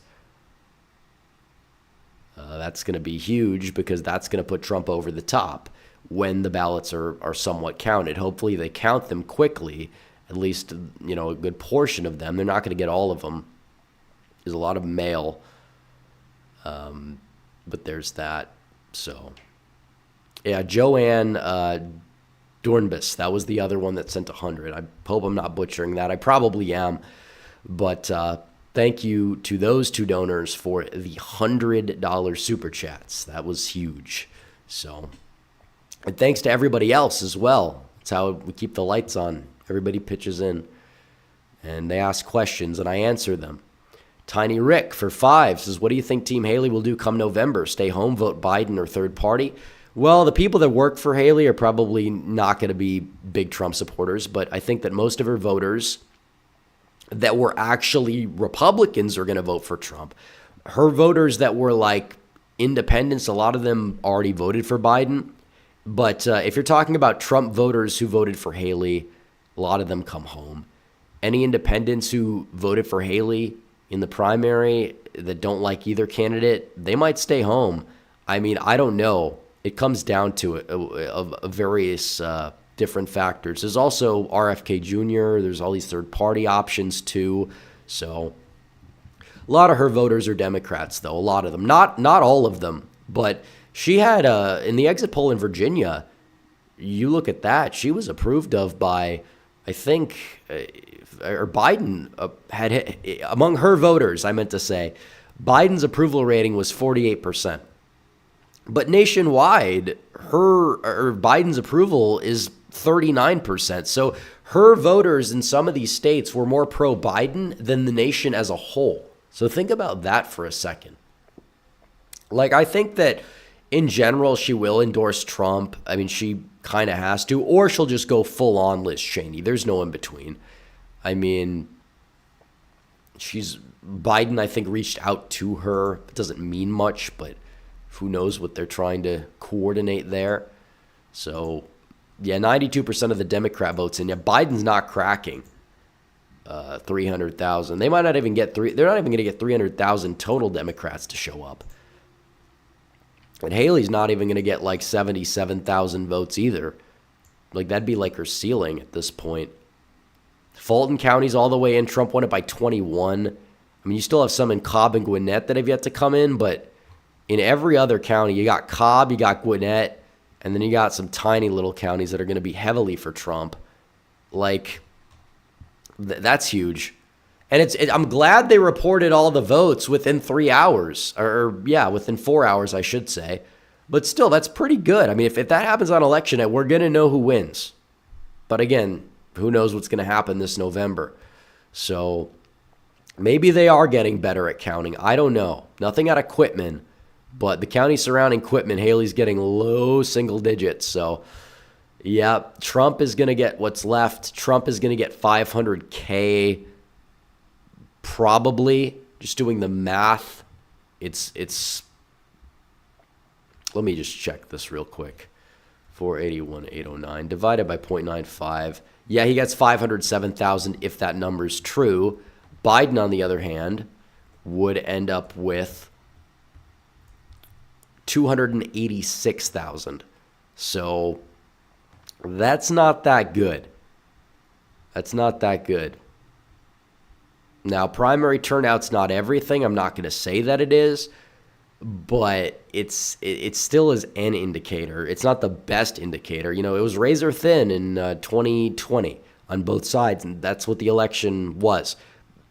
But now, when you have two uncontested primaries, even though the turnout is dipping, still Trump at 500,000 votes, and Biden isn't even getting 300,000. That is a problem. You know, you are getting 95%. I don't care if you're getting 95%. I care about your total turnout. You could get 100%. You can get every vote. If you're not getting high turnout, it doesn't matter.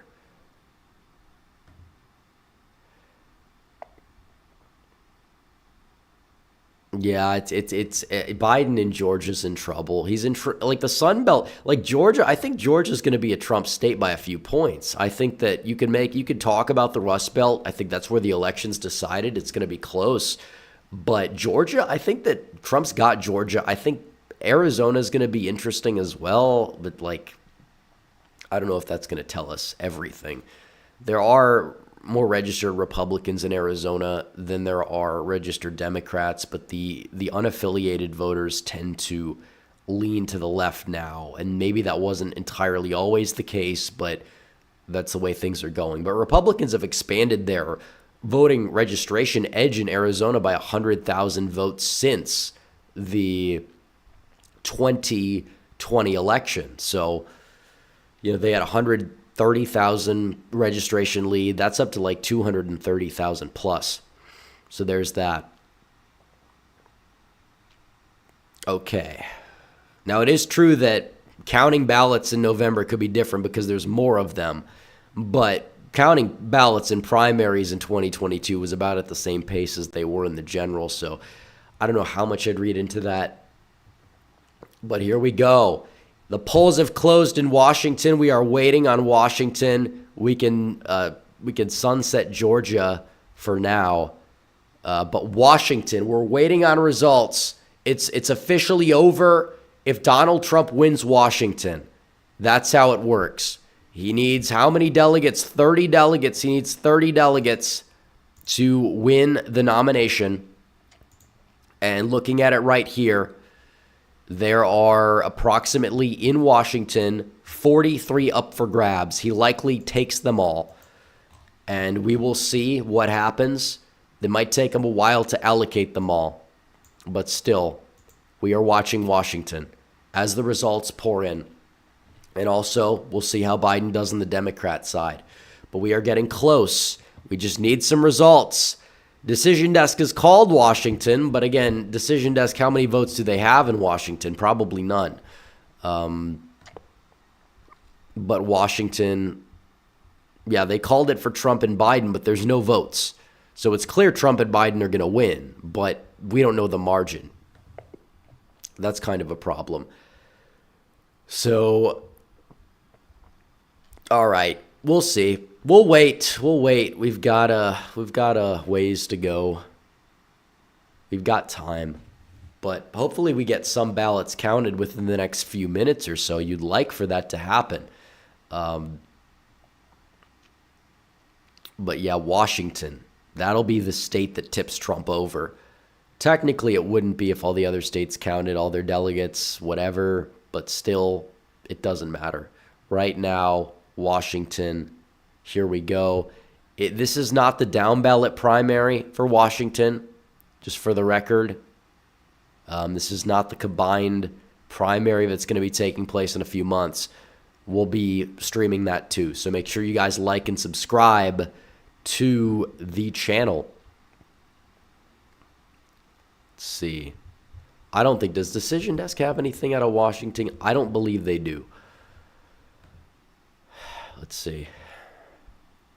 Nope, nothing.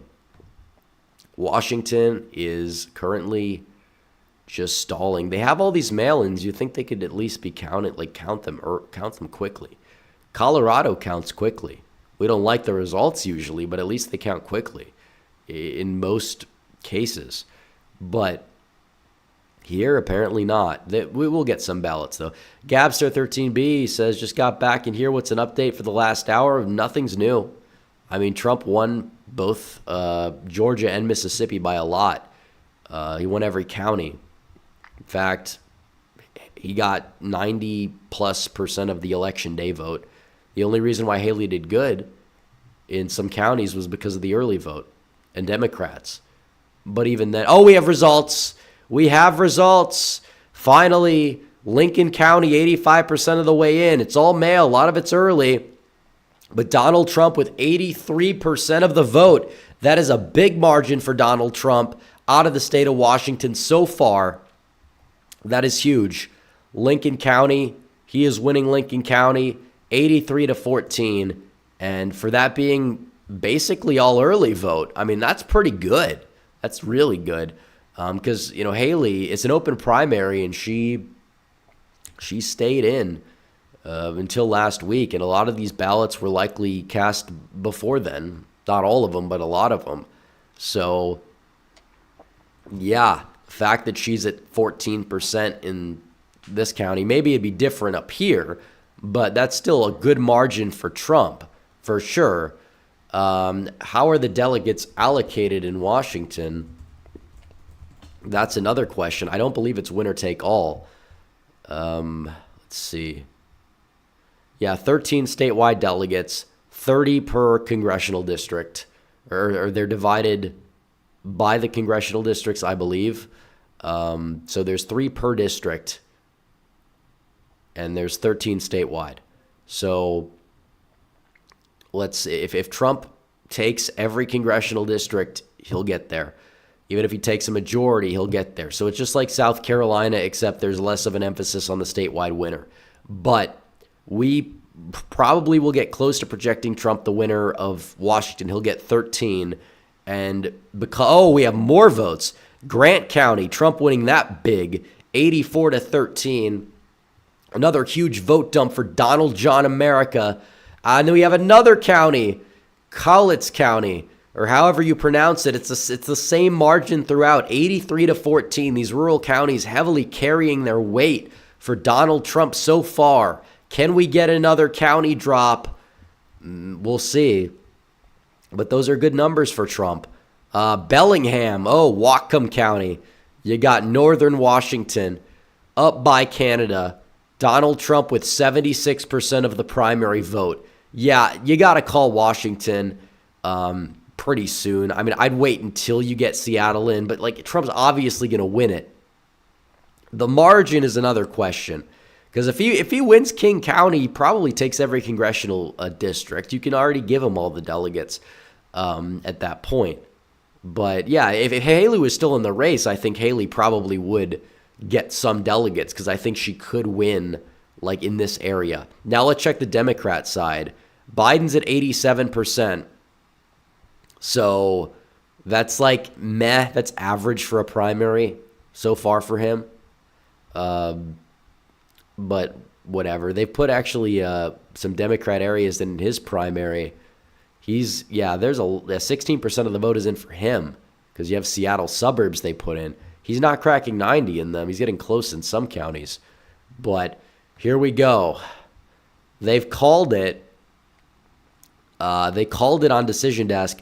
Leanne Alfaro says News Nation is projecting Donald Trump as the winner in Washington State. And the Red Eagle Politics Decision Desk can project, and the New York Times as well. But the Red Eagle Politics Decision Desk can call Donald Trump the winner in the Washington Republican primary. He is going to win the primary, and he is likely, when all of the votes are counted, going to win the nomination. Donald Trump has 70% of the vote in suburban Seattle and Kitsap County, and that is a huge, huge win for Donald Trump. Now we have Seattle in King County, and that's going to do it. Donald Trump will be the Republican nominee tonight. 78% of King County is in. That is Seattle. That is the early vote, and this race is officially over. Donald Trump will be the presumptive Republican nominee. It is March 12th. It took him a little while to get there, mainly because states have to vote a certain amount for him to get there. You got to have all the delegates counted. But Donald Trump will be the presumptive nominee. He has clinched. He clinched the nomination. He clinched it. It's over. He got it. I mean, they haven't put the delegates in yet, but we know how it's going to go. 34% of the vote is in, and Donald Trump has a 50% lead. There we go. Everybody like the stream down below. We're not done yet. Subscribe down below. We're not done yet, but Donald Trump will be the Republican nominee. Once again, we got 5,000 live viewers. We've got people pouring in here to enjoy this moment. Now, a lot of that Haley vote is early vote. It's an open primary. You got a lot of Seattle in there, but still Trump in Seattle, King County, he took 61% of the vote. Pierce County, 77. Thurston County, 73. All on the isthmus over here by Seattle. You have Olympia, and you got a lot more conservative areas to come in, and they have. You got Benton County. He's at 77. Donald Trump will be the Republican nominee. He will get every delegate in the state of Washington, and he did it again. He did the three-peat. 3 times. 3 times. Hopefully third time is also the charm in the general election. I mean, the first time was, the second time, a little bit of complicated business, but not the same good complicated business we saw in 2016. Now let's get back to that. Let's go win the general election once again. Let's get this done. Donald Trump will be the nominee. And I think a lot of people that are coping are going to have to jump on board because they just see what's going on. I mean, they see it. Like, if you count just voters that voted after Haley dropped out, Trump's in the 90s, despite it being an open primary in Washington. Now, on the Democrat side, Biden is, again, uncommitted, eating into his total. I mean, 10% in Seattle, yeah, that's tough. A lot of far-left individuals not happy in the state of Washington. You don't even have any of the ones in Spokane, Yakima, Clark County, or Vancouver, Washington. Probably butchered some of those counties, but whatever. Okay. Either way, Donald Trump, they already gave him 19 delegates. They haven't got him there quite yet. But, yeah, they got to move that needle. They got to move that needle. He's there. He's got it. There's not a single congressional district that Haley's going to win, even if she somehow won one, which it doesn't seem like that's true. Yeah, Trump with 22 delegates. Yeah, King County, like maybe in Seattle you could say she's in the 40s and won, but nope. Oh, more votes are in. And more votes are in. Trump is expanding his lead. He's getting 80%. Some of these counties by Idaho that probably would join Greater Idaho if it ever was a thing, they are running up the score. He's at 25. He needs 5 more. They got to get him 5 more. He's at 28. He's at 28. He needs 2. He needs another congressional district to become the nominee. He's going to do it. He's going to do it. And I'm going to blow my nose because I'm sick, so I'll be back in 2 seconds.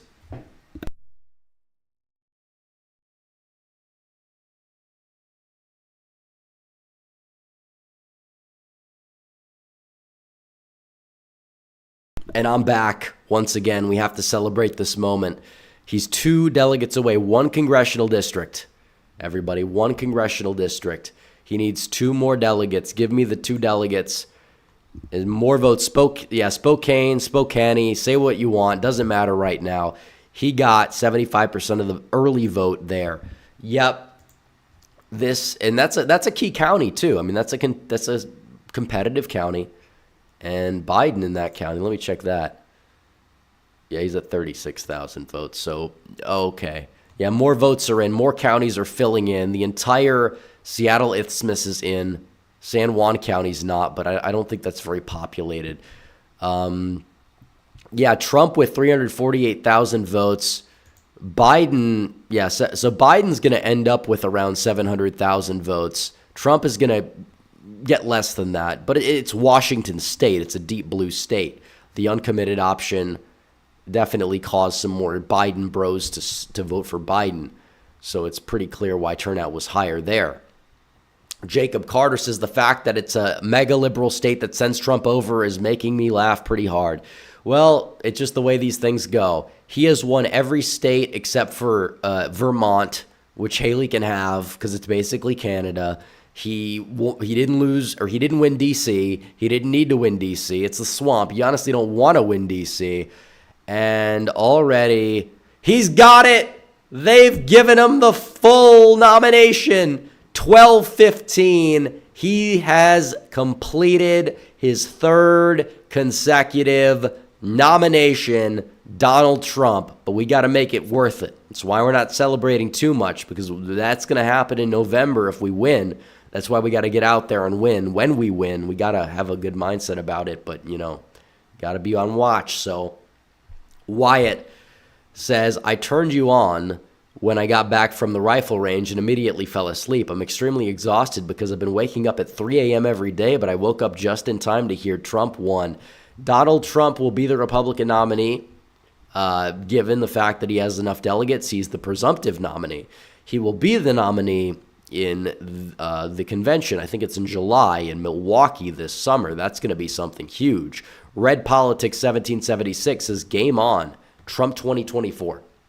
Yeah, it's just like watching it go down in real time. It's unreal. You see the fact that he's up in the polls, it's one thing, but watching it happen and transpire, and he's actually going to be the nominee again. I mean, yeah, it's impressive. I mean, he's done it 3 times in a row. Now you got to win in the general.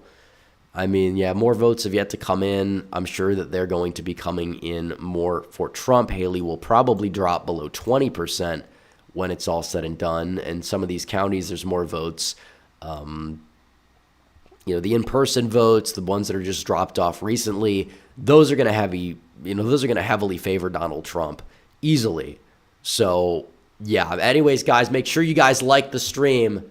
We're almost to 5,000 viewers. We have over 5,000 likes. Like up the stream. Make sure you guys subscribe to the channel if you have not yet subscribed as well. We're getting closer and closer to 173,000 subscribers, and Donald Trump has clinched his 3rd consecutive Republican nomination. He will once again be the Republican nominee, and there is nothing that can be done about it.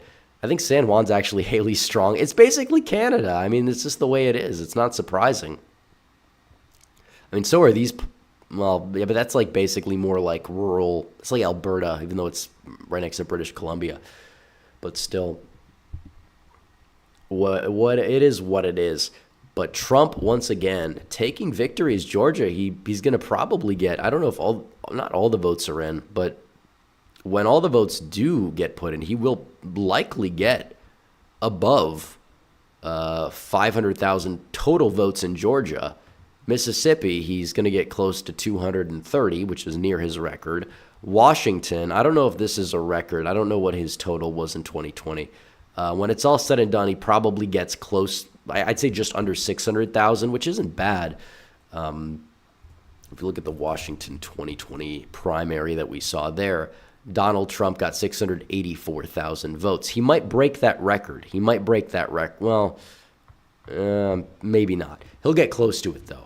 He'll get close to it. Biden, on the other hand, he is going to end up with what seems to be around, I'd say less than 800,000, around 800,000 votes, which, again, it's the Washington primary. 2020 in Washington, Biden ended up getting just 37% of the vote, but he also got 600,000 votes. So Democrat turnout is down significantly since then, but Republican turnout is maybe down a little bit, but not too much. No Limit Bam Bam says, thanks for dedication to understanding all of this so I don't have to. I learned a ton from your channel. Keep it up. Well, thank you. That's why I do it. But, yeah, it's crazy. Trump will be the nominee. And look how fast Washington counted compared to these other states. Washington, of all states, can count better than Georgia. Georgia's a red state.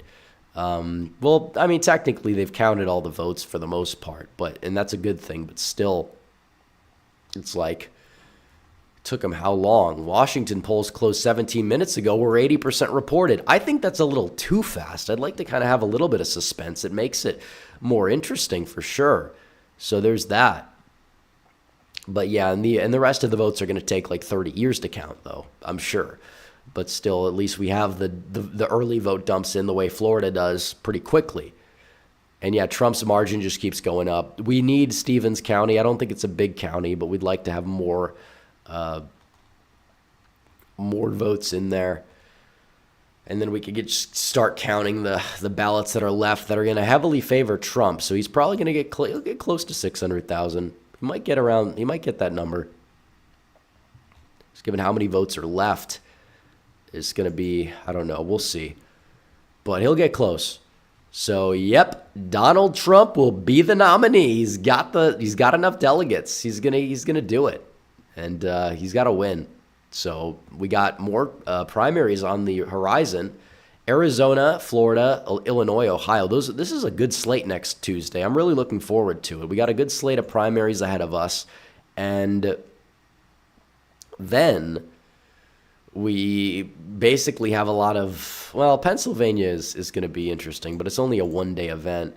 The rest of the cycle is pretty, I wouldn't say it doesn't matter, but it's pretty uneventful aside from down-ballot races. I mean, Wisconsin, that's going to be on April 2nd. We'll stream all of them. I mean, it's not going to stop me, but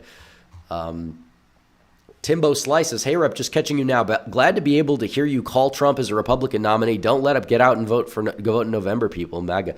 Well, you got to wait until hopefully you guys will hear me call Trump as the nominee, or not the nominee, but as the president-elect. But we don't want to get too ahead of ourselves. We got to make it happen first. Alex is Mexicans for Trump. Thank you, Alex, for the 2. Yeah, we did it yet again. And there's a lot of coping because people are like, well, he hasn't clinched yet. But now that he's actually clinched, you'll probably see a lot of people say it's all over, and then they'll come aboard in 2 weeks, or they'll just defect and they're terminally online, so it doesn't matter. Trump is the presumptive nominee. It's true. Donald Trump is the presumptive nominee. 2024. He's did it. Once again, he got it done. It is officially written in stone, but obviously it's going to be at the convention where he formally becomes the nominee. But still, being presumptive is epic. Tom says we're in the same calendar year as 2016. Well, I'd hope so, in a way. I mean, still, 2016 was a really good time. I think now it's different in a lot of different ways, but the spirit and energy, to some extent, hasn't left. It shifted forms. Sometimes you could argue not in the best way, because sometimes there's been a lack of direction. Where are we going? We took some losses, but I feel like the winning spirit that we had is back, and we got to go out here and do this. Someone said, "Why did Rep's voice get lower?" I'm sick. Okay, I'm not feeling too well, but I'm still doing this. We're 4 hours into this stream, and I have a pretty bad cold right now, so I'm doing the best I can. I apologize, whatever. We'll move on. Kevin Inyart says, great stream. Thank you for the 10, Kevin. Got a lot of great super chats tonight, and we got a lot of people. Hit that like button and hit that subscribe button down below. Let's get to 173K. Maybe not on this stream, but we're getting close. I think by the time we hit next stream, we'll be there. So that's good. My goal for the month was 172. We hit it in the first 10 days, which is pretty much unheard of. So, I think what it just tells me, it's not just about me, but it's just about how the election season as a whole is going. I really feel as if people are tuning in and they know the energy level is there. Oh, I forgot to, let me see. Forgot to change the, there we go. How about that? All right. Trump wins enough delegates to clinch the Republican nomination. I think that's more appropriate. I forgot completely about that on the screen, but we put it up. We did it. Congratulations, Trump. Let's go win in November now. Ben says, hope you feel better, man. Here's some money. Lowell, well, thank you, Ben, for the 2. Appreciate it. Yeah, I think that we're going to end the stream in a couple minutes. This will be the last call for Super Chats because I've been going for 4 hours and we got our nomination clinched. So I think we're going to end the stream in about 5 minutes, but feel free, like and subscribe if you haven't. If you have Super Chats, now's the time. If not, it's all cool. You guys have been doing great anyways in that department. John Waffle H2P says, MAGA Warrior, I'll tell all my friends to subscribe. Yeah, well, thank you. I appreciate it. And that's what people need to do. I mean, if you get I'm sure a lot of people do this already, but I'm sure a lot of people are talking about Trump and his chances, and people ask questions. Well, send them my videos if they feel like you can send them one that answers any of their questions. I mean, just good to get the word out there, educate the public on what's going on. This is a very important time we're in, but he's at 1228, 1215. No, he's doing one better, and he's going to probably end up with the rest of the delegates, period, because the early votes for Haley aren't really going to net her any delegates anywhere for the most part. So the fact that Trump is doing this good, even with a lot of the early voting for Haley, proves he's going to be doing even better in these later states. Turnout might dip because people are going to realize they don't have to turn out unless there's like down ballot stuff, which some states do have, but still, it's over. Donald Trump is the nominee. He will be the nominee. He will go out there. I think he's going to win, but we can't take it for granted. We got to get involved. We got to help him. It's not just about the state of the country, because we know the country's in dire straits, but we got to get people voting. We got to get people out to the polls. We have to look at it like we're losing, not like by a lot, but like we're down by 5, and we got to go out there and take the lead back. Because if we work with a fire lit under our asses, that's the only way we're going to go out there and win this thing. And it can be done. It can be done. So I appreciate everybody who tuned in. We got about 3 minutes left before I will end the show. But I'm looking at regular chat too. I got to get my rest. Yeah, it's true. Well, I'm not that tired, surprisingly. I mean, my voice isn't even that tired. It just decided to be deeper, which I'm not entirely upset about. But no, it'll be back. I mean, I'm going to be making a video tomorrow for sure. Early video. I've been posting early the past couple days. I'll post early again.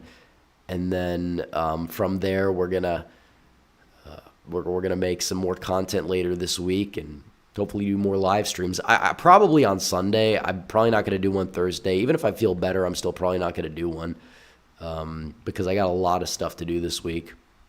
Unless there's really important news to cover that like comes up, because I will do it. It's not that big of a deal. Polite Rude Guy says, if you go to sleep, you are a rhino. That's so true. That's so true.